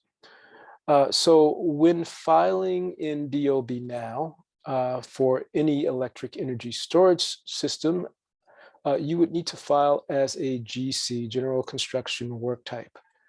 This did not exist last year, and it was introduced back in October of 2023. So we are able to track energy storage system applications under the GC work type. And I apologize, let me go back and clarify something. These projects will be filed as a GC work type with the electric energy storage equipment as a subcategory. So it's going to be GC work type, EESE as the subcategory. Again, this will allow us to track these applications. The applications will also become intuitive if filed this way. There will be many things in DOB Now that will be auto-generated, auto-populated when filed in this manner. Also, what is new? All of the applications filed for ESS installations will be reviewed under Central Plan Examination Unit. So these are our colleagues that just presented, Shital and many of her colleagues in Central Plan Exam will be looking at these applications. They will be reviewing these applications. This is a dedicated team in the Central Plan Exam Unit that, of course, will be very familiar with many of the applications with ESS submissions. And this will make for a smoother review process with this dedicated team. So again, one of the other things that is new with energy storage systems. Lastly, this is just a reminder, it's not new. I just wanted to make sure everyone understood that filing under Pro Cert is not permitted for energy storage systems. Okay, so for the alternative material application, this is the second application. I don't really have much else to say on the first, so I would like to see if we could jump to the second application for OTCR2 application forms. So OTCR2 is an application that OTCR has been using for quite some time for site-specific installations for alternative materials. So in the case of energy storage systems, they will be submitted on a site-specific basis. This is important because this is the approach that DOB has taken for now. It's been in place for a number of years, and perhaps maybe one day we no longer will review under a site-specific basis, but such is the case until further notice. The OTCR2 application can be found on our website, and it will initiate the process for our site-specific review. Next slide. There's a number of things that I did want to highlight, though, on the OTCR2 review process. So the OTCR application is the first step that one should take in filing for approval of this technology. Once the application is received, there will be a requirement to submit the application package under this site-specific review. We have defined the submittal package, and I'll show you exactly where this resides shortly. But it is a very defined process, and the requirements are on this slide, outlined on this slide. Of course, the very first thing, and I already covered this under A on this slide, would be the application form. And what I did not mention is that there is a $600 processing fee associated with all OTCR2 applications. So that will be done initially. That's the first step. After the application is received and we perform the intake on the application, we will send out a request for the applicant to submit what is called the battery application checklist and a number of other things. But let's start with the battery application checklist. This is somewhat familiar if you've ever submitted before. We've been using battery application checklists for quite some time. However, we do have a redesigned checklist. I think there are a number of improvements that applicants have already expressed their appreciation for the new redesign. This will make submission of applications a lot easier and faster. One of the other things that would be required, or a couple of things here, I wanted to kind of identify the next three as product specific requirements. So these are things that are going to be related to the product. They probably already exist, and you can get them from the manufacturer. The manufacturer of the battery system that has been chosen should have all three of these documents. And so these can certainly be included in your package. The applicant doesn't have to do a lot of work. They're product specific. Manufacturers should have this information. So the first one is the ESS listing.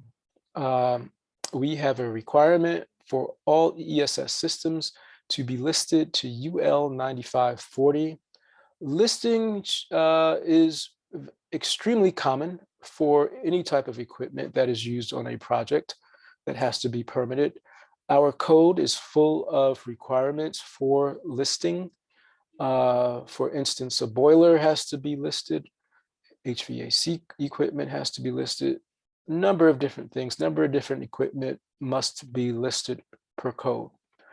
Although energy storage systems are not in the code, our site-specific process requires that they be listed. So we are following the typical process for material acceptance regarding listing requirements with energy storage systems. In addition to the listing, though, there is what is called the full-scale testing requirements. This is a test program that will provide information on the battery system and how this system will perform under certain conditions. These conditions are typically what we call thermal runaway conditions. What we are interested in learning under this test is how the battery performs in a number of different ways. One is just to see how the battery, if there is a fire, how the fire will propagate or will not propagate from one area of the battery to another. Perhaps it could be propagation from cell to cell or module to module. We're looking again to gain that information from this full-scale testing. And the other thing that we really look to gain from, among many other things, we look to also understand any type of explosive gases that may be released under fire conditions. Again, it may not necessarily have any, the battery may not have any, but if it does exhibit any type of gas release, explosive gas release, the test will inform us, it will tell us. So This is a requirement. Manufacturer will have this information.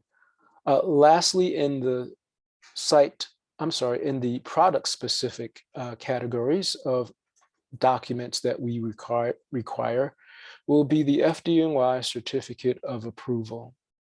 Now, this FDNY certificate of approval actually takes the listing, it takes the full scale testing, it takes all of the information from those documents, including other information that may be required in the FDNY rule and also the FDNY code addressing energy storage systems. It takes all of that information and it puts it in a format where we can publish, or where FDNY publishes acceptance criteria. And DOB actually works with FDNY regarding the certificate of approval. It is published by FDNY though, but we will look at the same information and contribute to this acceptance criteria. So this essentially is a pre-approval. A battery system looking to be installed in New York City should have this pre-approval. And at the end of the day, the pre-approval, the certificate of approval, will list all of the acceptable conditions for installation. Okay, the next couple of items are project-specific documents that we require. And the first one is a battery plan set. This is a new requirement, and I will cover this in another slide. However, there are a couple of things here that, of course, have been around for a while under our submittal process. The first is the approved zoning plan set. That will be approved by the DOB plan examiner. Again, that will be done by the central hub. And also the approved flood, and not food zone plan set, but the flood zone plan set. I apologize for the mistake. Again, that will be approved by the DOB plan examiner. Lastly, what is detailed on this slide is the FDNY letter of conditional acceptance. This letter is only required on some applications, the large applications. For the small and medium applications, the FDNY letter of conditional acceptance would not be required. Now, what we mean by small, medium, and large, we have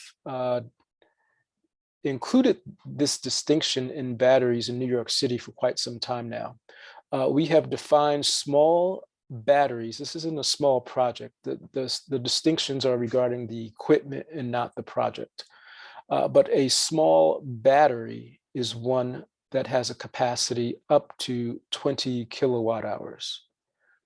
The medium batteries would have a capacity between 20 all the way up to 250 kilowatt hours, and the large battery installations exceed 250 kilowatt hours. So anything exceeding 250 kilowatt hours would require FDNY to perform a joint, maybe I shouldn't call it joint because it is separate from us, but they will perform a parallel review for the battery storage system, the energy storage system. And at the end of their process, they will issue what is called a letter of conditional acceptance. We being OTCR and OAE, we require that letter before we can issue our approval, our acceptance. So there is one last thing that is not covered on this slide, and I apologize again. It is covered on an upcoming slide, and that would be commissioning information. All batteries would require some type of commissioning documentation, a commissioning plan to be specific. So that would be part of the submittal process. Okay. Let's go to the next slide. So as I mentioned, we now have a new checklist. This checklist includes instructions, and At the bottom of this slide, you will see, this is an Excel spreadsheet. You will see tabs. The tab we're looking at now is for instructions, but you will see other tabs. Tab 1 is called Project Info, 2, Certs and Reports, and 3 would be Plans. Let's just stay on instructions for a moment. You can see here now we provide the user with some information regarding how to submit the documents required in this spreadsheet on this checklist. And we also outline all of the required documents. This is a list of everything that is required to be submitted to OTCR. If you take a look at it, you will see that most of these items, or just about all of them, pardon me, have been covered in my prior slide. The 9540A listing certificate, the 9540A test report is a requirement, the FDNY certificate of approval. Again, those 3 items right there under 2A, 2B, and 2C are product specific, the product specific applications, and they line up with tab 2. You will find more information on those documents under tab 2 at the bottom. The FDNY letter of conditional acceptance is also covered under tab 2. And again, that is the letter that is issued by FDNY when the review has been completed by the FDNY team. Okay, the other items are located, more information at least can be located under tab 3. And you will find that we will cover under tab 3 the battery plan set, the zoning plan set, which has been approved by the DOB plan examiner, and the flood zone plan set, also approved by the borough office, or in this case, the central hub. So those are the items covered under tab 3. I'm sorry, and I forgot this one as well. Again, the commissioning plan also would be collected under tab 3. So this summary on the instruction sheet allows for an applicant to quickly see what is required. They can use it as a guide for submitting the documents that we require, but more information would be found on the other tabs. Now, what I did not include in this presentation is a peek at tab 1. Tab 1 is just basic project information. So we're looking for the address, we're looking for the capacity of the battery.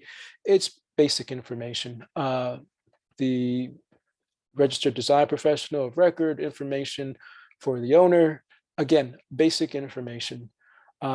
This format that we're using now is a format that is much easier and faster for applicants to submit a new project for our review.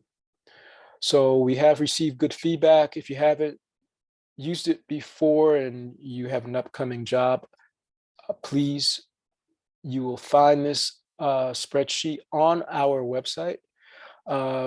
We have an Office of Alternative Energy website. You will find that on the DOB website, and our webpage, sorry, I got that wrong, is where you will find the spreadsheet. Please obtain access the spreadsheet when submitting any type of new project for energy storage systems. Okay, next slide. Okay, so we have a requirement for, as I mentioned before, the ESS listing. Just wanted to go into just a little more detail on this listings certificate.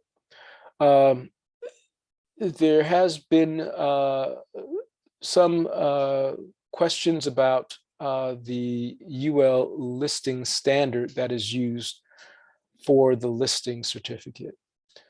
Standards, listing standards, they are often updated. And so you will find many different versions of these standards. If an application was submitted prior to April 15th of 2022, we would accept the UL 9540A first or second edition. However, just about for everything now after April 15th, we are only accepting the UL 9540A second edition. So the listing must be performed in accordance with the second edition of 9540. Okay, next slide. Okay, and similar for the UL 9540A test program, we have full-scale testing requirements, and that full-scale testing requirements program is found under UL 9540A. We only accept the testing performed under the fourth edition of UL 9540A. The test program will cover the basic building blocks of an energy storage system, the cell, module, unit, and also optionally installation level testing can also be run. And this is testing where the battery energy storage system is actually tested in an environment that may simulate what a room environment may look like. So there will be walls, for instance, and it is important for us to understand how the battery performs in that type of environment. Okay, next slide, please. So again, what I would hope that you take away from this presentation would be a lot of the information that we are presenting as new, things that have changed, that no longer are the same as last year. They have been introduced over the last year. And the battery plan set is one. And I believe this is an important change, important for us and how we are able to quickly access and review information during our review. And I think also important to the applicant as they are preparing their construction documents. A battery plan set is a new type of plan set. In addition to the site plans, the architectural plans, mechanical plans, electrical plans, we are also asking now for a battery plan set. On this battery plan set, we are looking for the applicant to identify a number of different items. Let's just quickly go over them. Of course, the design layout. So this is more or less a site plan of the battery or a plan that would identify where the battery is located on the plan. Distances to exposures are very important to our review. We have requirements, FDNY has published requirements for distances to exposures. So for instance, if the batteries are installed outside, we'd like to know the distance to property lines, to buildings, other buildings, to other ESS systems, to any other types of electrical equipment that may be on site. We need to know that information so we can compare it to the requirements that have been published in the FDNY code and also the FDNY rule. So we are asking applicants to identify this on the battery plan set. We are also asking for security features. So security features would be fencing or any type of vehicle protection, impact protection that should be identified on the battery plan. Manufacturer specs, product dimensions, and pictures. That is helpful for us to identify which product you are using. And it should be there just to document what has been used and will be approved for the installation. A general note box should also be present to provide a description of the system.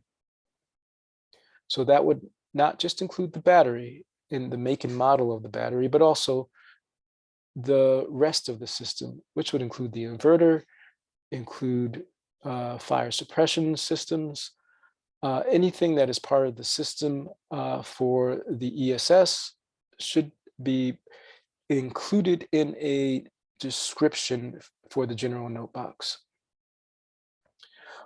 The certification by the registered design professional of record should also be placed on the battery plan set. Now, this is a requirement, and you will find it actually on the spreadsheet that I highlighted before. The certification is one where it's just a statement. It's a quick statement, and the registered design professional will just say that to the best of his or her ability, they have designed a system that complies not only with FDNY code and rule, but also is being used in accordance with its listing and the test data that has been produced from the 9540A test has been incorporated into the design.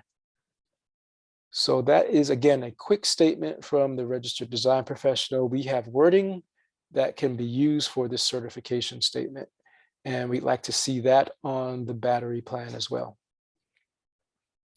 Okay, if there is any type of fire rated assemblies associated with the installation or required for the installation, we'd like that to be on the battery plans. This, of course, would be very important for indoor installations, for roof installations, not so much for outdoor installations. However, there still may be some requirements for fire ratings on assemblies. Again, this should be clearly marked on the plans. Signage locations, there are a number of different requirements for signage, for emergency signage, for information on the battery, for contact information. All of the signage that is required, that the location of those signs should be placed on the battery plans. If there are locations for ventilation and exhaust devices, again, that should be identified. And the application numbers of all pertinent fire protection systems. So if there is a fire suppression system, we'd like to see what those application numbers are on the plans. Structurally, a lot of these systems do require dunnage. So that dunnage should be highlighted and identified on the battery plans. When I introduced this slide, I said it would make our review process a little more efficient. Actually, it makes it a lot more efficient. All of these things are requirements that we have in place. And if we are quickly able to see that the requirements are met through the battery plan, that makes for a better review. It makes for a quicker and more efficient review on our part. Now, I did say our part. I just wanted to just insert this really quick. This may or may not have any significance for you as an applicant, but the applications are reviewed by a consultant. They are not reviewed directly by our office. We are contracting with an agency called DNV. They are an agency that has lots of experience with energy storage systems and the testing and design of energy storage systems, and they are reviewing all of our applications. Don't worry about sending off the application package to the right place. We will go through that with you, make sure you have the right information. But again, we do not review the application package. That is done by DNV. Okay, before I move away from the slide, I said it's more efficient for us. We have found from applicants that this is more efficient for them as well. We have typically asked for all of this information, and we were asking in narrative format for applicants to provide it. Being able to provide this on plans, which applicants probably would do anyway, is a much more efficient use of time. So I think this is a dramatically improved process with this battery plan set. Next slide.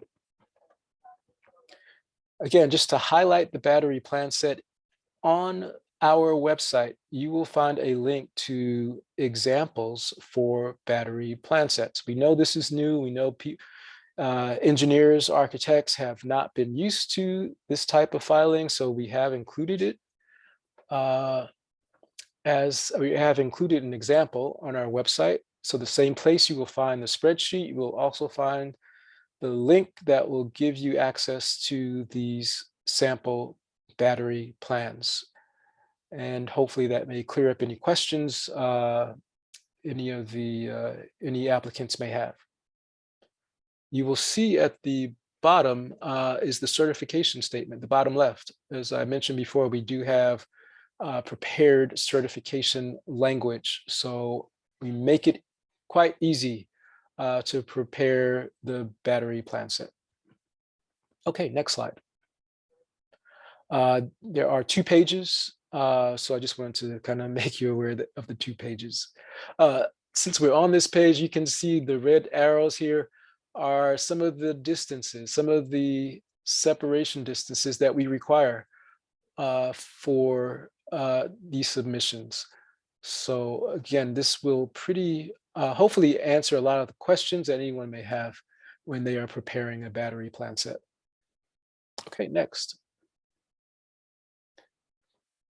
Okay, so that takes us through the submission process.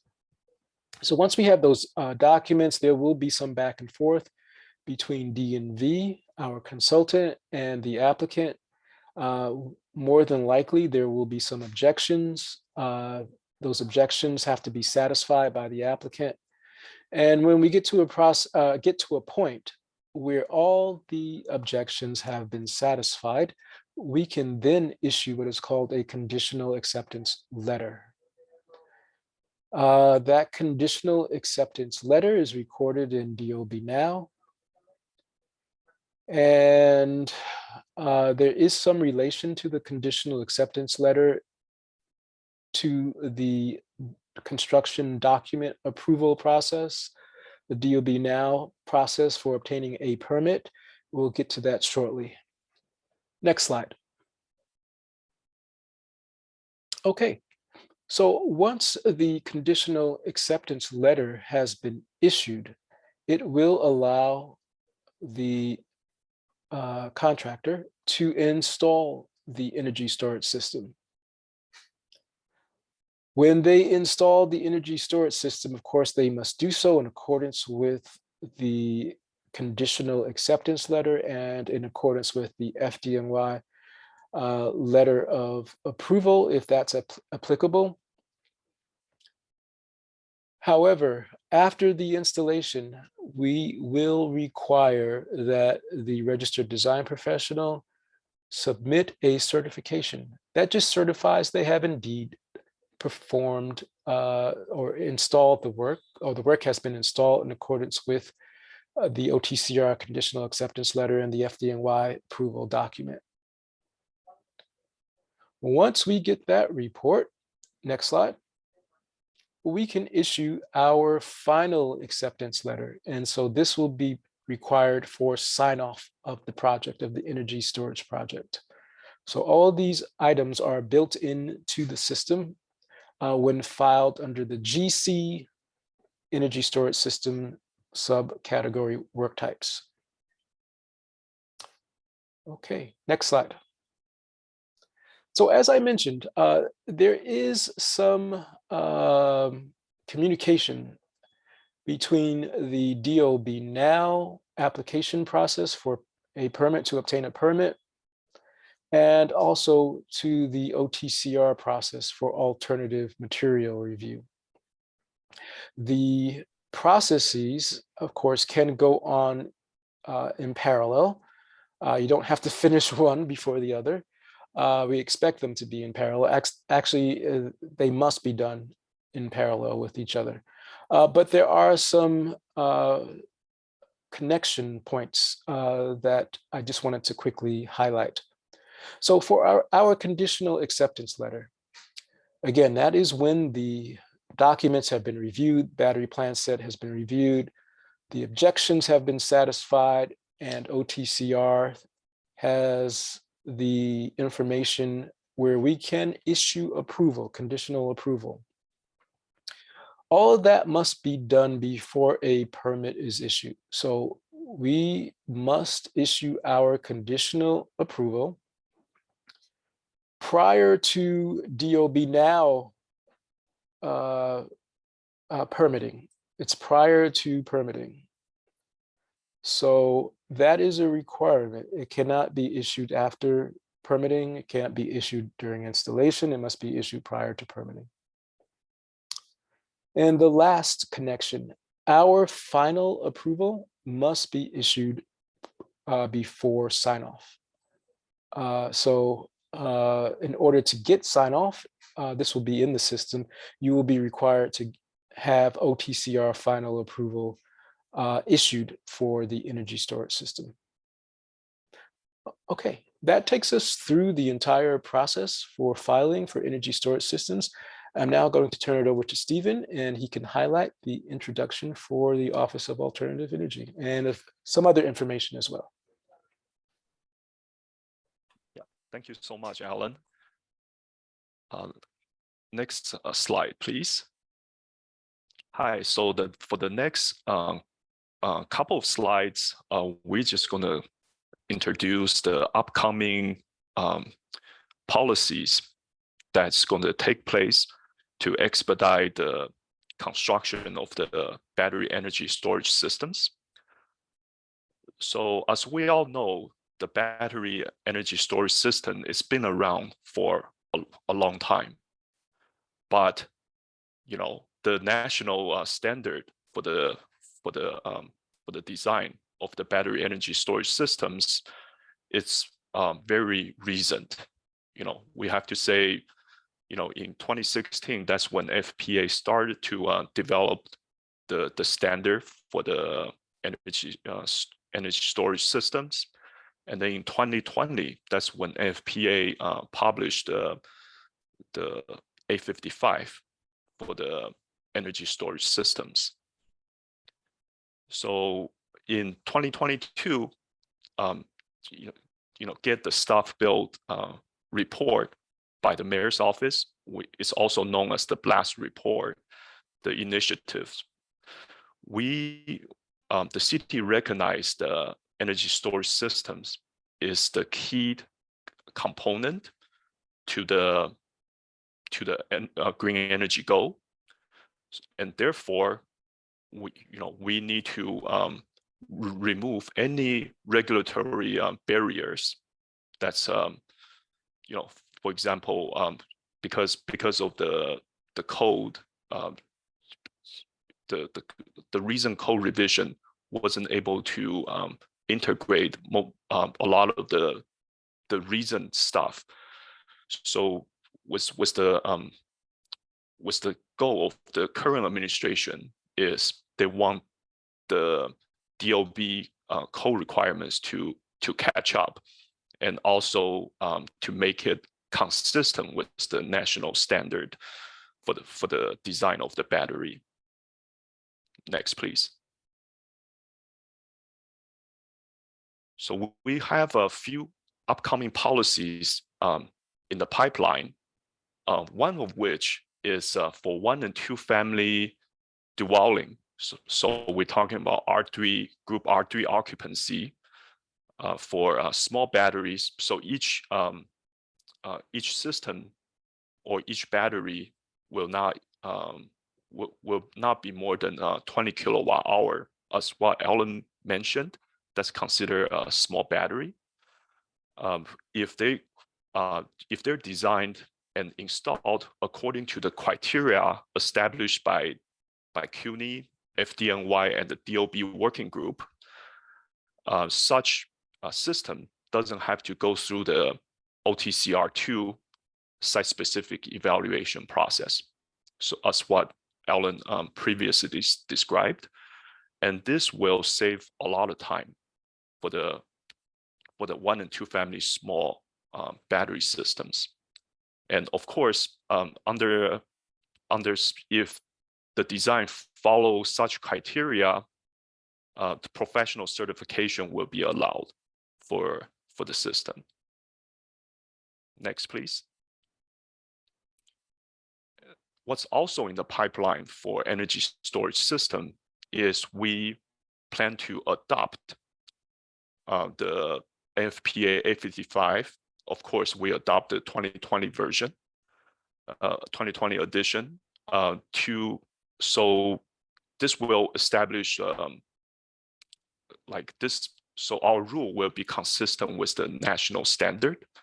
And then within the NFPA 855, you will also cover the listing as what Alan previously mentioned, 9540 listing, and then the 9540A large-scale testing requirements. Everything will be standardized, and of course modified to the New York City needs. Next, please. And towards the end, we want to also introduce our newly established units. It's an Office of Alternative Energies.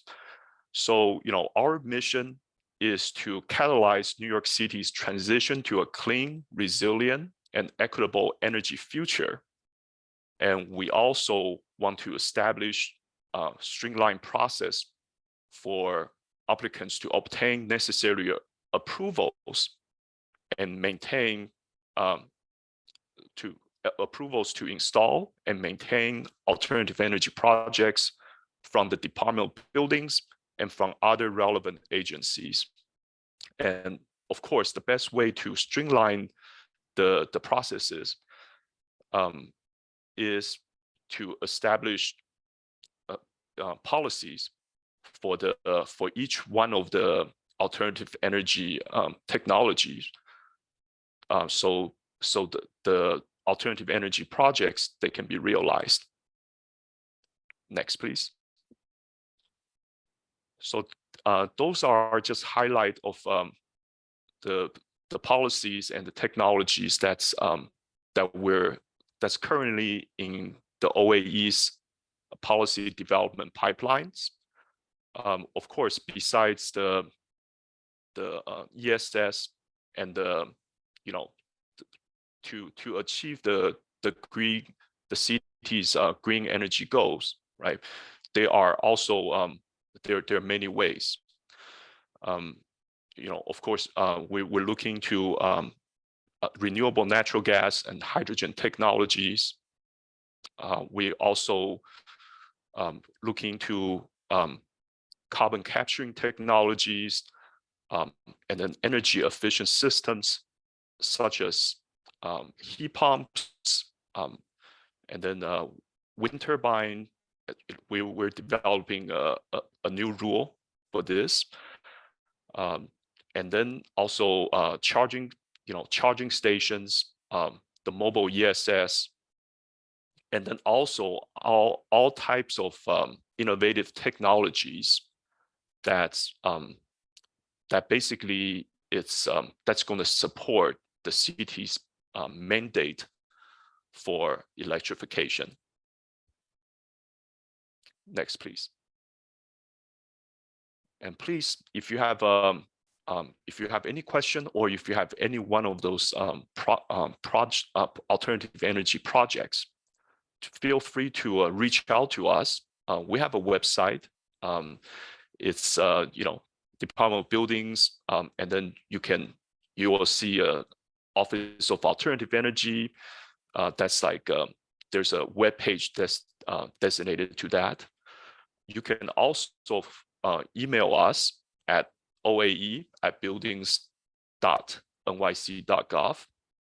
We're very if you have any question, please reach out to us. And our address is at the headquarters, 280 Broadway on the 7th floor. Thank you very much. All right. Thank you very much to the whole team for joining us on this. And we have 10 minutes for question and answer. I hope that most of the DOB team is still on with us. And so that we can go forward with some questions. If you do not hear the answer to your particular question, please be assured that we will get the answer after the webinar and post it on our website. So Alan, thank you for jumping on. Question here. Central Plan Examination Unit, HUB Full Service, Central Development Program, several different names. Can you clarify who is reviewing solar and energy storage system applications, and how does this change or impact filings?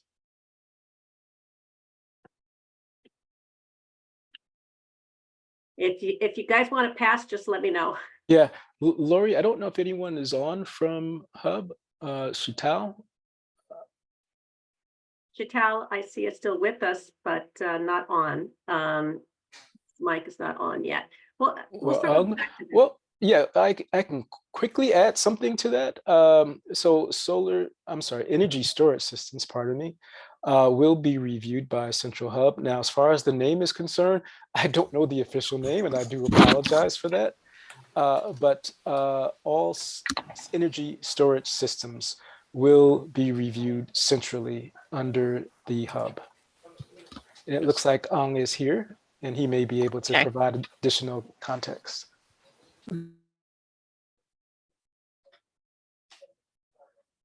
Yes. So as far as we understand, so if you file everything through, right now everything's filed through DOB now. So if you select the proper work type, you will automatically direct it to the designated team. Okay, and we can get a more lengthy answer up from the DOB afterwards. Okay, so now we've got what, a 3-part question, maybe even a 4-part question. So everybody's got to pay attention to these long questions here. Who is authorized to submit the L2 form? And what are the correct procedures for addressing various violations? You know, I'm going to stop there, and then we could do the follow-up after we get those two taken care of.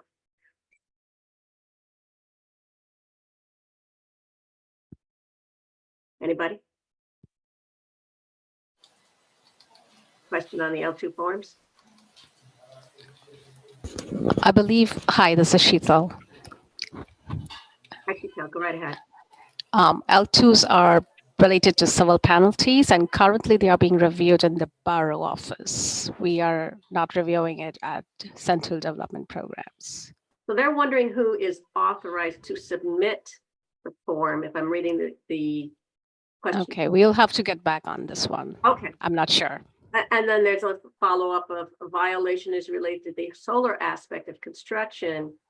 Can they still, it's unrelated to the solar aspect of construction, can they still obtain a permit? Sure, but after a waiver of civil penalty, because the system would otherwise flag it. Sure. Yeah. Okay.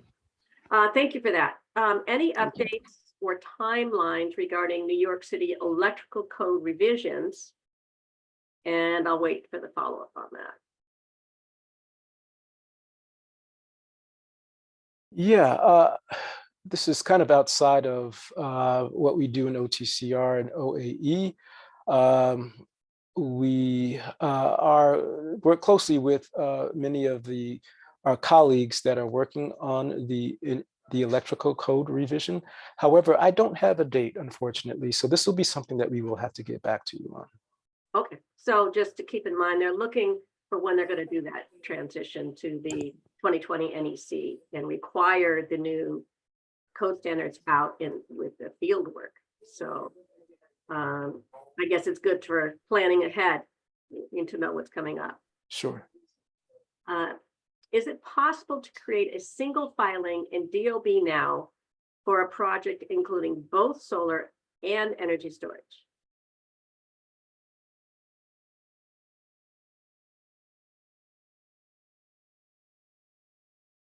Chital, would you want to do that one?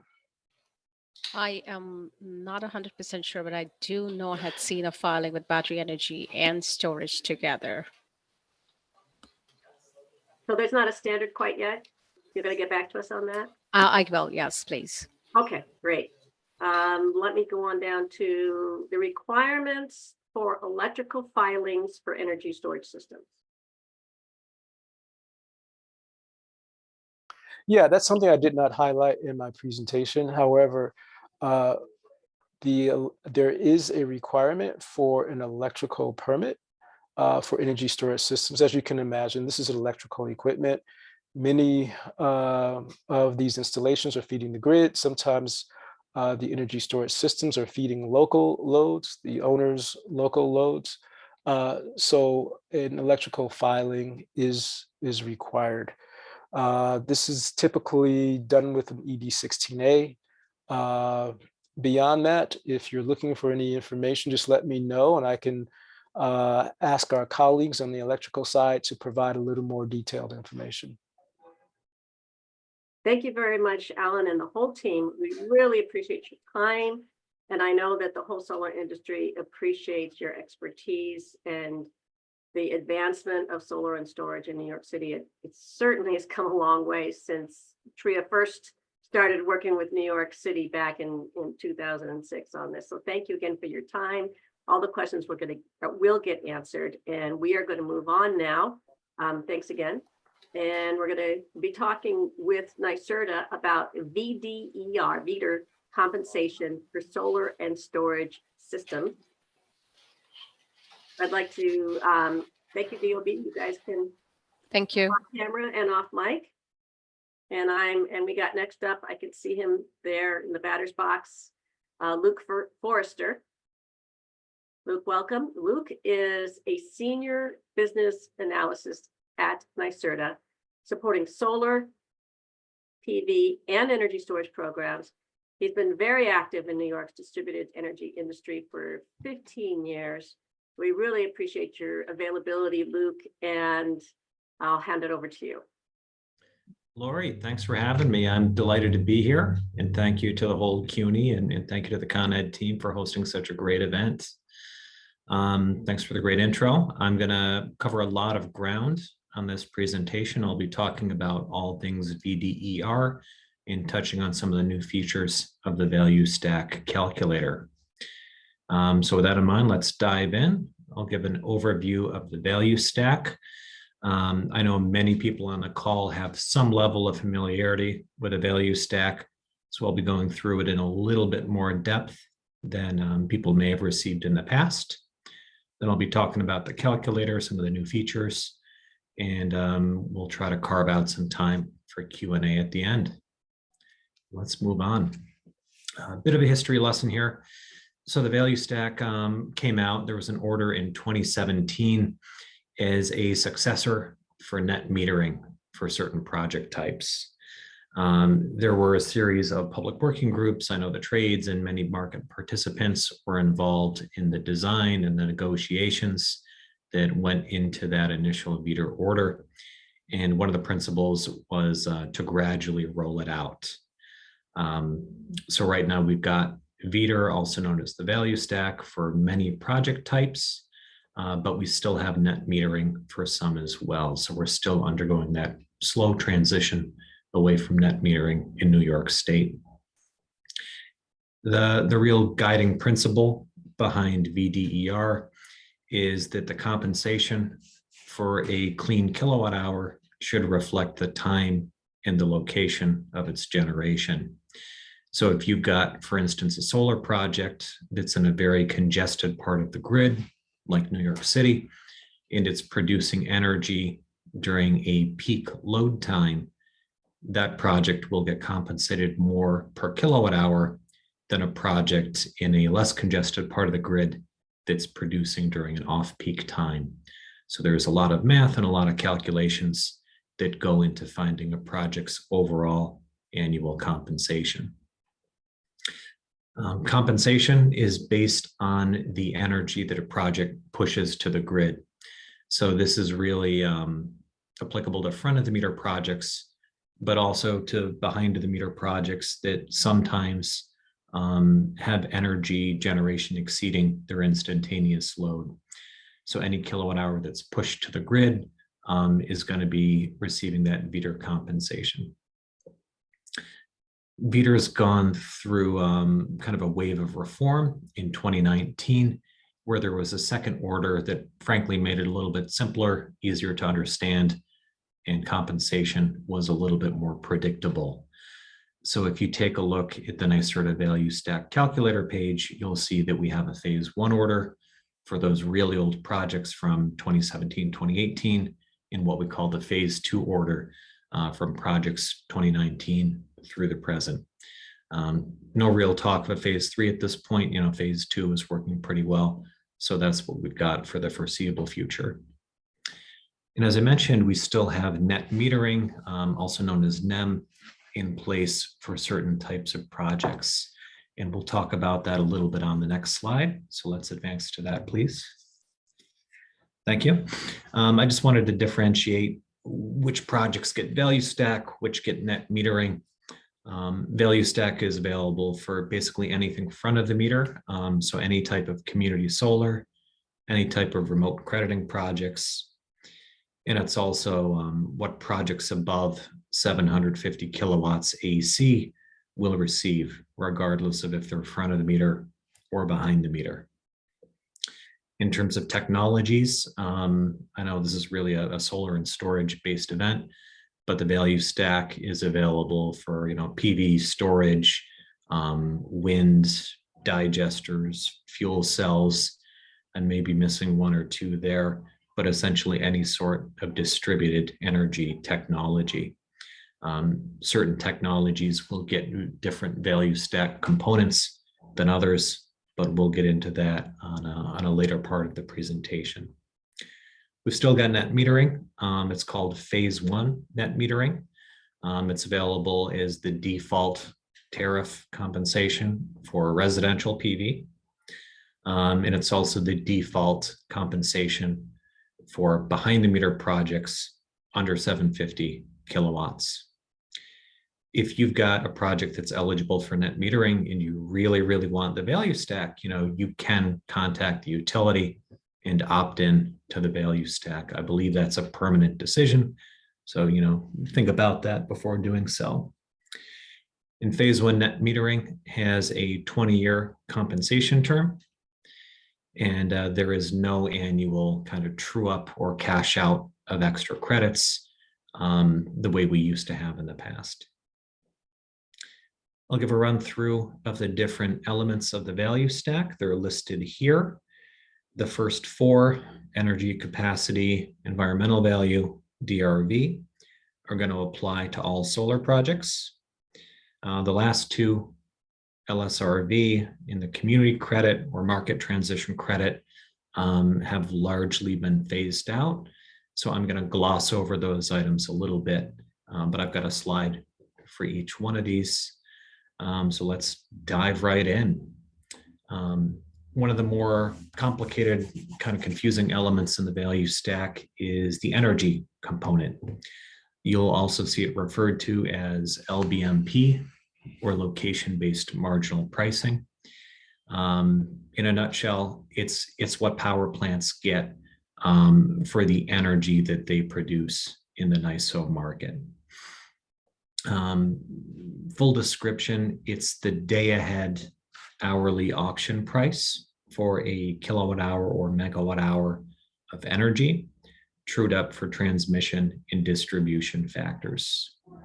A lot going on in that definition there, but I just want to highlight it's zonal, meaning that the energy value is different in different parts of the state, generally higher in Westchester, New York City, Long Island than it is upstate, and it's hourly and it's based on auction prices.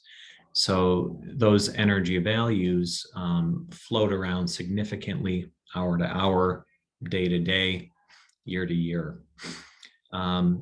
So for instance, if there is a real shortage of available natural gas, which powers power plants throughout the state, those LBMP prices are going to be elevated. That's essentially what happened in 2022 when we had the war in Ukraine kind of constraining that supply of natural gas and therefore electricity generation. If New York State demand for electricity increases faster than new generation is coming online, supply and demand are going to push those energy prices up. If it's the flip side, if there's a lot of generation, especially during certain hours of the day, that could depress and push down those LBMP prices for those hours. So it's a bit variable. It's a little bit challenging to model. In the value stack calculator, we put 3 years of historic pricing in there. So you can sort of take that and use a straight line projection for future prices. Or if you've got a third-party forecast from Wood Mackenzie, IHS, or any other sort of energy forecasting company, you can copy paste that in the calculator as well. That's the energy component. And that, of course, applies to other technologies like energy storage as well. Let's talk a little bit about capacity, also known as ICAP. It's the second element in the value stack. This is also based on the New York State Independent System Operator, the NYSO's monthly auction prices.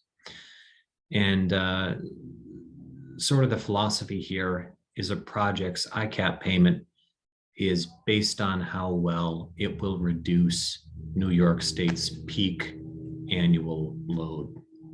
So if you've got a system that's actually or projected to produce a lot of energy during that peak hour of the year, it will receive a relatively high capacity payment.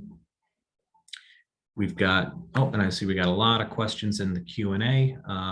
We'll get to those at the end, I promise, but I'm just going to keep on saying my piece in the meantime. Projects can choose from 3 different, they call them alternatives. They're sort of payout schemes for capacity. Alternative 1 is the default for solar PV. Essentially, you get a little bit of capacity payment for every kilowatt hour that the system puts out throughout the year. Alternative 2 is a higher per kilowatt hour rate, but it's only paid out during a fixed peak window. That peak window is the same throughout the state. It's 2 to 7 p.m. on weekdays in the summer. And then we have alternative 3, where compensation is based on what your system actually puts out to the grid during the single New York State peak hour of the year. If you've got a standalone battery project under VETR, it needs to take alternative 3. So I just want to highlight, a few things here. If you have the ability to control when your system generates power, maybe it's PV plus storage, maybe it's standalone storage charged from the grid,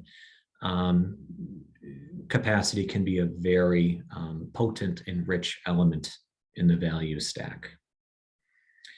Additionally, capacity rates are generally higher downstate than upstate. Let's move on to the next slide, please. Next one is the environmental value, also known as the E value. So this represents the social and environmental benefits of a clean kilowatt hour or megawatt hour of energy being pushed to the grid. The value of the E value is calculated by DPS based on their social cost of carbon calculation. It's been holding steady at a little over 3 cents per kilowatt hour for a few years. I don't believe there's an intention to change or recalculate that in the immediate future. And projects are going to lock in their E value for 25 years, which provides a lot of revenue certainty. And that value is locked in when a project makes their qualifying payment. That's the 25% utility upgrade payment, or if no payments required, it's when the utility signs the interconnection agreement. So the E value it essentially represents a payment for the environmental value of the clean generation. In exchange, the utility claims the environmental attributes or RECs, renewable energy credits, for the project. If a system owner or their customer really wants to keep RECs, renewable energy credits, for the project, they can choose to permanently opt out of that 3 cent per kilowatt hour e-value, and instead they can claim renewable energy credits per generation, which they can then retire in the NIGATS platform. Of note, there's not a way to sell or give RECs from one customer to another. The VETR order specifies that they're non-monetizable, non-transferable. I know there's a lot of interest, especially with Local Law 97, on selling RECs, but there are orders out there that sort of constrain the tradability of those items. Let's do the next slide, please. The fourth element of the value stack is the demand reduction value, also known as DRV. And the philosophy behind this is if you've got a renewable energy project and it's reliably putting renewable energy on the grid during periods of the utility's peak demand, that's going to defray or delay or defer the utility's need to upgrade transformers, substations, and other components on the distribution network. So the DRV value is calculated based on how much upgrade savings your project is generating. Projects lock in their DRV rates for 10 years. What happens after 10 years is not exactly clear. It's whatever the tariff says at that point in time. So we have some amount of revenue certainty around those rates. DRV is based on a project's generation during fixed peaking windows. Con Ed is a little bit different from the rest of the state. In the rest of the state, it's a single peaking window for the utility. Because the Con Edison network has sort of a daytime peaking area, an afternoon peaking area, an evening peaking area, it's broken out into 4 different zones or peaking windows. So in order to find out which peaking window applies to a particular project location, there's a map you can look at. It's the same map used by the CSRP program. So you can just Google Con Ed CSRP map 2024 and find it. We've also got a link to that in the value stack calculator on the documentation tab. So because DRV is a relatively rich element in the value stack, and because it occurs during a fixed peaking window, if you've got a battery storage project, you can charge that battery up in an off-peak time and discharge it during that known peaking window to very easily maximize your compensation of the DRV element in the value stack. So this is a very important item, especially for storage projects. There is a proceeding going on right now, managed by Department of Public Service. It's called the Marginal Cost of Service proceeding. And in a nutshell, the purpose of that proceeding is to figure out how to calculate DRV values in the future. I know that SEIA, NYSEIA, I believe New York Best, a lot of the trade organizations have been actively following and commenting on that proceeding. But I encourage you to check out that proceeding as well if you have curiosity as to how DRV rates are currently calculated and what their proposed calculations would look like in the future. Thank you for moving the slide here. I'm not going to spend too much time on these. LSRV is essentially an adder in the value stack for projects located in certain utility-defined load pockets. Most of those load pockets have become fully saturated, so there are very few LSRV locations available. And at various points in time, we've had special community solar or CDG specific incentive adders in the value stack. the MTC, and then the CC, the community credit. Those have been fully allocated as of at least a year ago in Con Ed territory. The good news is they've essentially been replaced by NYSERDA incentives, namely the community adder.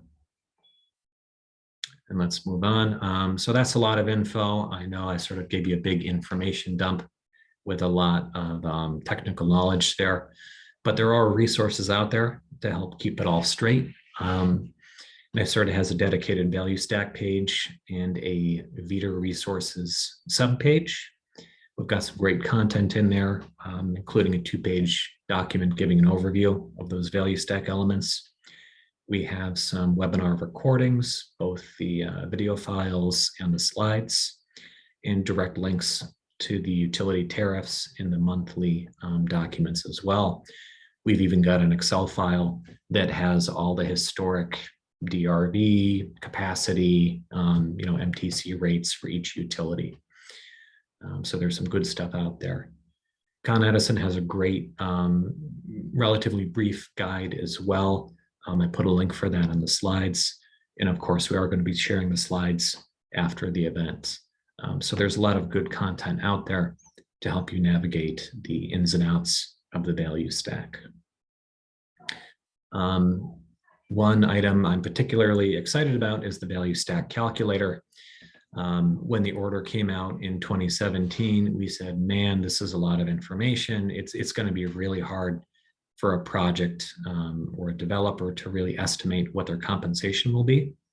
So NYSERDA hired a programmer, E3 was the company, and we worked with them to put together an Excel-based model to help estimate a project's compensation under the value stack. I sort of highlighted the word estimate here since it's a modeling tool, it's a forecasting tool. The actual project revenue that you get is going to be based on the current hourly and monthly pricing for those value stack elements. And the utility, not NYSERDA, is going to calculate those monthly bill credits based on the generation. We've had a couple iterations of the calculator. We just released version 3.0 something like a week and a half ago. And that now includes standalone storage, which is a big change. So you can model front of the meter projects, behind the meter projects with storage, without storage. So we really tried to make it a flexible model, both in terms of project configurations and also in terms of inputs and assumptions. So we have a couple of video guides up on our website that are about 60 minutes long and walk you through how to use the calculator and provide a little bit of color on each of those inputs and outputs. As with any modeling piece of software, the outputs depend on your inputs. So I encourage you to be thoughtful as to whether you want to have very conservative or aggressive inputs in your model runs. Value Stack 3.0 is live. It includes historic 2023 pricing data. And I mentioned the new video and the new slide deck are posted, and it includes standalone energy storage for all utilities. In the past, NYSERDA has had a separate standalone storage calculator online, which frankly was overdue for an overhaul and an update. So what we did is we took that old standalone calculator down and essentially just rolled it into the existing PV value stack calculator. So now it's a single file covering both technologies. We did put a lot of inputs and charging cost data in there as well. So when you're modeling a standalone storage project, you can choose from the different utility charging options and service classifications as well. Next slide, please. I just wanted to share a couple tips and tricks for the value stack calculator. We're going to share the password to unlock and edit it in case you want to go in, kind of crawl through the formulas, make some of your own adjustments and add new data. That password is New York Sun, all lowercase, no punctuation. It's not a secret, it's up on the website as well. I want to put in a plug for the documentation tab of the calculator. We went through great lengths to really show our homework on where we were pulling the numbers from, to give definitions of all of the terms that are used, and to provide some external links to utility documents, including that Con Ed DRV map. And I want to point out as well, there are two different output tabs on the calculator. There's a summary output, which is just the simple bottom line output of the modeling, how many dollars per year, how many cents per kilowatt hour the generation is worth. And the detailed outputs tab goes into a lot more depth. We break out monthly compensation, monthly generation, and how much each individual element in the value stack is worth. We went ahead and we put a battery degradation feature in the calculator as well. I think it's pretty cool and can be useful if you're modeling a project and you want to really consider the effect of a battery degrading over time. A word of warning, there's a lot of processing power that goes into that calculation. So if you have that highlighted and selected, it may take 5 to 10 minutes for the calculator to run. If you turn off the storage degradation, it should run in just a few seconds. But I just want to give you a word of warning that the runtime is longer if that's enabled. Finally, we've got a special email address at NYSERDA where we will answer questions about value stack calculator to the best of our ability. Just veeder@nyserda.ny.gov. Finally, I'm happy to help out with questions you have about the value stack, but at the end of the day, it's being implemented by the utility. So if you bump questions to me about interconnection, how to get a service meter swap, I'm going to have to defer to the utility on those. And I think that's about my last slide. So thanks for bearing with me as I plowed through all that content. I've got my information here. And Lori, I think we have a few minutes for Q&A. We do. Thank you very much for all that information, and thank you for staying on with us. I know you're going to be joining us on the next panel as well. But our ombudsman have pushed some questions to the top of the list. So we're going to start with the question of standalone ESS required to select Alt 3, top single hour, for its ICAP compensation. So how does the project receive monthly revenues for capacity value? What is the mechanism? Okay, great question. And I'm not going to lie, this is one of the more confusing items that's related to the value stack. It took me a long time to wrap my head around it. So if you've got a standalone storage project and you're taking alternative 3 for capacity, you will get paid every month. You will get a capacity payment, and that monthly payment is based on what your system produced during the single peak hour on a statewide basis. So if the statewide peak for this year, it's normally like a summer afternoon or a summer evening. If the peak hour is on August 1st at 5 p.m., and your system produces, well, let's say it pushes 5 megawatts to the grid on that peak hour. Next year, in January, you're going to get 5 megawatts, your peak production during that hour, times January's ICAP price. And in February, you're going to get February's ICAP price times 5 megawatts. In March, you get 5 megawatts times March price, et cetera. So your year's worth of payments is based on your output during the peak hour in the previous year. And then you get paid each month's auction price based on that peak output. Okay. I hope I explained that somewhat well, but I'm happy to connect offline if the person asking that question wants to do a deep dive together. It looks like it needs a picture, right? Yeah. So how does service class and tension affect standalone ESS economics? Yeah, great question. And I'm a little bit on thin ice here because I'm not a utility rates expert. But my understanding is if you're in Con Ed, you will have different demand costs, contract demand costs, and like energy supply prices based on your meter classification and if you're on a high tension or a low tension line. So you might have a 5 megawatt 4-hour project and it will cost different amounts in terms of charging costs based on where you are on the network. We do have high tension and low tension and a whole host of different service classifications built into the calculator. I'm not really prepared to tell you which is going to be more or less costly or which service classifications you should really target.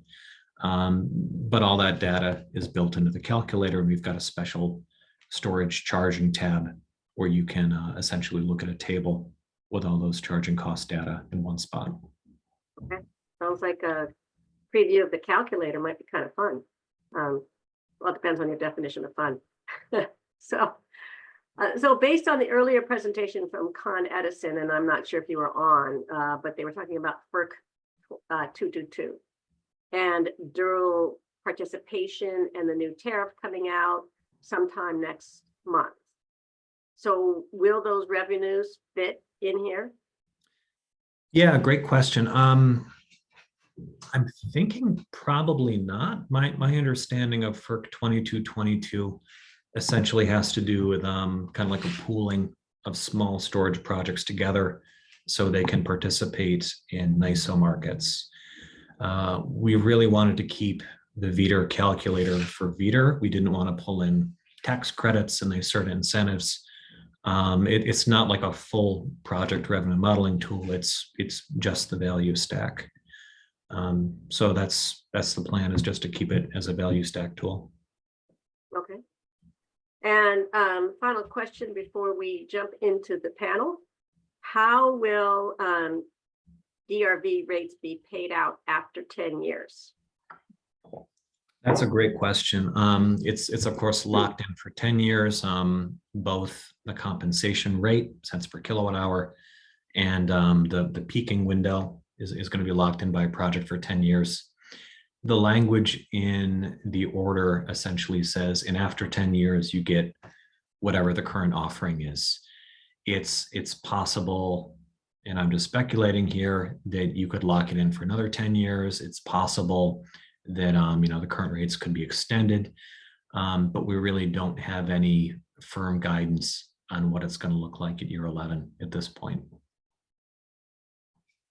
Okay, we are going to jump over to the panel. My understanding is that Denise and Noah are still trying to connect. Perhaps they can join us by phone. I'm here. And Emily is here.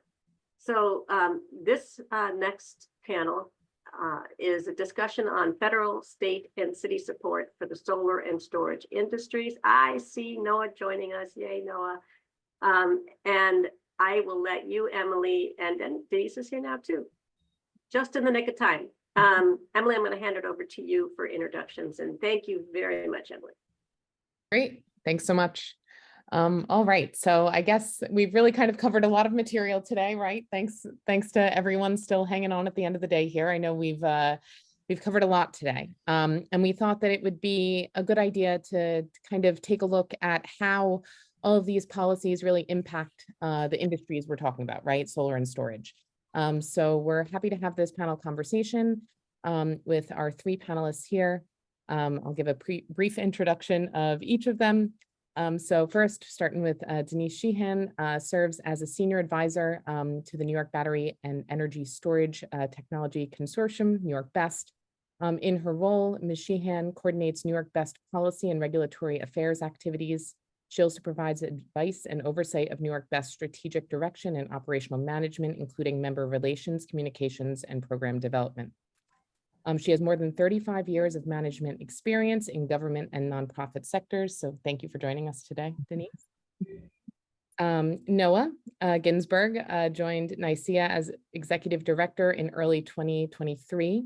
In this role, he is charged with advancing the solar industry in New York through policy advocacy, public education, member capacity building, and strategic initiatives. Prior to joining the team at NYSEIA, he was a program director at Solar One, a nonprofit organization that expands access to the benefits of clean energy to all New Yorkers through education, solar, technical assistance, and workforce development. And prior to that, Noah was a solar ombudsman with our team here at CUNY and is a CUNY alum with a degree from Hunter College. So always like to to wave those CUNY flags. And finally, we're here with our last panelist. Thank you for staying on.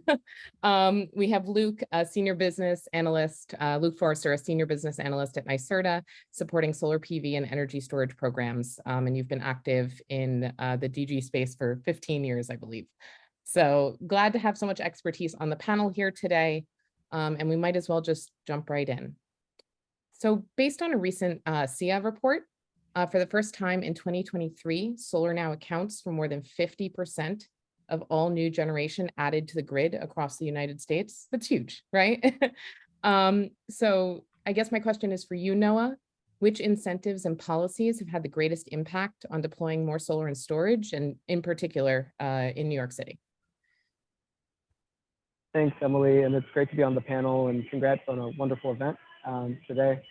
Just so much great information. So the question, I think at the national level, the Inflation Reduction Act and the extension of the investment at 30% and the introduction of bonus credits, I think has driven the market in a really positive way. I think that 50% number can largely be attributed to that. And in New York State, we are very fortunate that we have strong leadership at the state level and some of the best solar incentives in the country. So NYSERDA's New York Sun program is, of course, a program to encourage solar adoption at all scales.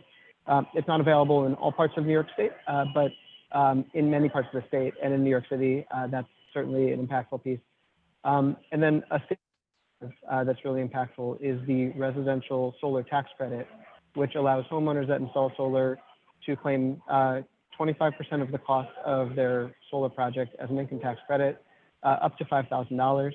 And then last but certainly not least is the New York City Solar+Storage property tax abatement, which we were thrilled to work with colleagues at the city and at the state to get that incentive extended and expanded this last legislative session. And that's an incentive that allows basically building owners in New York to claim a property tax abatement for 30% of the cost of their system over 4 years after the system is installed. One thing I want to highlight is that these incentives are really impactful. The state incentives and the local incentives it's not a giveaway. It's not over subsidizing. What it's doing is it's accelerating deployment, and it's a smart investment for the state and the city. What the state and the city are doing is they are increasing the share of federal investment that's accruing to New York State. They are making it more affordable for us to transition to 70% renewable power supply by 2030 and 100% by 2040. One thing that we're really passionate about at NYSEIA is making sure that these clean energy incentives work for low-income New Yorkers. So that's why we this legislative session in 2 years to strengthen New York's residential solar tax credit by making it refundable for owners and residents of communities. I think we have a long way to make the energy accessible to all New Yorkers. So I think that's really an important piece of what we're working on. Great. And I think that's some helpful context too, right? That's not necessarily always part of the conversation, that incentivizing or having programs to that may help support these projects bring in some of those federal dollars as well, right? So I think that that's something to really keep top of mind as we continue to discuss this. Great. So I guess a lot of the folks in the room, right, might be more familiar with solar. Certainly storage is no longer an afterthought in part of these conversations, right? But I think that solar, folks in the solar industry have been involved in these incentives for many years, right? Denise, can you speak to kind of how incentives kind of differ for the storage market? And how does the size or use of the battery impact the deployment and project economics here? Sure. So I would just say a couple of things, just maybe add a little bit to what Noah said too, in terms of talking about incentives and things that New York Best cares about. While we use the word incentive for storage, a lot of times this is really the mechanism for recognizing the value that storage brings that's not otherwise compensated through markets that just haven't really, they don't really know how to view storage. And it's not a generation, it's not a load, it's both. It's how do you actually create, put value on what storage does. So for us, the incentives are, it's a little bit of a misnomer, but for us, it really means, we're actually getting recognized for the value that storage provides. So in the storage world, the incentives basically in New York State are organized by the size of the system. In New York, under the first roadmap that was approved by NYSERDA in 2018, projects that were commercial projects that were 5 megawatts or less were considered retail projects and were eligible for the market acceleration bridge incentive. And then larger projects, utility scale projects that participate in the wholesale market were eligible under the bulk program. The 2018 roadmap has been exhausted, except we have a new bright light in that NYSERDA has announced and proposed a new block 5 of that funding from unused dollars to support New York City retail storage projects. So that program the proposal has been announced, and NYSERDA did a webinar, which we joined and let people know about, but I'll just highlight it quickly if that's okay. So it's about roughly $54 million for retail projects in New York City, retail storage projects in New York City, that would provide $125 per kW hour, capped at 20 megawatt hours. So it's New York Best is really supportive of this. It's an extremely important proposal for moving retail projects forward in the near term. And then looking beyond, we are still waiting for the new energy storage roadmap to be approved by the Public Service Commission, which we are hoping will be soon. And we anticipate that there'll be new funding in that for both residential, retail, and bulk. And for the bulk program, it will be participation in a procurement, we believe, is what's been proposed, as well as market revenues from the ISO markets. Great. So I guess let's take a look at this kind of NYSERDA, Luke. So New York is currently ranked 8th in solar deployment across the United States, with over 5,000 megawatts installed statewide, right? So, I mean, I think we've all kind of been in this industry for a while now, right? And I guess the question kind of is, what key policies and incentives is the state supporting to ensure a continuing thriving solar and storage market in New York City? And really kind of how has the approach changed over time? Yeah, great question.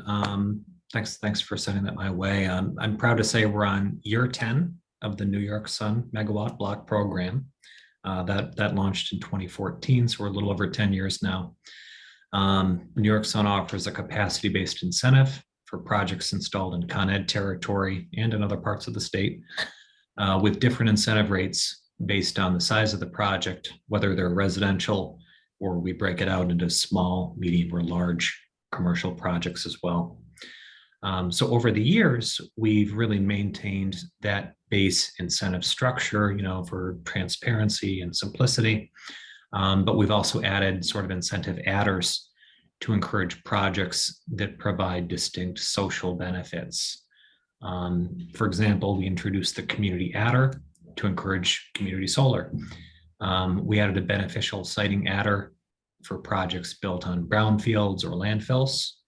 And since roof space and land space is tight in New York City, we rolled out an incentive adder for projects built on parking lot canopies or rooftop canopies. So we're sort of adding more kind of targeted incentive adders as we're identifying these siting or these social needs. Additionally, the passage of the Climate Act really brought to the forefront in New York State the need to develop energy resources in disadvantaged communities. To that end, we offer special affordable solar incentives for single family or multifamily projects that serve eligible disadvantaged community or low moderate income households. Finally, we brought out the inclusive community solar adder to encourage community solar projects to include eligible LMI or DAC off-takers as well. So we're essentially kind of tweaking and adjusting the program to target these needs. Yeah, that's helpful to hear how the approach has changed. And I mean, again, kind of those of us who've been through all these roadmaps and everything over the years, right, have seen those changes. But it's helpful to hear how you guys are thinking about that and determining kind of, I guess, kind of what's next too, right? So really kind of in that same realm, I mean, we're talking about policies like the New York City property tax abatement, the federal ITC, net metering. I mean, it's clear that all three of those, as well as many others, have had significant impacts as to how, when, and why projects are installed, right? So really kind of what we wanted to talk about here, and this is going to be for all three of you, so you can decide amongst yourselves who goes first. But what are the next set of policies and incentives needed to expand solar and storage deployment in New York City, right? I mean, we've done great, but we're not done yet.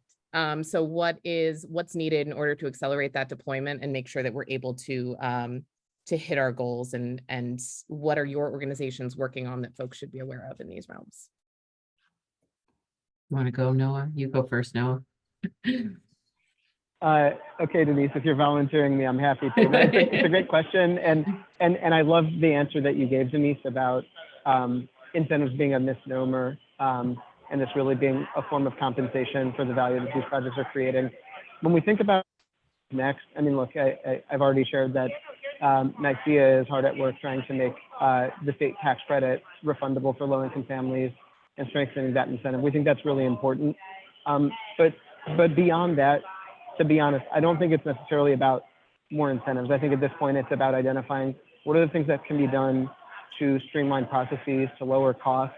And I think that's true in New York City and Con Ed territory, but frankly, it's true statewide and maybe even nationally, right? Like permitting reform, making it easier to get projects cited is really impactful. I think the city of New York has really led the way with zoning for carbon neutrality and allowing as-of-right permitting for retail storage and rooftop solar. That's what we would love to see that in other parts of the state, to be honest. NYSEIA has many members who wish that in their local region where they work, there was a zoning policy like we have in New York City. But automated permitting, streamlined interconnection.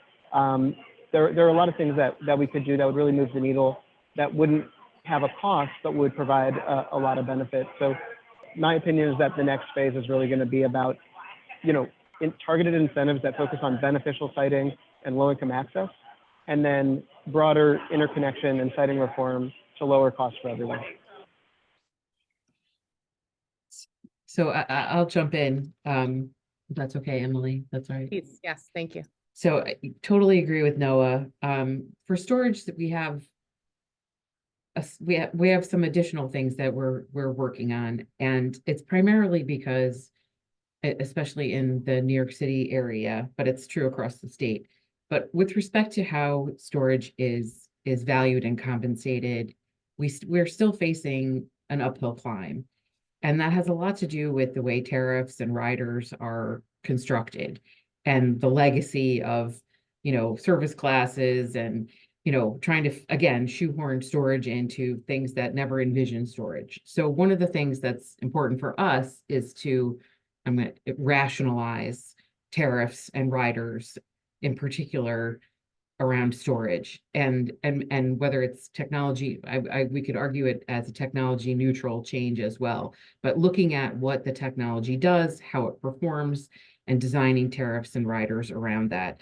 I mean, an example for us is if the system benefit charge for storage, it's paid once when you charge, and then it gets paid again by the the customer. So it's a, you know, for us, this leads to the uneconomic, to undermining the economics for storage. So we're looking more closely at tariff design, rider design, and trying to bring some a rational approach to that. So it's not an incentive approach. It's really looking at what are the programs that are supposed to be really valuing storage and, you know, its performance at peak times and, you know, charging at the right time and discharging at the right time. And how can we really approach this in a way that makes sense? We're also, you know, Luke had mentioned work ongoing on in VEDR, particularly on the marginal cost of service and DRV, but more holistically on VEDR. You know, it is now, VEDR is one of the reasons why projects are getting done. So we want to make sure that we don't do anything to undermine that, because it's produced financeable projects in conjunction with NYSERDA funding. So, you know, we're very protective of that. At the same time, you know, storage still doesn't receive all components of the value stack. We don't get an E value, for example. There's no environmental value attached to storage. So that's, you know, more of a longer term goal.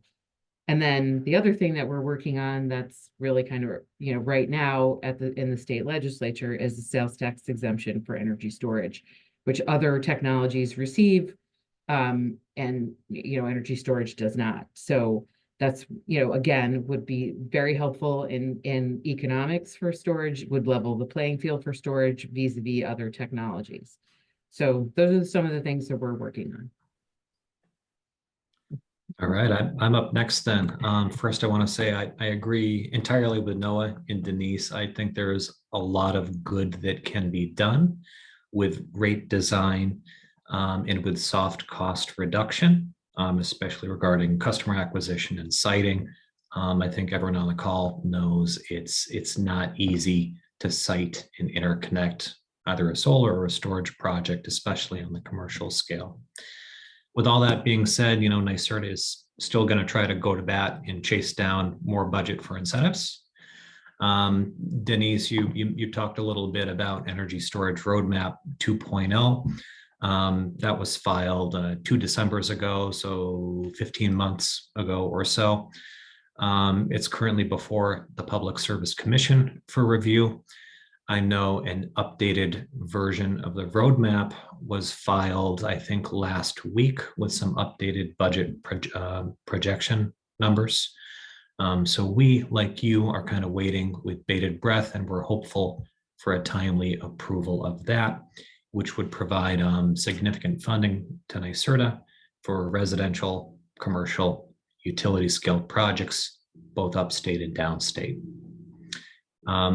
Second, NYSERDA filed a petition to continue New York Sun beyond 10 gigawatts. Thanks to the enriched tax credits through the Inflation Reduction Act, happy to say we're on track to achieve 10 gigawatts by 2030 under budget. So that's to say the New York Sun program expects to have kind of a surplus of about 346 million. We filed that proposal with DPS and PSC, asking for permission to use that to procure additional megawatts of community solar beyond 10 gigawatts.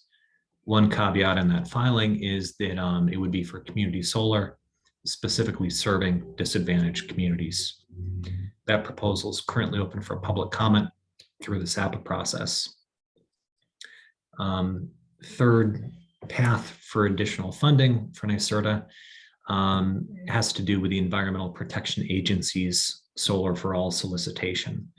This was part of the Inflation Reduction Act, and the EPA essentially has a $7 billion kind of grant competition for solar initiatives that specifically target LMI homes in disadvantaged communities. New York State put an application in. It wasn't just NYSERDA, it was a number of different agencies and entities working together. And we requested 400 million to support a variety of solar and solar plus storage initiatives. We hope to hear back from the EPA shortly with the results of that application. So if that comes through, that would be a very meaningful piece of incentive to fund additional projects. Great. So kind of turning a little bit here. I'm not sure what kind of answers we're going to get on this one, but let's see. So any little known or niche incentives, policies, or opportunities you wish more people knew about? I kind of gave you guys a bit of a preview this one was coming, right? But I think that some of us kind of get stuck in our mindsets or know exactly we do what we're used to, right? I mean, I know something in the past I'd been excited about had been some historic tax credits, right? There's few opportunities to take advantage of them, but when you see projects that they apply to, they can really change the project economics or get more built or whatever, right?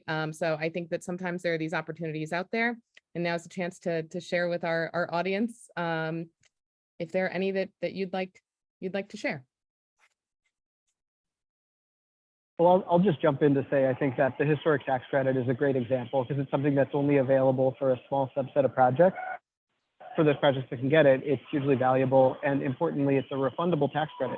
So it means that for a low-income co-op that installs solar, even the low-income folks, even the senior citizens can get the benefit of that. We'd love to see that be true for the state tax credit as a whole. And then another one that I think is not widely known about is the NYSERDA New York Sun incentive, where there's actually an adder for folks who are low to moderate income, and they can get a higher dollar per watt incentive. I had a meeting with an installer, not in the city, in Central Hudson, and they genuinely did not believe me this incentive existed. And I had to, as a follow-up, send them a copy of the New York Sun program manual and say, look, this exists, it's on the books, tell all your salespeople, train them up. So that's one.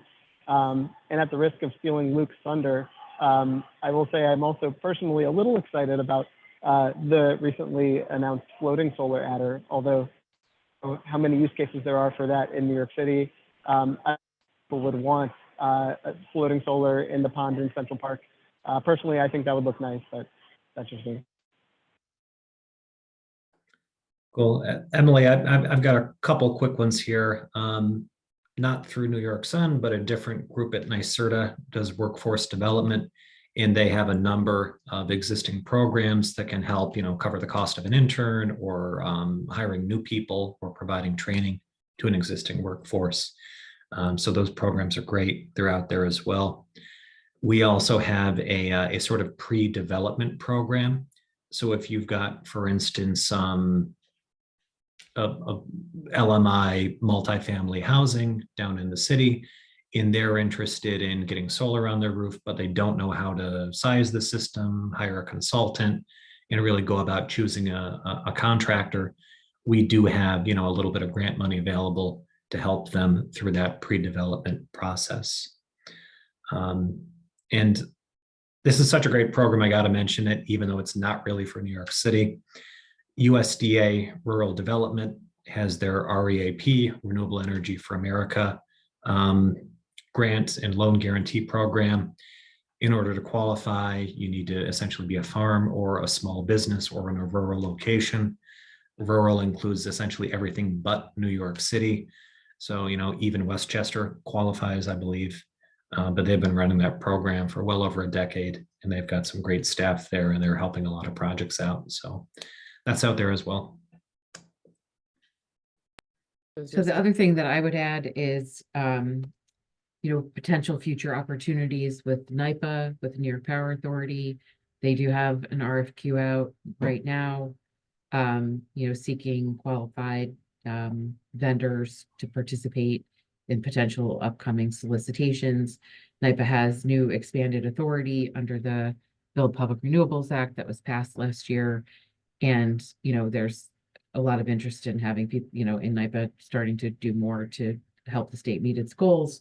So I do think that we're going to see a lot more activity there. So I would get myself on that list and get pre-qualified as a bidder because I think they're going to be looking for all different size projects. The other thing is really, familiarize yourself with Con Ed's different types of programs that you might be eligible for, whether it's the dynamic load management or demand response. While I'm bringing this up as an opportunity, it's also one of the things I mentioned that needs to be rationalized. But at the same time, there are sometimes use cases that you might want to consider participating in. That's great. I'm glad we had such a robust answer there. I mean, hey, we're all kind of a little bit nerdy if we're still around at this point, right? That I'm happy to talk about all of these exciting programs, and some I've experienced with, right? I didn't expect for the USDA program to come up, but had been involved in a couple installations in prior roles. So always exciting to hear about the opportunities available there. So thank you. Why don't I think we've got time for probably one more question here.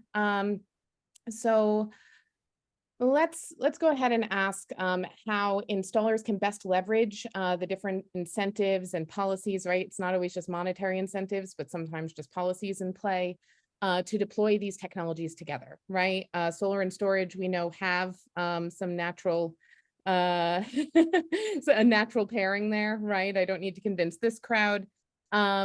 And any insight into how folks might be able to leverage a business opportunity of returning to a prior customer, right? Many folks have installed solar in the past. How can we ensure that there's some of the folks ready and willing to install energy storage? You want to try? No, do you want to go first now? I'll let you go again. You look ready. Okay, I'm trying to hang back and not hug the stage, but yeah, happy to no, jump you're not in. at all. You're not at all. Well, so one thing that that's really exciting about the property tax abatement extension and expansion is that the new law lifted the limitation of one property tax abatement per tax lot. And that was intentionally done to enable energy storage retrofits for existing PV projects. So I think that that is a meaningful opportunity, with the caveat that there still is not a viable permitting pathway for most energy storage projects in New York City, particularly customer sited, like at businesses and homes. So there's a need to really streamline the permitting process with the fire department and modify the code so that it can allow those types of projects to move forward. But once we can cut through that red tape, while of course being very conscious of safety and ensuring that it's done in a safe manner, I think that will enable energy storage retrofits for PV customers, which will be really impactful. And then just like one other thing I'll say is that I think that right now it's early days for energy storage, but and it was interesting to hear earlier today a presenter from Con Edison talking about the structure for the non-wire solutions program, where there's a capacity-based incentive up front and then kind of an ongoing recurring revenue stream through participation and demand response and responding to calls. And I think that that's like a great model for energy storage in general, and whether it's through VEDR or whether it's through residential projects and some form of virtual power plant programs where either through aggregators or directly with the utility, folks can monetize those batteries over the long term. I think ultimately we're going to need that.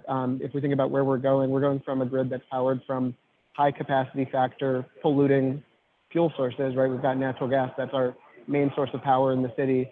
And we're going to be transitioning to a grid that's powered by intermittent renewables with energy storage and demand response, to kind of balance everything. So that flexibility is going to be really important.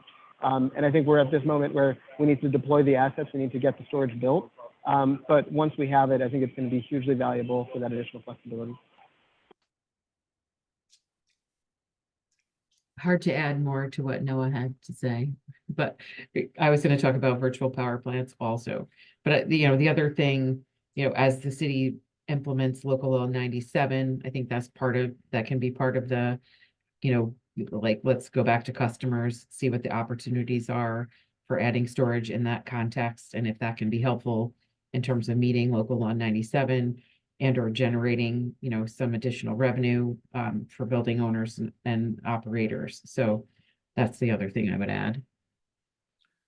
Yeah, and just last thing for me is it's going to be increasingly important that we focus on rolling out a very meaningful, user-friendly time of use rate, especially on the residential side. Because if you can charge a battery off peak, discharge it on peak, that not only prevents, a kind of project revenue benefit, it also provides very useful benefits to the distribution network in load relief. Likewise, if there's a good price signal to charge EVs off peak, that's going to do a lot of good in keeping the grid whole and stable and affordable. That's awesome. Well, I think this was a very informative or thought-provoking conversation, right? I think that there are a number of programs folks might be researching after this this wraps up. And I think that I'm now going to turn it over to my colleague Ron. Do we have you on here? Yes, there we go. Ron Reisman, who's going to close things out for us today. Thank you, everyone.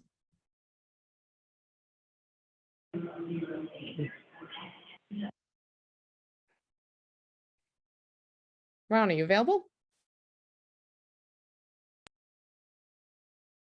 I was muted. Ah, I knew you were sitting there ready. The age-old problem with Zoom. Well, thank you. Here, let me just share a thank you slide, because I think thanks are in order for a lot of people. We'd certainly like to thank all of our speakers, presenters, panelists, the folks from Con Edison, from Department of City Planning, from FDNY, from Department of Buildings, from NYSEIA, NYSERDA, New York Best. You've all contributed to a very valuable and informative and educational workshop, and we thank you for that. My colleagues at Sustainable CUNY, Tria, Lori, Daniela, Emily, our communications intern, Lisa Purchase, who is working here behind the scenes.